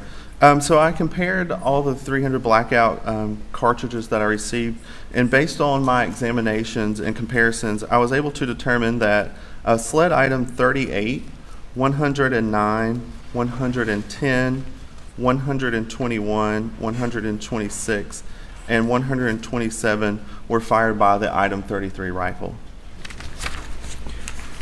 And those would be various items that were recovered that we've been through and identified in the state's exhibits. Is that correct? Yes, sir, that's correct. So some of them you would say were fired by item 33? That is correct. I know you mentioned before with item 33, or sorry, state's exhibit 89. I'm sorry, state's exhibit 88. I know you'd mentioned before that it wasn't working properly. Does that inhibit your ability to test it in any way? No, sir. I was able to test fire that firearm and recover those test specimens that I needed in order to make those comparisons. Do malfunctions occur in firearms from time to time? Yes, sir, they can occur. But nevertheless, you were able to simulate you were able to fire the weapon eventually? Yes, sir. I was able to test fire the weapon and recover those test specimens that I needed. All right, I'm going to reference sled items 2 through 7, 35 through 37, 39, 108, 111 through 120. Do you understand which items I'm referencing? Yes, sir, I do. And how did you compare those, or how did the analysis go when compared with item 33, states item 88? Yes, sir. When I compared those items, that was items 2 through 7, 35 through 37, 39, 108, 111 through 120, and 122 through 124, and 128 with each other. And when I compared those with those test specimens that I fired through item 33, The results of those comparisons were inconclusive. Again, that means I was unable to determine if they had been fired by item 33 or they had been fired by another firearm or firearms with similar characteristics. Still on item 33, State's Exhibit 88, the recovered 300 blackout rifle. Were you able to compare the ejection and extraction marks of various 300 blackout rounds recovered and casings recovered? Yes, sir. And what was your findings concerning some of those items? And please list the items, and we will go back and identify State's exhibits in a minute. Yes, sir. In looking at the mechanism marks on items 111, 114 through 115, 118 through 119, 123, and 128, I was able to determine that those items had all been loaded into, extracted, and ejected from the item 33 rifle at some previous time.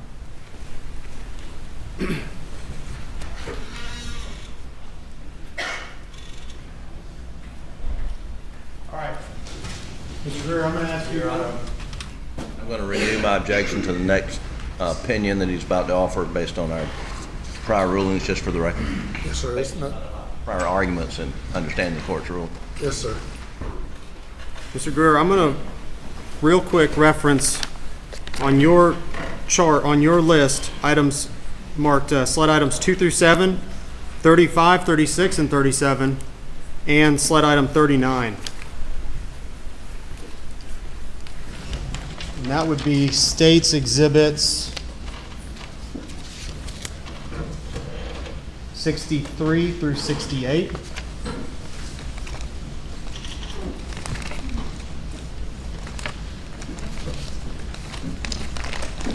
And just please verify that I've handed you State's exhibits 63 through 68 and identify if they correlate to items 2 through 7 on your chart.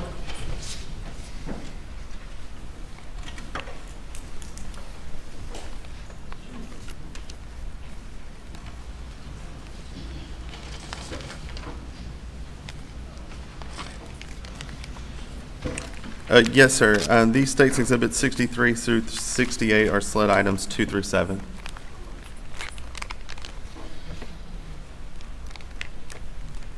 And then I'm going to show you what's been marked as take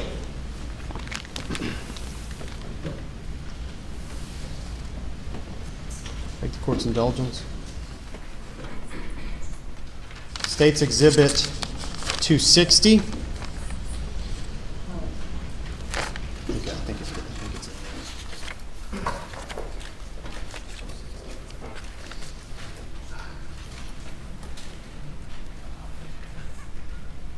State's Exhibit 250, which correlates to sled items 35 through 39. Please verify that for me. Yes, sir. This is State's Exhibit 260, which is a container that is to contain sled items 35 through 39. Okay. Sled items 2 through 7. State's Exhibit 63 through 68. After review of the crime scene, where were those located? After reviewing the crime scene diagram, it's my understanding that those cartridge cases were at marker numbers that were near or around the body of Margaret Murdaugh. And those would be 300, is that right? That's correct. They're 300 blackout caliber. Or they were spent casings? Yes, sir. Those are fire cartridge cases. And State's Exhibit 260, items 35 through 39, what are those again? Those were all fire 300 blackout caliber cartridge cases, head stamped with the S&B logo and 300 blackout caliber. And where were those items recovered? Listed on our submission documents, those were from the ground at side entrance door. Have you physically been there to the Moselle property? Yes, sir, I have. Are you familiar with the ground at the side entrance door? Yes, sir, I believe so. Is that the side entrance that leads into the pool table and the gun room? Based on my understanding of the scene, yes, sir, I believe that is where those were collected from, near that door that goes into that room. We have 300 blackout round casings collected from around Maggie's body, and we have 300 casings collected from the house. Is that correct? That's correct. And do you have any notes? Did you take any contemporaneous notes on the condition of your items 35 to 39, those collected at the side of the house? Yes, sir, I do believe so. I'm going to reference my case file here to confirm. Would referencing your file help you refresh your memory on that matter? Yes, sir, it would. During my examination, when I looked at items 35 through 39, which were recovered near that door area, I did note that they were tarnished and weathered in my case file. Mr. Greer, tell us what you found concerning those items. Based on my examination, it was determined that items 2 through 7, 35 through 37, and 39 had matching mechanism marks, and it was concluded that those items had been loaded into, extracted, and ejected from the same firearm at some previous time. So if I understand it correctly, the items collected right by Maggie had been loaded into, extracted to, and ejected by the same firearm that were identified, that items were picked up by the side of the house. Yes, sir, that is correct. Court's indulgence?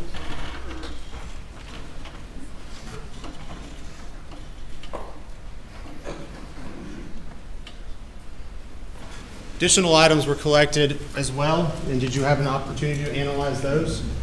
Yes, sir, I did. And identify the sled item numbers, and then we'll identify the state's exhibit numbers.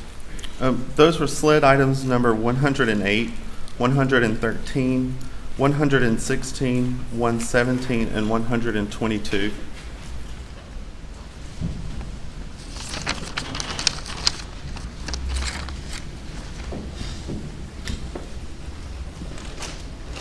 Handing you what's been marked as State's Exhibit 261,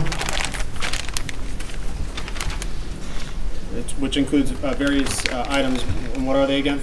Yes, sir. This is a container that contains multiple 300 blackout caliber cartridge cases and fired 12-gauge shot shells.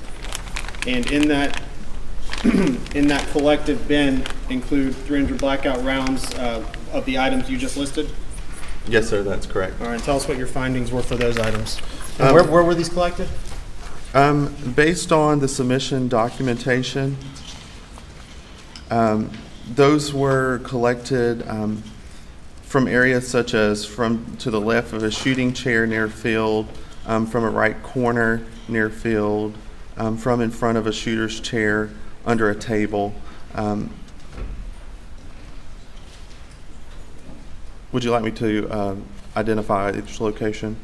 For those items, have you had an opportunity to review some body-worn camera footage and evidence and kind of identify what that actually meant? Oh, yes, sir. And generally, when it says left leg and right leg and near the front or back, what is it talking about? It appears that there's some type of shooting area that those were collected from. Okay.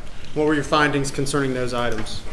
It was determined that those items, and to include items 108, 113, 116, 117, and 122, also had those same matching mechanism marks to conclude that they had been loaded into, extracted, and ejected from the same firearm as those at the crime scene around Margaret Murdaugh's body, and those several recovered from the home.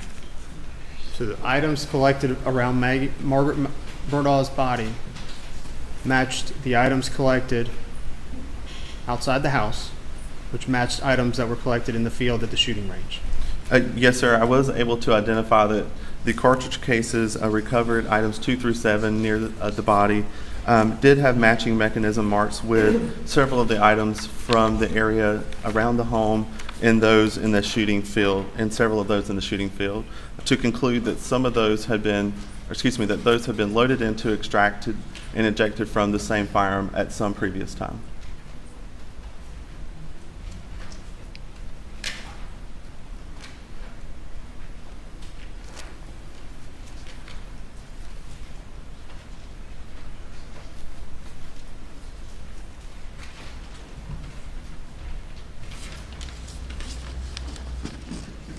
I'm going to reference slide item 8. That would be states item 250. States exhibit 250. I'm going to put it on the screen.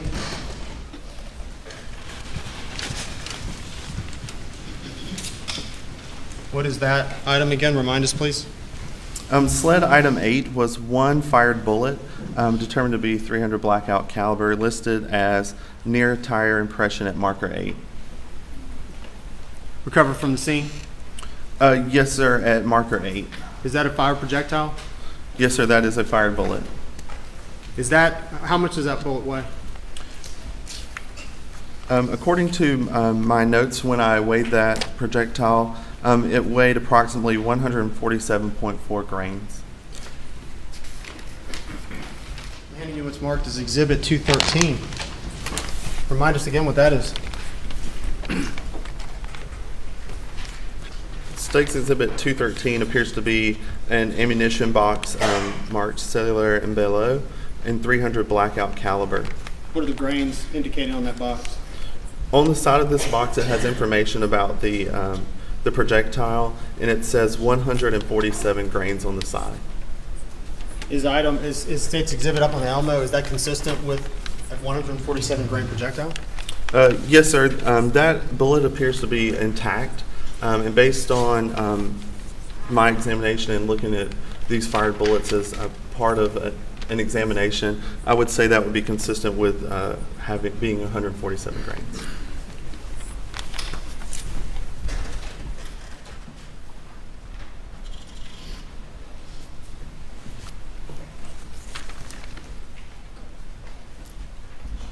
You have an opportunity to inspect sled item 12. Yes, sir, I did. Tell us your results of that. Sled item 12 was one fired bullet, determined to also be .300, most consistent with being .300 blackout caliber, and it was listed as from bedding inside doghouse. And did you have an opportunity to weigh that projectile? Yes, sir, I did. And what was the results of that? When I weighed that projectile, it was approximately 146.8 grains. Is that consistent with the 147 grain unfired ammunition? Yes, sir, I would say that would be consistent with 147 grains.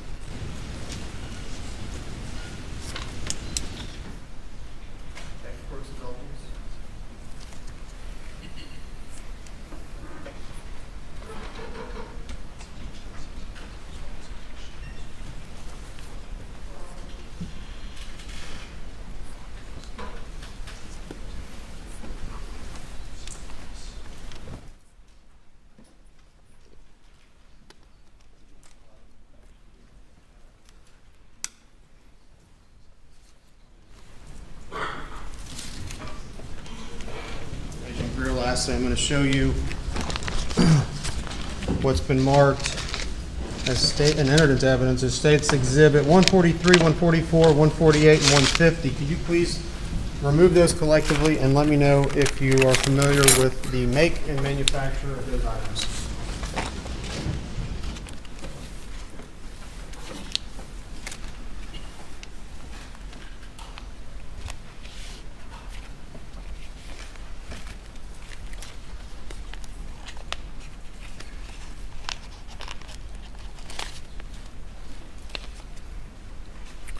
State's Exhibit 143 is a 12-gauge Federal shot shell. It says Federal Premium Double-Aught Buck 3-inch Magnum on the shell, on the side of the shell.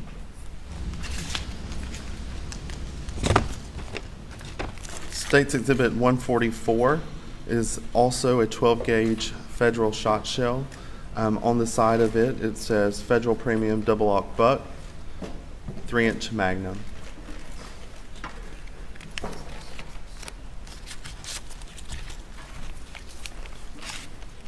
State's Exhibit 148 is also a 12-gauge Federal shot shell. On the side of it, it says Federal Premium Double-Aught Buck 3-inch Magnum.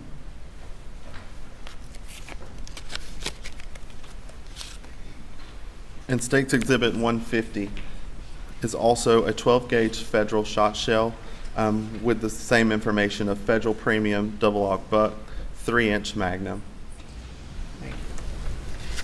Are all of those 4 exhibits that you just reviewed of the same manufacturer and same make and model? Yes, sir. They appear to have the same information and also in their in their construction as well. If I use one for demonstrative purposes, all the rest are the same? Yes, sir. They appear to be all consistent. Showing you what you just identified. This would be States 143. Is this the item you just looked at, Mr. Greer? Yes, sir. Showing you what's been marked as States Exhibit 34. Remind me again which item that is. Sled item 9. State's Exhibit 34 was sled item 9. That's correct. And what's the make and model of that? Sled item 9, State's Exhibit 34 was a fired 12-gauge shot shell with the federal premium double-aught buck 3-inch Magnum, red in color. Showing you what's been marked as States Exhibit 399. This would be, where's item 9 from? Item 9 is listed as from marker 9, and again, based on my understanding of the crime scene document, that was near or around the feed room. And marked as States Exhibit 399, sled item 22.7. Where is that item from? Sled item 22.7, State's Exhibit 399, was the unfired 12-gauge shot shell that was originally submitted as item 22 with the camouflage Benelli shotgun. State's item 4, and you've already reviewed this.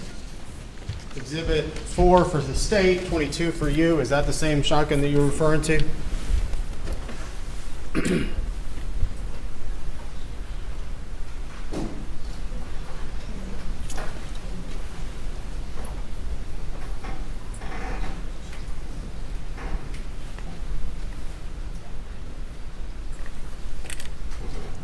Yes, sir. This is my item 22 shotgun.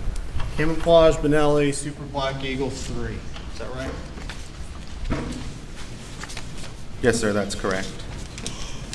And all those items are of the same model and manufacturer. Is that correct?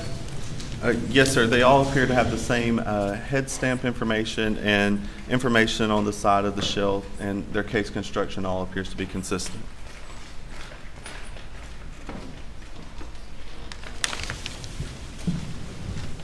Reference your item 10 now. Well, first let me collectively hand you what's been marked as States Exhibits 144. Sorry. States Exhibits 145, 146, 147, and 149 collectively. Please take them out individually, review them. Let me know if you recall what they are. Make and model, make and manufacturer is what I'm interested in.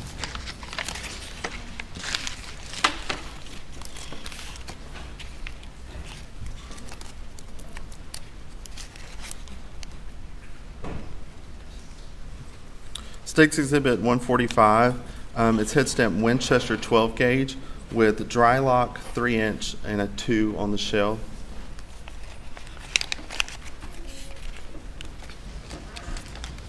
State's Exhibit 146 is head stamp Winchester 12 gauge. On the shell it says dry lock 3-inch number 2.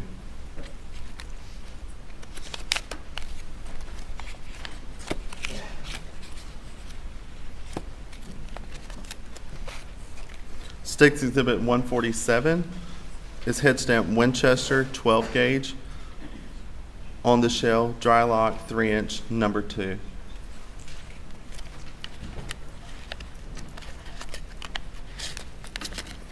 And State's Exhibit 149, head stamp Winchester 12 gauge. On the shell, dry lock 3-inch number 2. You know to indicate where those items were recovered? Based on the packaging. What is the packaging? Where does the packaging indicate those items were recovered? The packaging for States Exhibit 145 says from estate box on bookshelf in gun room. States Exhibit 146 says from Kent box on bookshelf in gun room. States Exhibit 147 says from nightstand in Paul's room. And States Exhibit 149 says from estate box on bookshelf in gun room.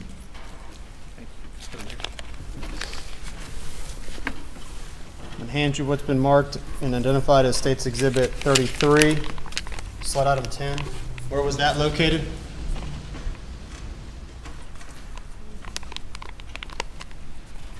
Sled item 10, again, was a fired 12-gauge shot shell, head stamp Winchester 12-gauge on the side, dry lock 3-inch number 2, and that was located at marker 10, which again, based on my understanding, was near that feed room. Identify, please, the make and manufacturer of that item. Yes, sir. It was head stamp Winchester 12-gauge, and on the shell it says dry lock 3-inch 2. Is that consistent with the make and manufacture of all the other items you just reviewed? Yes, sir, it is.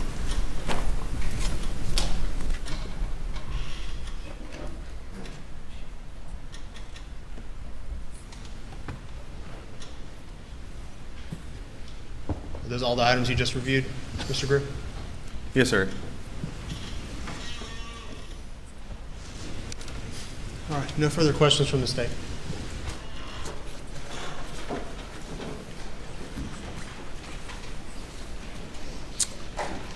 We'll take a few minutes break, ladies and gentlemen. Do not discuss the case.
You may now be seated.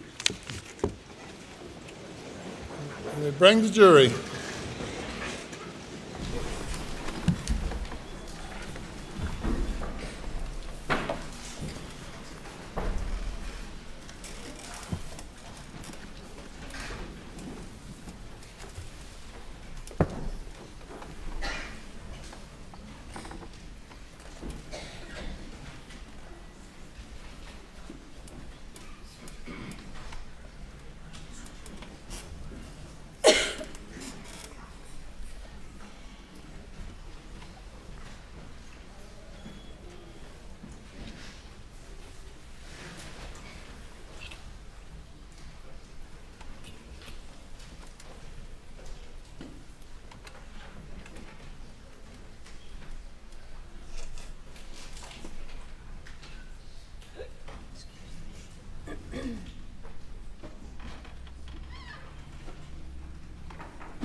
Sir, cross-examination. Thank you, Your Honor.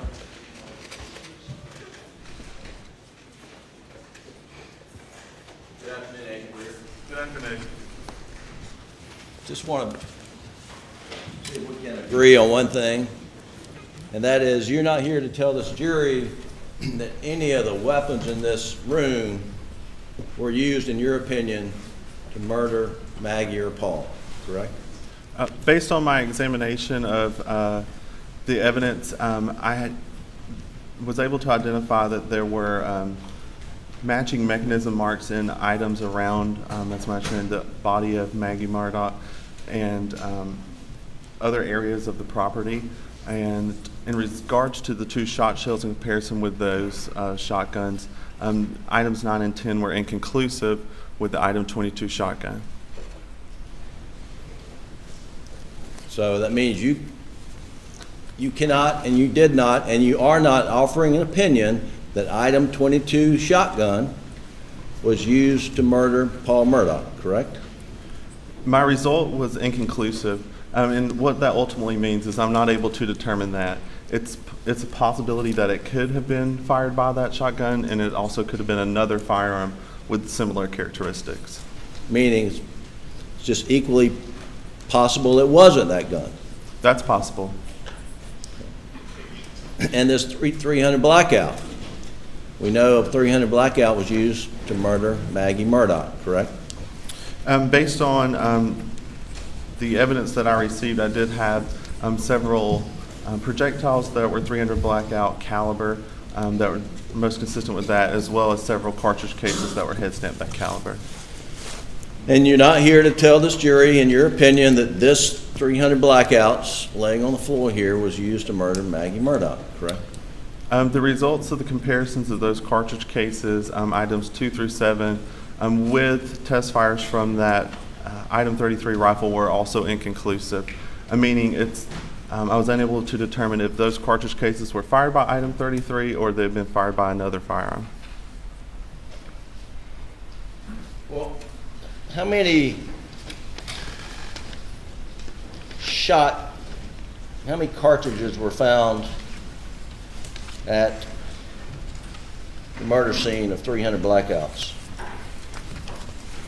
Do you remember? Based on my understanding of the crime scene, I believe I was only submitted items 2 through 7, so that would be 6 fired 300 blackout caliber cartridge cases. And again, I was not at the scene to recover those. That's just what was submitted to me and based on my understanding of the evidence. Okay. I'm gonna stay on the 300 blackout for a moment, and I'm gonna show you what we marked as Defendant's Exhibit 69. Previous comment on that. Excuse me? Just what I previously. Yeah. And you have your file there, but take a look at Defendant 69 and see tell us if you recognize that document as coming from your firearms file. Report, excuse me. Extended report.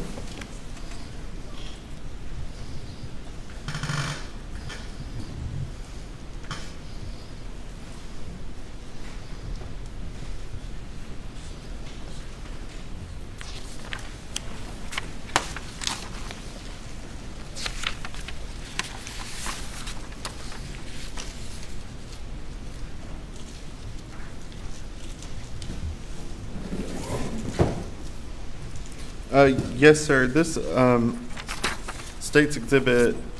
Defendant's Exhibit. Excuse me. Yes, sir. Defendant's Exhibit 69 does appear to be a copy of 2 pages from my case file. Thank you. Your Honor, we would move Defendant's Exhibit 69 into evidence, I believe, without objection. Without objection. Submit it. Yeah. This is page number 67 and 68. We're going to pull it up on the screen. And while we're doing that, Agent Greer, is this your worksheet for the 300 blackout that's here in the courtroom and sled item 33, which bears State's Exhibit number 88? Yes, sir. That would be a copy of my worksheet for sled item 33. Okay. And this is the item that you're not prepared to tell the jury here that, in your opinion, was not used to murder Maggie Murdaugh. Based on my examination of the cartridge cases, or several of those cartridge cases that were recovered from all the locations, the results of those comparisons were inconclusive. I'm unable to determine if they were fired by that firearm or by another firearm or firearms with those similar characteristics. But you did test fire this item 33, correct? Yes, sir, I did. And on the second page of Exhibit 69, Doug, if you'll pull up the description of what happened, and if you'll tell the jury what problems you encountered when you test fired item 33, which is State's Exhibit 88.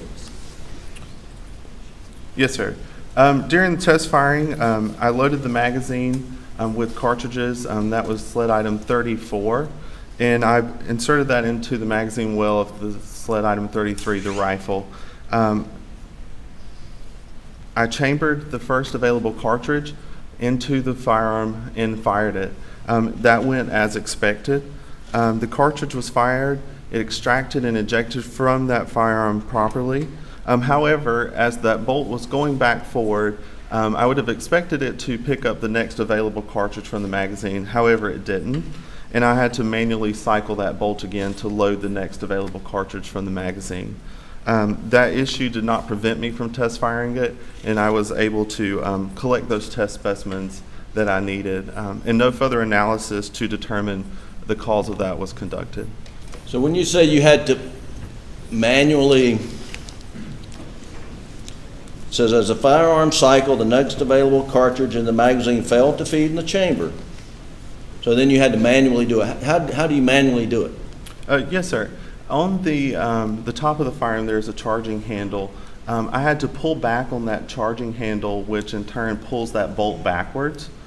And when I did that and released it, it was able to then go forward on its own and pick up the next cartridge from that magazine that was inserted into the firearm. Okay. And you had to do that every time you fired Exhibit 88, is that correct? Yes, sir, I believe so. During my test firing, I did have that phenomenon occur. So is it fair to say Exhibit 88, item 33, was malfunctioning when you tested it? It did not work as I expected it to. I would have expected it to fire and load that next cartridge as it should. However, when we're test firing these firearms, we're holding them in different weights because we're test firing them in a bullet recovery tank, which at the time was a vertical tank filled with water. So I had to hold it in kind of a strange position. But through all my test firing, I did have this situation occur. But again, no other testing to determine why that was happening was conducted. and I was able to test fire that gun and collect those test specimens. And is it fair to say you were not able to rapid fire, pull the trigger, pull the trigger, pull the trigger, and shoot bullets in immediate succession? During my testing, I had to manually load that next cartridge in, so it just took the amount of time that it would take me to do that step, if you will. Instead of the firearm performing that function for me, I had to do it, and that's what I did in this case. Okay, and then, all right, were you able to get the projectile out of the water tank and compare it to the two projectiles found at the murder scene, I believe? I don't know if it's item 8 or as part of your analysis, did you compare ejectiles from item 33 to the projectiles found at the scene? Yes, sir, that is correct. I did collect those test-fired bullets from our water tank, and I did compare that where appropriate with the fired projectiles that were submitted. And did you reach any conclusions based upon that projectile comparison? Yes, sir, I did. And what were those conclusions? Based on the observable physical characteristics of items 8 and 12, those are sled items 8 and 12, I determined those to be most consistent with .300 blackout caliber.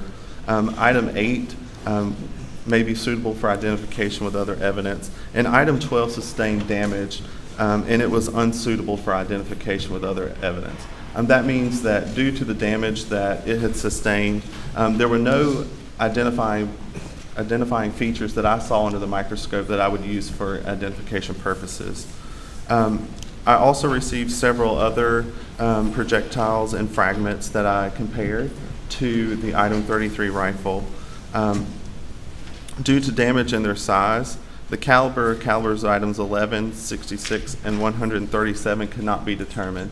They were just too small for me to make any determination about their caliber.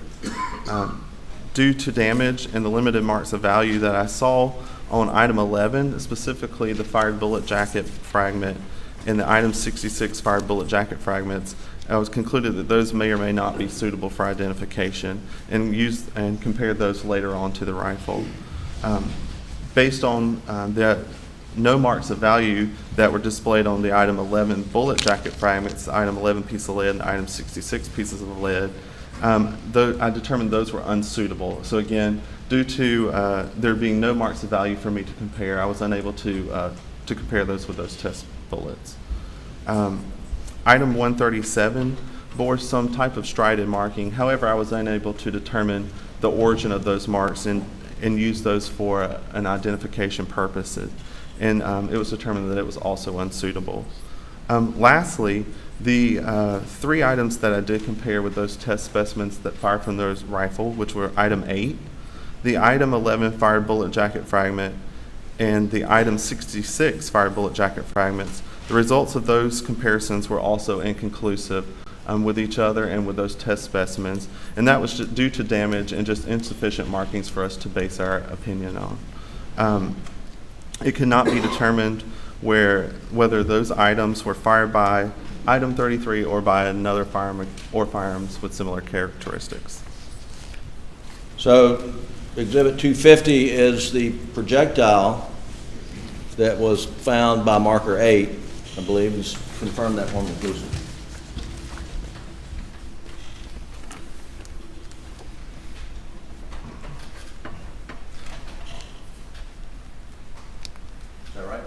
Yes, sir, that is correct. State's Exhibit 250 was sled item 8 near tire impression at marker 8. That's correct.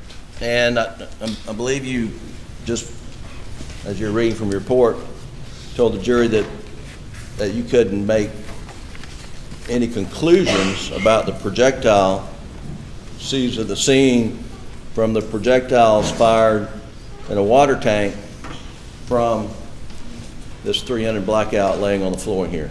Is that right? That's correct. The results of those comparisons were inconclusive, so I'm unable to determine if item 8 was fired by the rifle or by another firearm with similar rifling characteristics. Well, aren't the rifling marks on a projectile as it goes through the barrel more reliable when making firearm identifications than most any other tool marks that you rely upon? I wouldn't say they're more reliable. We do rely on the rifling in that barrel to mark those projectiles, and that's what gives those markings on puts those markings on those bullets. So we're able to look at them and do a firearms identification examination on them.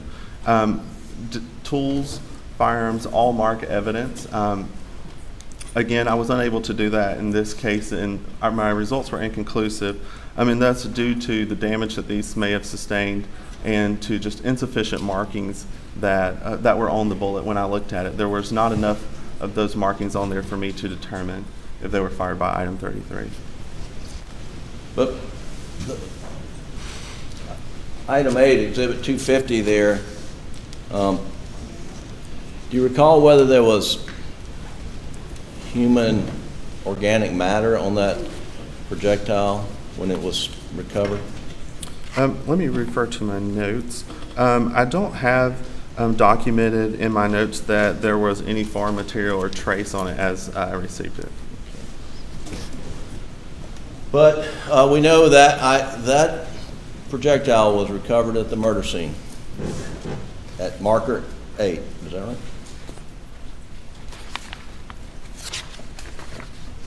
Near the tire. Yes, sir. Near the tire impression at marker 8. That's correct. And you made comparisons of of shell cartridges, the back end of the full bullet that were collected at the shooting house on the property at Moselle. Did you not? I don't have the numbers, but we went through them a moment ago. You did.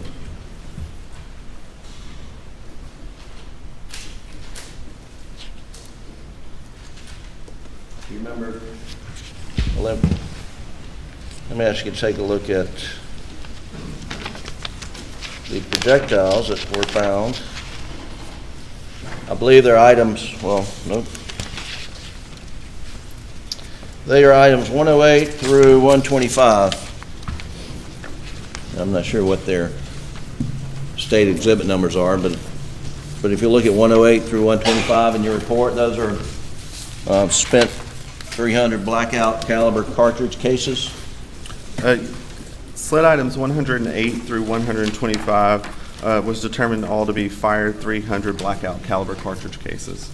And in your report, it references left of shooting chair near field, right front corner, etc. Maybe you don't know, but are you aware those were collected at a gun house at a firing range on the property? Yes, sir. And I'm going to back up. I misspoke earlier. It's 108 through 124 are the .300 blackout caliber cartridge cases. But based on my understanding of everything, yeah, there was some type of shooting field or stand that I believe those were collected from, and that kind of seems to coincide with the item descriptions, which is what I'm familiar with. Okay, and were you aware that when you're sitting in the shooting house and you're target practicing, that there was a earthen berm that the shots were fired into? No, sir. I've never seen this area. Okay. Would it have been helpful to your analysis if the investigators had dug out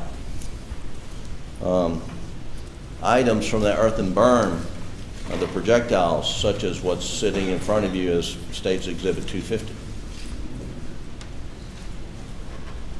We're able to look at bullets that are submitted. We don't have any type of restraint. It may have been helpful. Bullets, as we've seen here, come to us in all shapes and sizes due to their damage that they may have sustained. So I'm unable to really answer that question without seeing the evidence and determining if it would be helpful. Okay. I want to ask you a little more about the conclusions that you've reached as documented in your report, and I've particularly focused on item 128, and I'm still talking about The Buster's 300 blackout that's laying on the floor here in the courtroom. And just so we're clear, there were items, the cartridges that we talked about, the back end of the bullet, that you were able to conclude that they were fired by this gun, right? Yes, sir. I was able to determine in looking at the totality of the marks on those cartridge cases that there were items submitted to me have been fired by that firearm.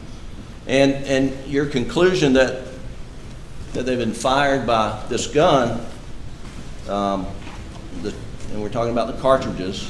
One is cartridge 38, which is up by the residence, correct? Yes, sir. Sled item 38, that's my understanding, and it was submitted as being recovered from near a door. Well, and that's the door that you testified that you saw when you went on the property. Yes, sir. I believe so. That's my understanding. And so it's been a long week, 2 weeks, but there was a sled agent early in the case who had body cams going around picking up spent shell cartridges adjacent to that door, and you believe this is one of those, correct? That's my understanding, that those items came from the area outside that gunroom door. And you concluded that item 38, along with some other items found at the shooting house, which would be, well, these 109 and 110, you concluded. And where are 109 and 110 found? Yeah, that's the shooting range, correct? Yes, sir. As submitted to the lab, collected item 109 was collected from right front corner near field, and item 110 was in front of shooter's chair under table near field. Okay. And so, one spent cartridge found next to the door up at the main residence at Moselle, and then you've got 5 found at the shooting range that you say, in your opinion, were fired by this gun. Yes, sir. That is my opinion. But then you've also matched other cartridges. According to your report, items 111, 114, 115, 18, 19, 123, and it says 128 in your report that you say were loaded into, extracted, and ejected from this rifle. That's correct. But you don't say they were fired from this rifle. That's correct. But they were spent shell casings found at the shooting range, correct? Yes, sir. And those were fired cartridge cases in its just plain term. They had been fired. When I'm looking at the totality of all these markings, again, we go back to those 5 areas that we're really going to look at. The marks that I saw that were in agreement, that I made that conclusion and based my opinion on, were those ejector or lug and extractor marks, and that's not what detonated that primer. So that's the difference there. So we know those marks can occur when that cartridge or fire cartridge case is cycling through there, but that's not what detonated that cartridge, and that's the difference in that result. Yes, sir. Well, let's look at it from the other side of the coin. So you're saying that the breech marks on the primer, where the firing pin hit the primer, did not match up. Items rifle 33, the breech marks on the firing pin didn't match up on these spent cartridges. 111, 114, 15, 118, 119, 123, 128. No, sir. When I did compare all of these cartridge cases to each other and with those test cartridge cases fired from it, those items, 111, 114, 115, 118, 119, 123, and 128, due to insufficient corresponding markings on those on that primer and in those breech face marks, I was unable to determine if they were all fired by item 33 or by another firearm or firearms with similar characteristics. I did examine those, and the results of those comparisons were inconclusive. So you're saying you didn't, you're not telling the jury they don't match, it's just you couldn't match them. They're inconclusive. My results of those comparisons are inconclusive, yes, sir. Okay. And then you also in your report reached the same, you conclude that it's inconclusive on whether item 33, State's Exhibit 88, are you saying it's inconclusive whether item 33, Exhibit 88, fired 2 through 7? That's correct. Are you saying it's inconclusive as to whether item 33, which is Exhibit States 88, at some point in time, loaded and ejected, extracted from item 33? I'm sorry, can you repeat the question? Well, we just talked about there's a difference between firing and then cycling and extracting. Yes, sir. Tool marks. Yes, sir. Did you look at State's Exhibit 88 to see if the extraction marks matched up to items 2 through 7? Based on the evidence that I received, I was able to determine that items 2 through 7 had those matching mechanism marks with items 35 through 37, 39, 108, 113, 116 through 117, and 122, to conclude that those items have been loaded into, extracted, and ejected from the same firearm at some previous time. But you can't identify the firearm, the gun. Correct. In terms of being fired by, I was able to determine that several items had been fired by that rifle, and the results of those comparisons with the other items led items 2 through 7, 35 through 37, 39, 108, 111 through 120, 122 through 124, and 128. Those comparisons with each other in those test cartridge cases fired by the item 33 rifle were inconclusive. And so, let's see if I can understand what you're talking about with regard to your conclusions on that items 2 through 7, which were shell casings found near Maggie's body, and other spent cartridges found around the Moselle house and at the shooting range. You conclude that they were loaded into, extracted, and ejected from the same firearm at some previous time. That's correct. And for those, I guess we have the same issue. You looked at the primer, the breech marks on the primer, and you couldn't make any conclusions on those, right? When I looked at the primer area where those breech face and firing pin impressions are, the results of including that in a fire-by result were inconclusive. And that is the results for items 2 through 7, and 35 through 37, 39, 108, 111 through 120, 122 through 124, and 128. And again, aren't the breech marks in the firing pin, aren't those more reliable than extractor marks when you're doing an analysis? During the marking of these specimens, if you will, through firing, the machining process to create those firearms, we see tool marks on fire cartridge cases and fire bullets from multiple different processes. I can't say that one's more reliable to mark than the other. It's all due to the machining process, and also due to the individual wear and tear of that firearm through use of it in repetitive use or abuse of the firearm. That can also add to the markings in each of those locations that we're looking at, whether it be something from the breech face, from the firing pin, those extractors and ejectors, or even the rifling in the barrel. All of those variables can play into those markings and how we see those and how they reproduce on our evidence and how individual they are to each gun.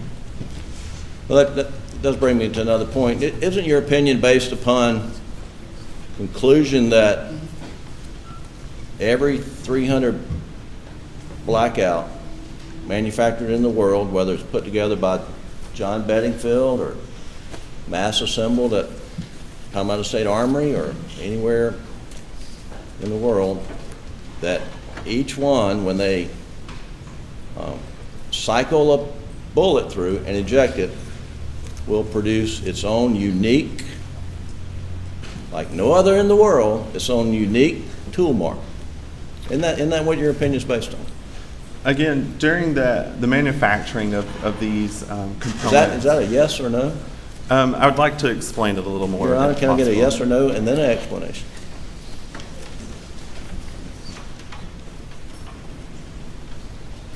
You're objecting, you can answer the question. Restate the question. Isn't your opinion based upon the presumption or the basis of your opinion is that every 300 blackout manufactured in the world produces its own unique set of tool marks when it cycles a bullet through? Yes or no? I would like to answer that with a little bit of explanation if possible. Your Honor, I would appreciate a yes or no, and he can explain all day long. If you can answer yes or no, you must answer yes or no, then explain. Can you repeat the question one more time? I apologize. Is it your opinion, in this case, about the shell cartridges being fired from the same 300 blackout, isn't that based upon your presumption that each 300 blackout manufactured in the world makes unique tool marks when it cycles a bullet and ejects it?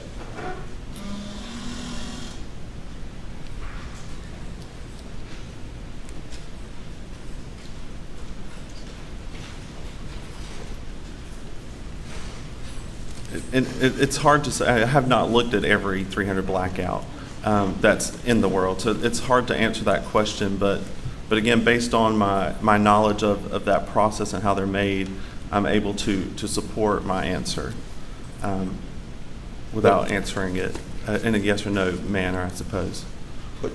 But you're saying you found shells here, cartridges here, cartridges there, cartridges at the murder scene, and they all have not all the marks are identical, but enough marks are close enough to being identical. In your opinion, they were fired by one weapon in the world. It's my opinion that those had all been cycled through the same firearm at one point in time. Yes, sir. But not fired by the same firearm. No, sir. That's not what my conclusions say. As far as being fired by that firearm or by the same gun, those results are inconclusive. So that means that the markings on the breech, because they were all fired, they all have a fire pin hitting the primer, and you call that breech markings, correct? Yes, sir. Those are breech face markings that we would see on the primer. And there were similarities between those where you couldn't reach a conclusion. That's correct. Those shared, again, those same class characteristics. So we compared those to each other. Based on our comparisons, that's correct. There were not enough. There's not enough agreement. There was insufficient agreement there for me to reach a conclusion based on my training and experience and looking at all of these cartridge cases that I could say that they were fired by the same firearm, and that's how we arrived at that conclusion. And can you say when those tool markings were made on scratch that. Is there any way to determine, for you to determine, when the shell casings, cartridges, were cycled and ejected in this one firearm that's unique to all others in the world?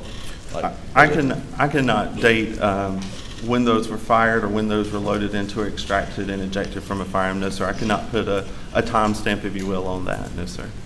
and you can't state whether it was a 300 blackout assembled in 2016, given for Christmas gift, or if it was a replacement given in 2017 or 2018. I mean, you don't know what year the gun was that cycled and ejected? That's correct. I do not have knowledge on the year of manufacture of these firearms. Okay. Now let's move on to the shotguns. And you were, clear a few things up. You were shown a lot of items that were taken, unfired shot shells, and this is 12 gauge. I'm going to show you exhibit 143, 144, 145, 6, 7, 8, 9, 10, all the way to 50. And I'm not going to ask you to take these out, but I want you to take a look at all those and tell me when those were seized or taken into evidence in this case.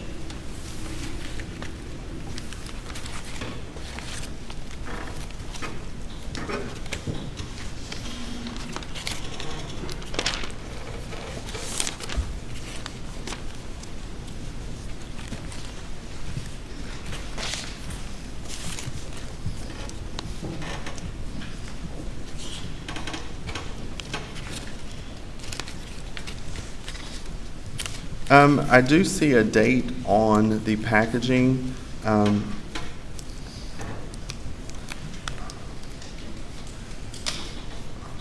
of these packages are ripped right through it. That states 9/13/21. Okay. And so you understand that is June, July, 3 months after these murders, correct? Yes, sir. That September 13th would be several months after the murders, yes, sir. And that those were seized at different places around the property? Yes, sir. According to the information here, it appears they were from different locations and where they were collected from. Yes, sir. Okay. And I guess you don't know whether, I mean, the property of Moselle was open to Alex Murdaugh, I mean, from June till September, as far as you know, right? I have no knowledge of that, no, sir. And if he had the mind to, he could go out and remove every shotgun shell on the whole property, right? I have no knowledge of how the scene was maintained. Right. Well, it would appear that no one removed any shotgun shells since you have them there in your lap, right? It does appear that these were collected from these areas listed on the package on September 3rd, or I assume September 13 as it's dated and labeled by the person who collected these. Okay. I'm going to show you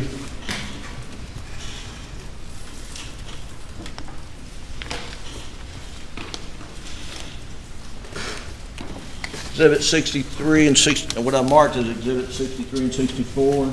And these are pages 51 and 55 from your report.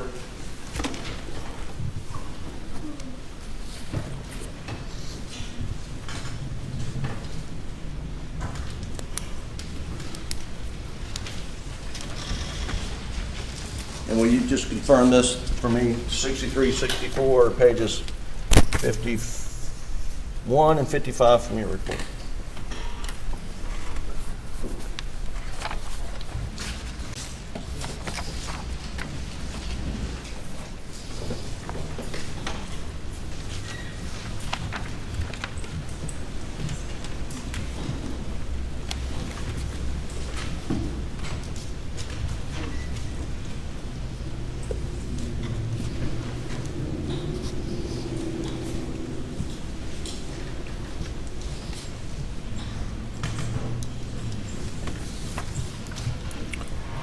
Yes, sir. I do recognize the Defendant's Exhibit 63 appears to be a copy of an Item 10 worksheet for the fired shot shell.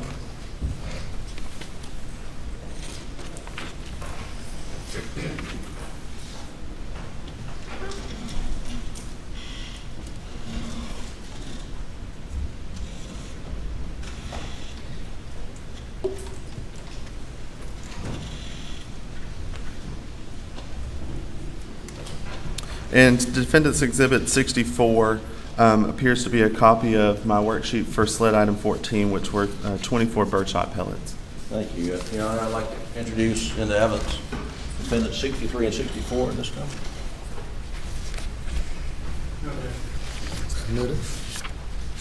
And just, Doug, if you'll pull up 63, which is page 51 of the report, and Agent Greer, will you tell the jury what this is?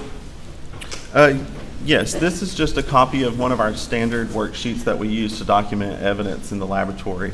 So this is an ammunition and cartridge case worksheet, which is why I utilized it when I was documenting the Item 10 fired shot shell. And this contains my notes that I took on that item. Okay, and just so that we're clear, are we talking about Exhibit 33? This is the black colored shot shell that was found in the feed room where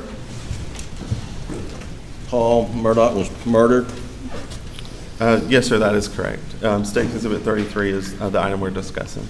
And you have a name under notes. It says on shot shell, it says, quote, dry lock 3-inch 2.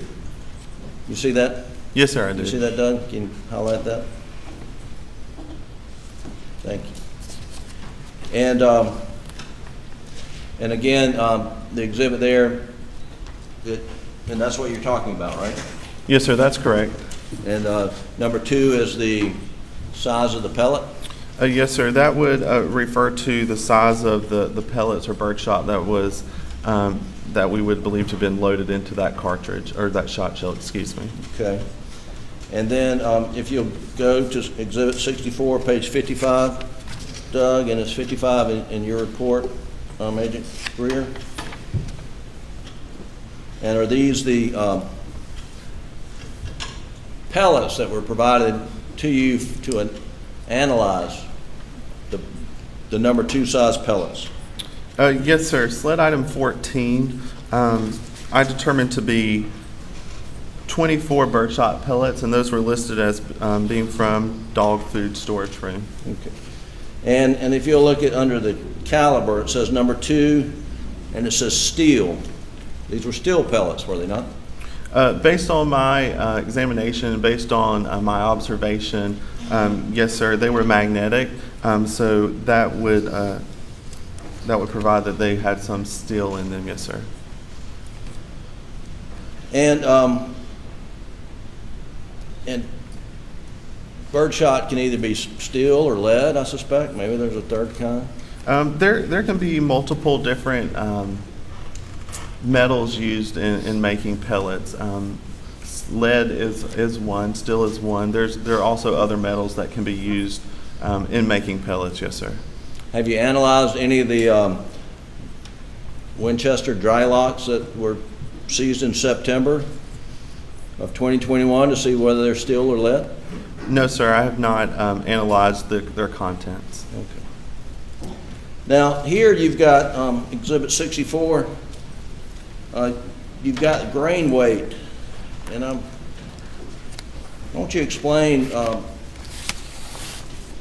what you're referring to? I guess I needed. I'm missing a page for that. So if you'll look at your page 54 in your file, because it says continued from Wade, and I guess that's on page 54. Is that right?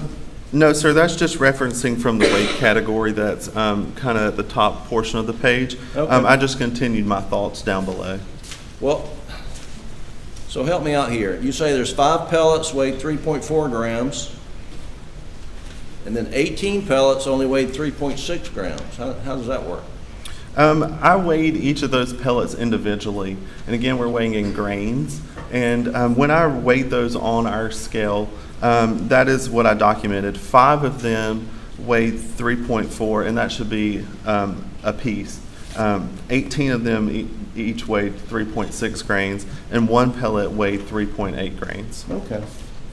So the total of them altogether was approximately 86.4 grains. Great, thank you for explaining that. You also weighed the grains of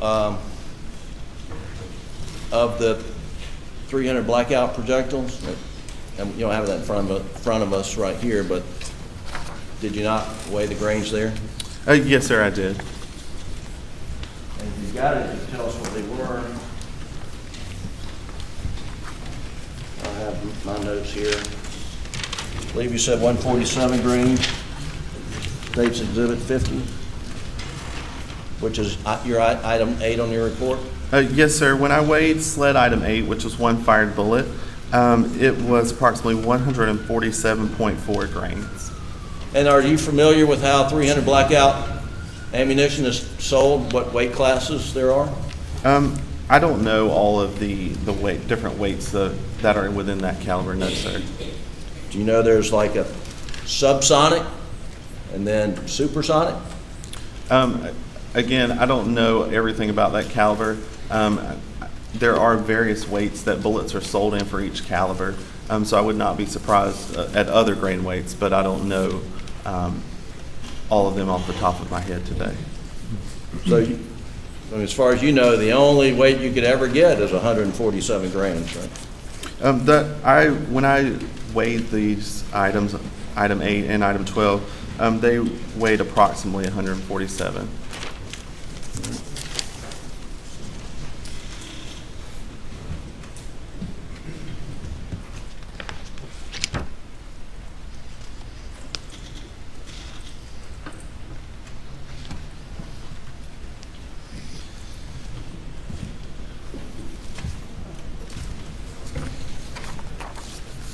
You mentioned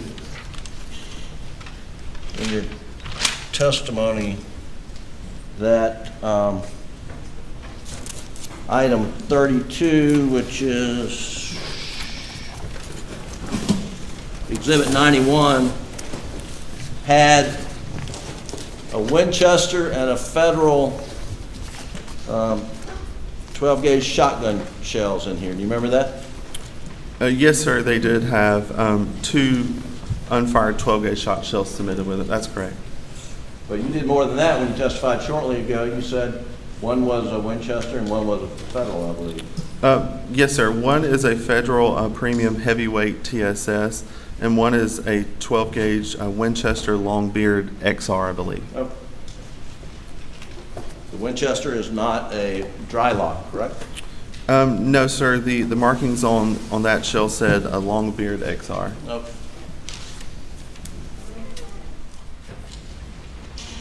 And the Winchester found in the murder scene is a dry lock, correct? The item is 10 shot shell, which was recovered from Marker 10, which I do believe, my understanding is around the body of Margaret Murdaugh was a Winchester 12-gauge shell, and it says dry lock on it. Yes, sir. All right, thank you. And then item 22, which is the gun that Alex Murdaugh came down, was holding or was leaning up against his Suburban when Deputy Daniel Green arrived. That was, as you understand, loaded with a 12-gauge and a 16-gauge shell, correct? When I received it, it was unloaded, but I did receive a 12-gauge shell and a 16-gauge shell. That's correct. And if you fire a 16-gauge shell and a 12-gauge shotgun, what's likely to happen? That's something that I have not done, so I'm unable to answer that question. Is it dangerous to do such a thing? As a firearms examiner, I would recommend shooting the ammo that your firearm is chambered for. I can't predict what would happen if you shot that shot shell or attempted to. All right.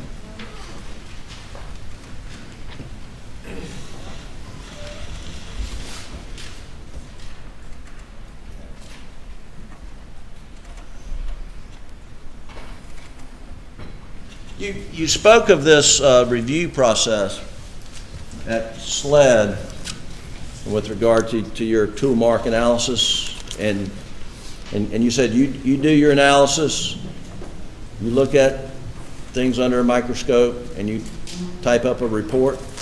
Yes, sir. I look at the evidence, reach a conclusion, and write or type those conclusions. Yes, sir. And then a reviewer, someone, and in this case, what was his name? Initial CW? The reviewer was Chad Smith, another examiner within our department. Is he on the same level with you at SLED? He is also an examiner. I don't know his classification, but he has been employed in the department longer than I have, completing firearms examination. Okay. And then he looks at it, but does he prepare an independent report and then flips the two over and see if they match, or does he just take a look at it, come up with his thoughts, and then look at your document to see if he agrees with it? He does not prepare an independent report. No, he does look at the evidence and arrive at those conclusions, and he would read my results. If he agrees with them, then he will sign off on those conclusions. If he disagrees with them, then there's also a procedure for that to happen. Now, you mentioned that in order to make an identification or a match, or you have to have a certain number of similar, or is it similar or identical characteristics? In order to make an identification, we want to see sufficient agreement between the individual characteristics. There's not a certain number that I use, as we use a method called pattern matching, and we're looking at under the microscope all these tiny striations and impressions, and looking at the surface contours of those two tool marks with each other. And we're looking at those individual peaks and ridges and comparing those under high magnification in order to make an identification. And based on that, through our training and experience at doing this job, we look at thousands of comparisons, conduct thousands of comparisons. During that time, we look at things that match each other that we know have been fired from the same gun or made by the same tool, and we look at things that have been fired by separate guns and see if there's any agreement or disagreement. And we look at thousands of these cartridge cases and bullets and tool marks in order to learn what that sufficient agreement is to make our identification. Okay, and you gave this jury an analogy like a ladder, and that you have to get up so many steps as you reach. The first step, I guess, would be rifle or shotgun, right? And then the second step would be caliber of rifle, if we're talking about a rifle, and then you keep going up the ladder. Yes, sir. Yes, sir. We're going to look at those class characteristics. So we're going to determine if they're the same caliber.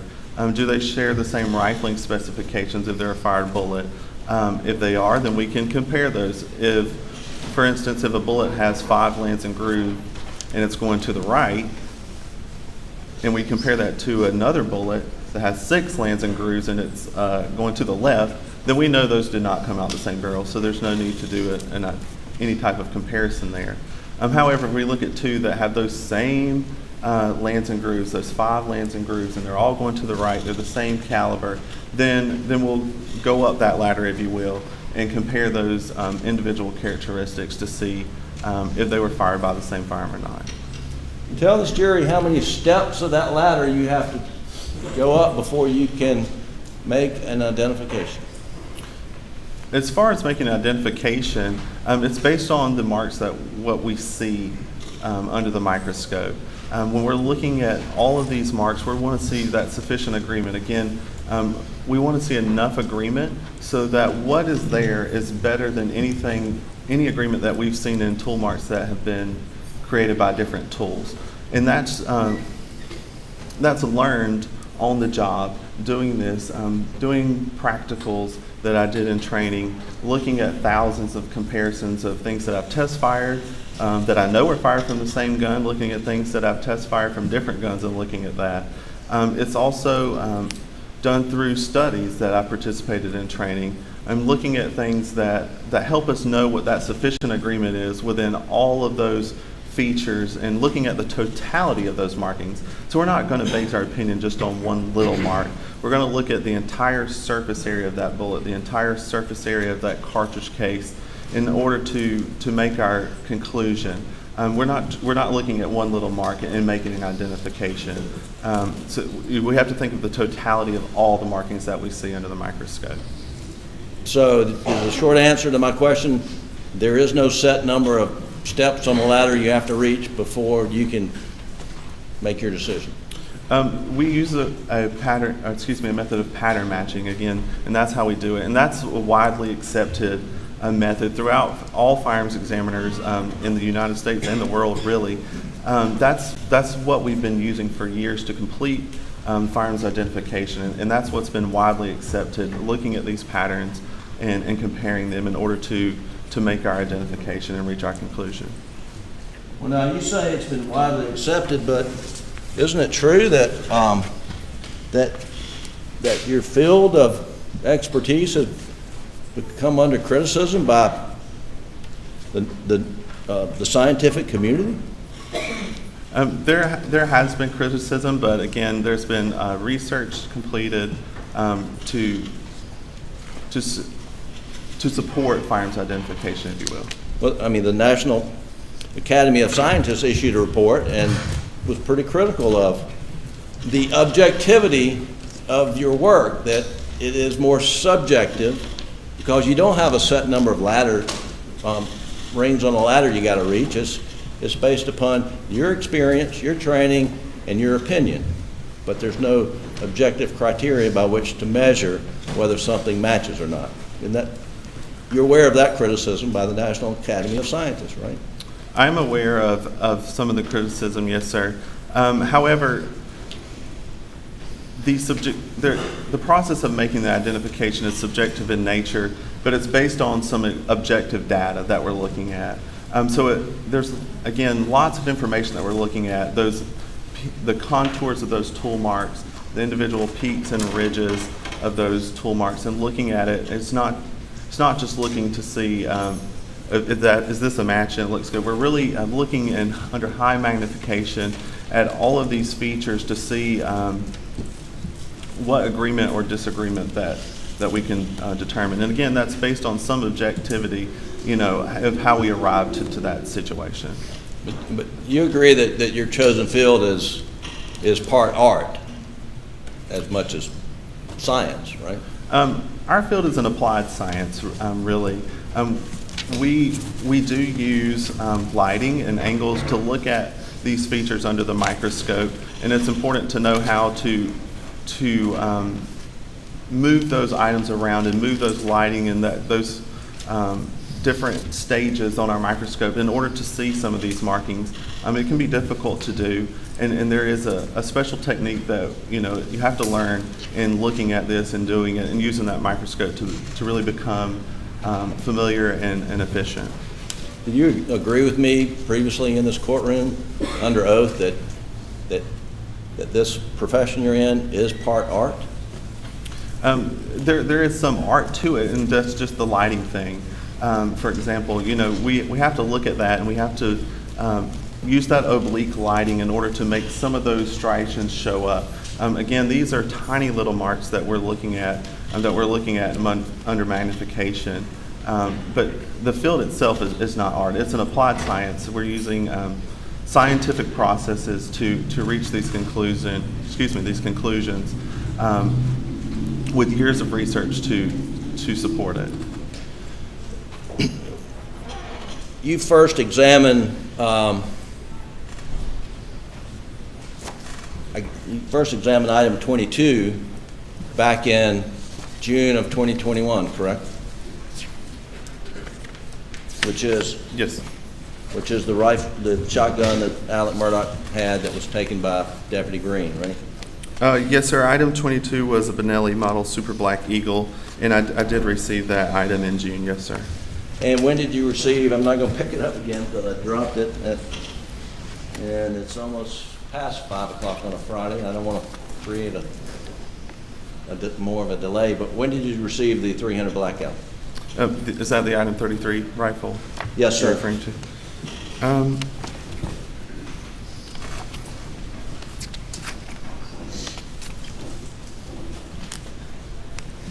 I received item 33, which was inside sled container K on June 10th. And when did you issue your preliminary opinions on item 33 and item 22 to your agency, SLED?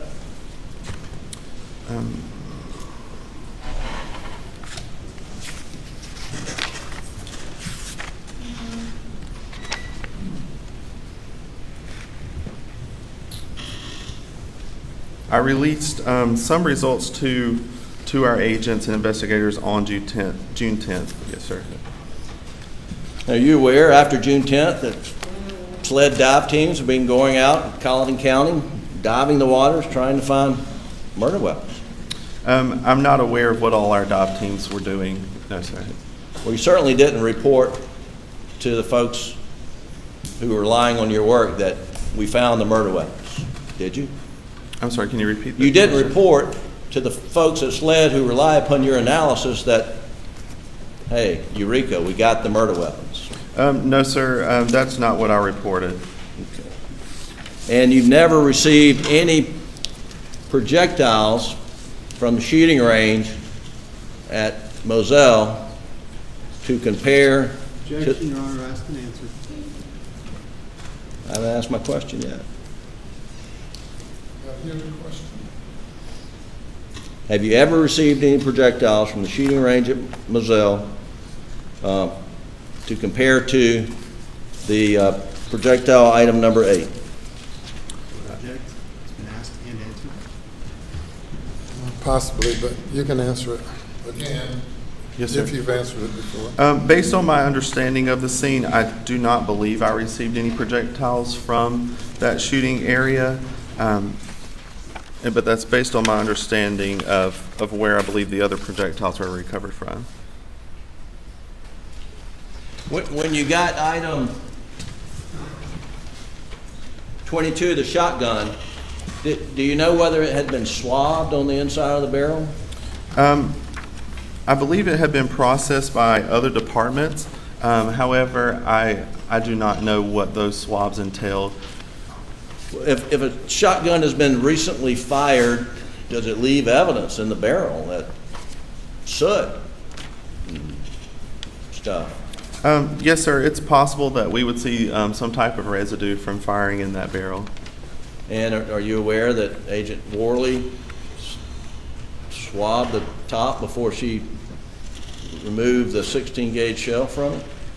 No, sir. I do not know what Agent Worley did in this investigation. Can you see residue with the naked eye of a shotgun that has just recently been fired? Sometimes, yes, sir.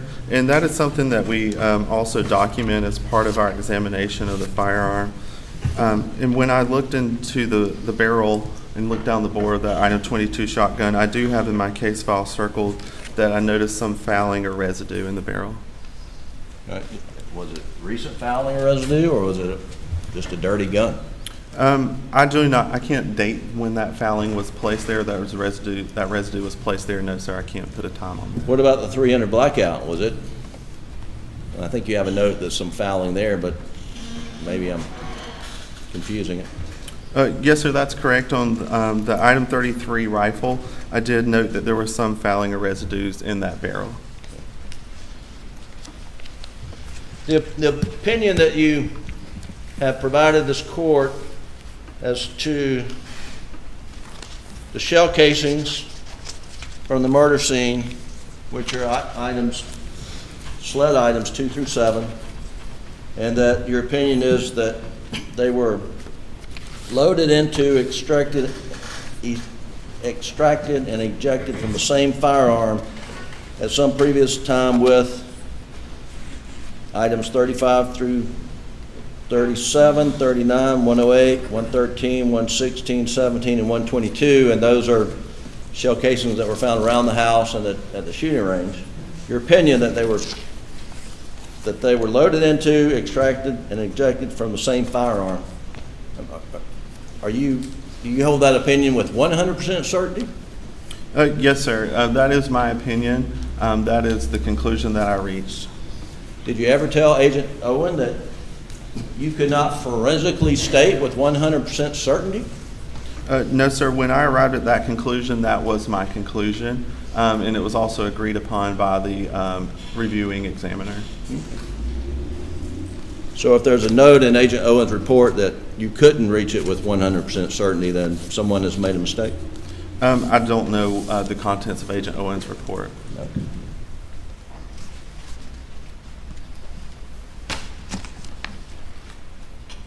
That's all I have, Your Honor. May I redirect? Yes, Your Honor. Allow me to ask a few questions.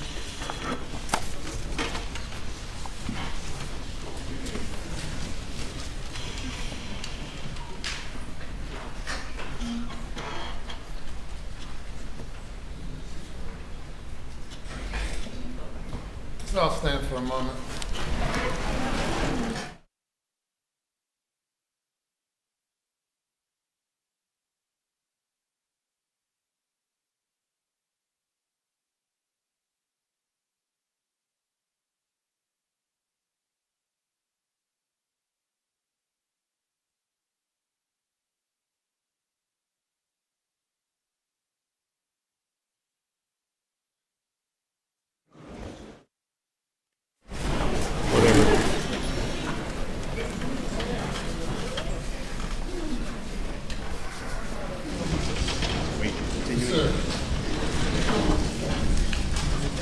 Mr. Greer, I'm handing you what's been marked as State's Exhibit 400. Could you kindly review that very, very quickly and let me know if you're familiar with what it is?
Yes, sir. What is it? This appears to be a copy of my report. It's an accurate, complete copy of your report? Yes, sir, it does appear to be. All the things we just discussed today? Yes, sir. Okay.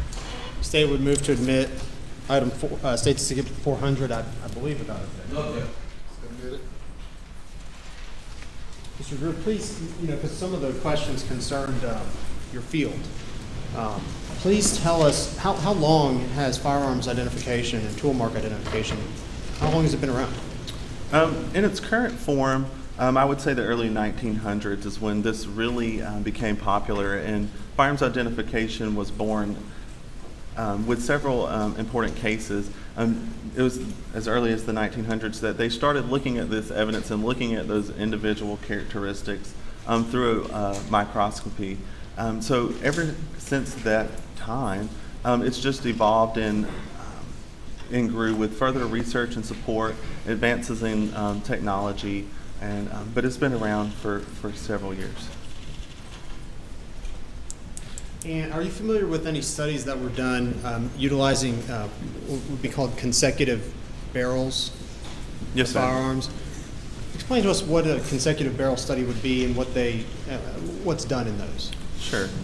When we're looking at those characteristics under the microscope that were imparted onto a fired bullet or a fired bullet or a cartridge case, we're looking at all those tiny little features.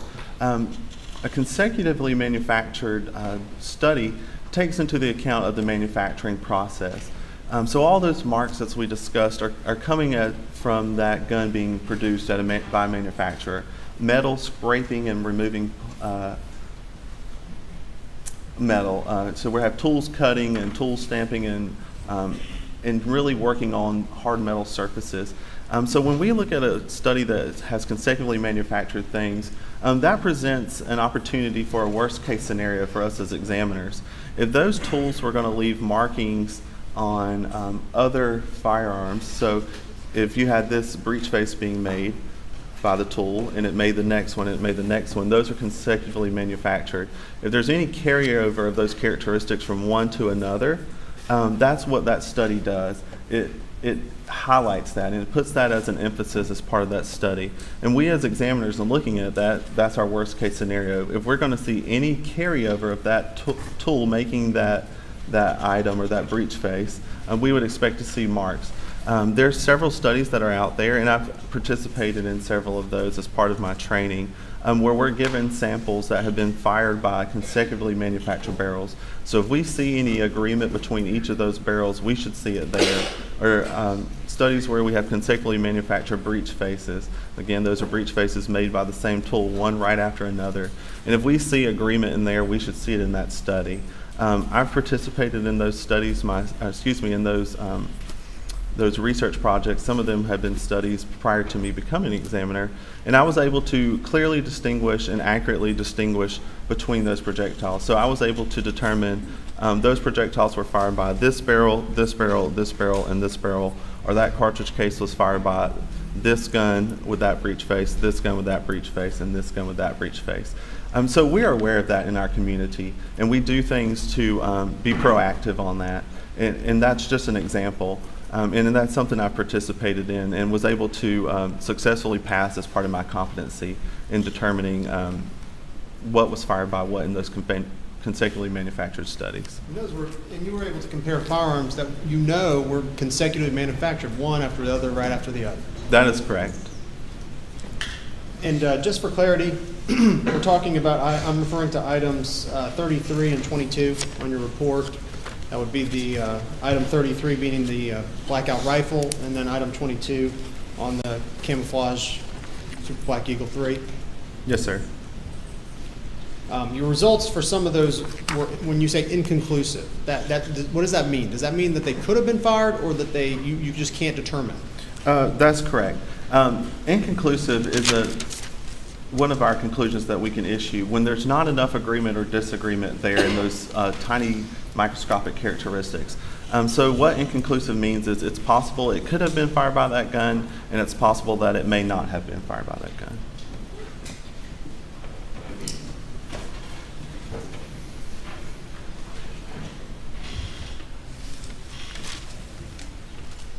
Refer your attention to states, to your item number 165, States Exhibit 147. Remind us again what that item is.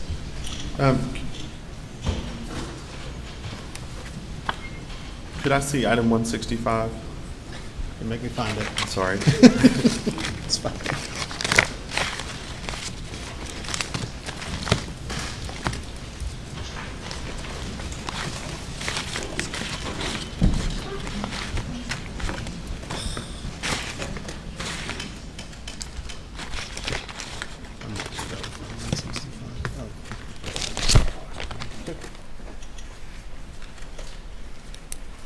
Would you be able to find it in your report if you have it?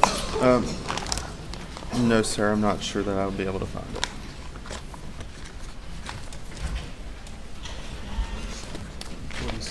Yes, should be here. Unfortunately. 146.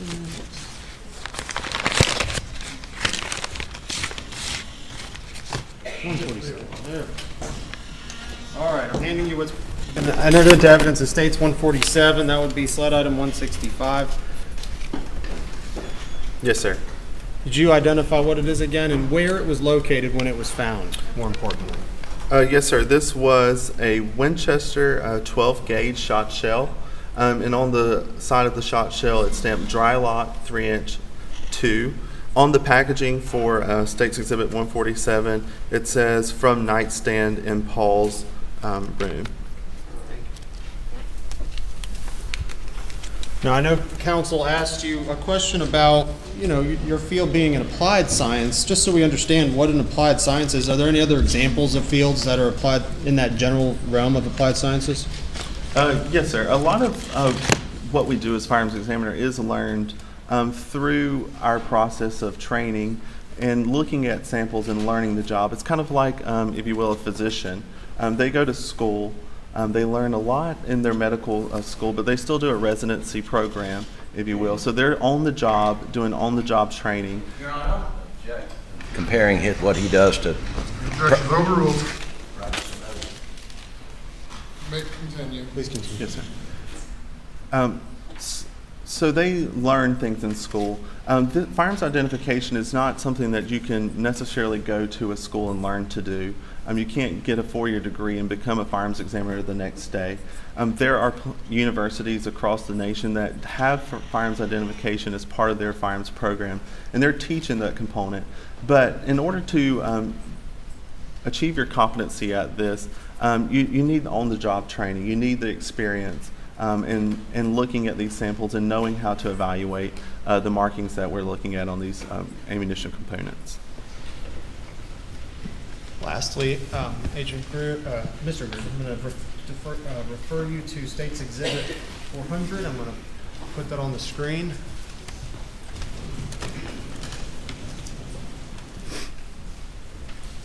I'm going to direct your attention to item 128. Can you see that on your screen, Mr. Greer? Yes, sir, I can. Specifically, your findings concerning 2 through 7. You see where my pen's pointing? Yes, sir, I do. Which items were 2 through 7?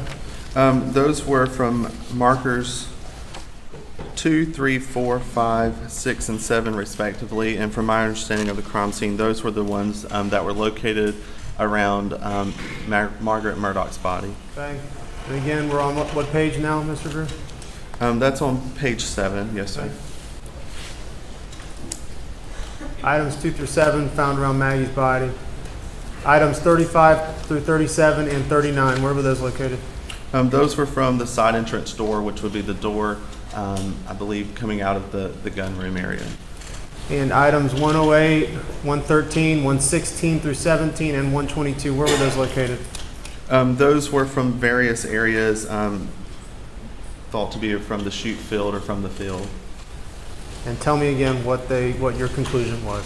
I was able to determine that based on matching characteristics in the mechanism marks that items 2 through 7, 35 through 37, 39, 108, 113, 116 through 117, and 122 had all been loaded into, extracted, and ejected from the same firearm at some previous time.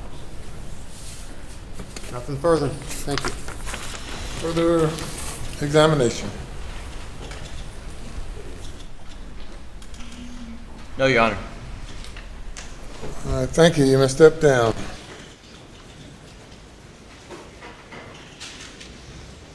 And while he's preparing to step down, ladies and gentlemen, we will recess for the remainder of the day and the weekend, and we need you back at 11:30 on Monday morning, 11:30. Please do not discuss the case.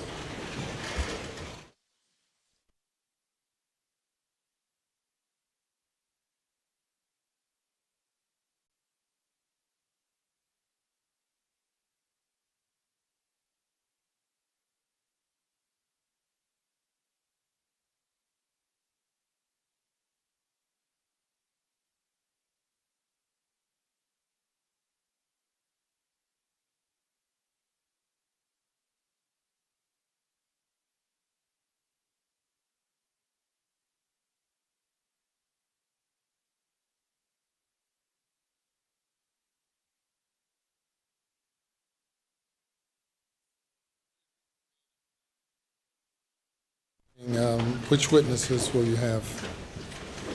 Your Honor, if we're talking about the in-camera hearing, we'll have Mark Tinsley, and we do have another issue, which I believe I had indicated to Your Honor perhaps in a pretrial conversation as to a A conversation that took place a few days after the crimes occurred, in which there were a number of individuals present.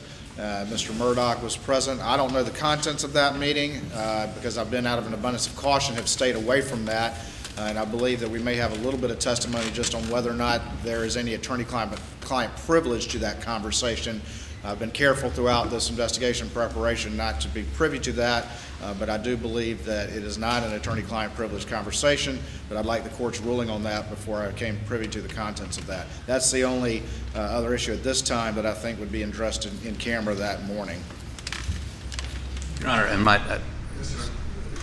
sort of a surprise here, were those conversations recorded? No. And I mentioned this in our pre-trial. Know what you're referring to. Neither one of us know what the contents of those conversations are. I believe Mr. Griffin was present at this meeting, which is exactly why I wanted the court's ruling before I became privy to the contents of the defendant's statements at that meeting. We're not quite sure, but we'll wait with bated breath to hear whatever it is. Can you be more specific as to what you're talking about, Mr. Waters? From my understanding, there was a meeting or some sort of gathering in which Mr. Griffin and Mr. Murdaugh and then a number of other individuals were present, in which the defendant made some statements. The contents.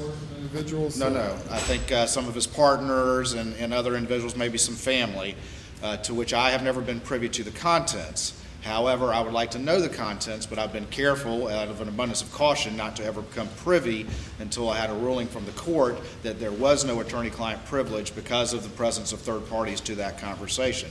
So I would like to address that with the court, and if the court believes that and rules that there is no attorney-client privilege, then I may, at the appropriate time, examine people who were present at that conversation as to what the defendant said. And is that in relation to financial crimes or? No, sir. That would be in relation to the murders of Maggie and Paul. But it is an in-camera matter that if we have the time available, I wanted to raise that with the court. Maybe we can go ahead and knock that one out as well. All right. Any thoughts by the defense? Your Honor, what he's referring to is, it was on Thursday, June the 10th, when SLED came to John Marvin Murdaugh's hunting property to interview Alec, to interview John Marvin Murdaugh, Randy Murdaugh, Buster Murdaugh, and I was there to represent Alec for purposes of that. Before SLED got there, we were all in the house. I have no idea what beyond that he's talking about. I mean, what was supposedly said or heard, or I have no idea, but beyond that. I don't know of any conversations that he's trying to find the substance of and who he's going to get them from. And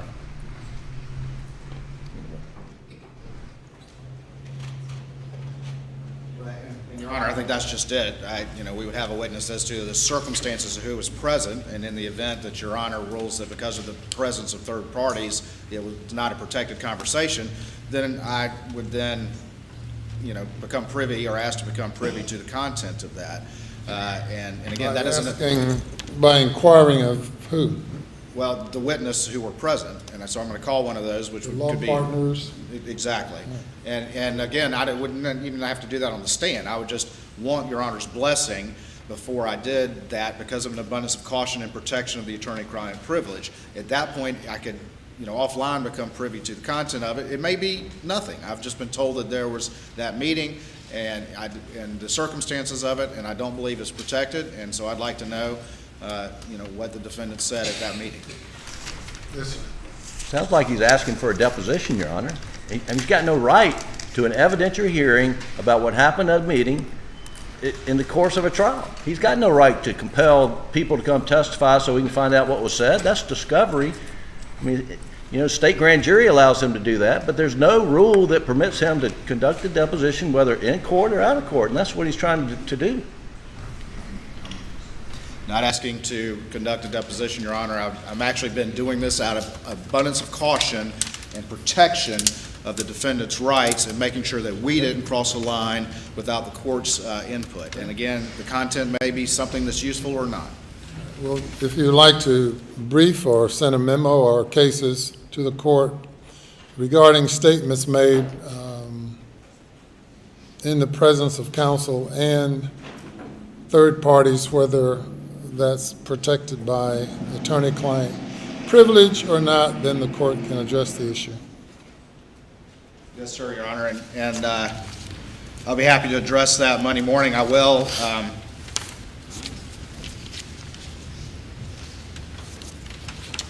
I do have a case, Marshall v. Marshall, 320 Southeastern 2nd 44, which just generally, of course, states the rule that if attorney-client privilege communications are related in the presence of third parties, then the protection is lost.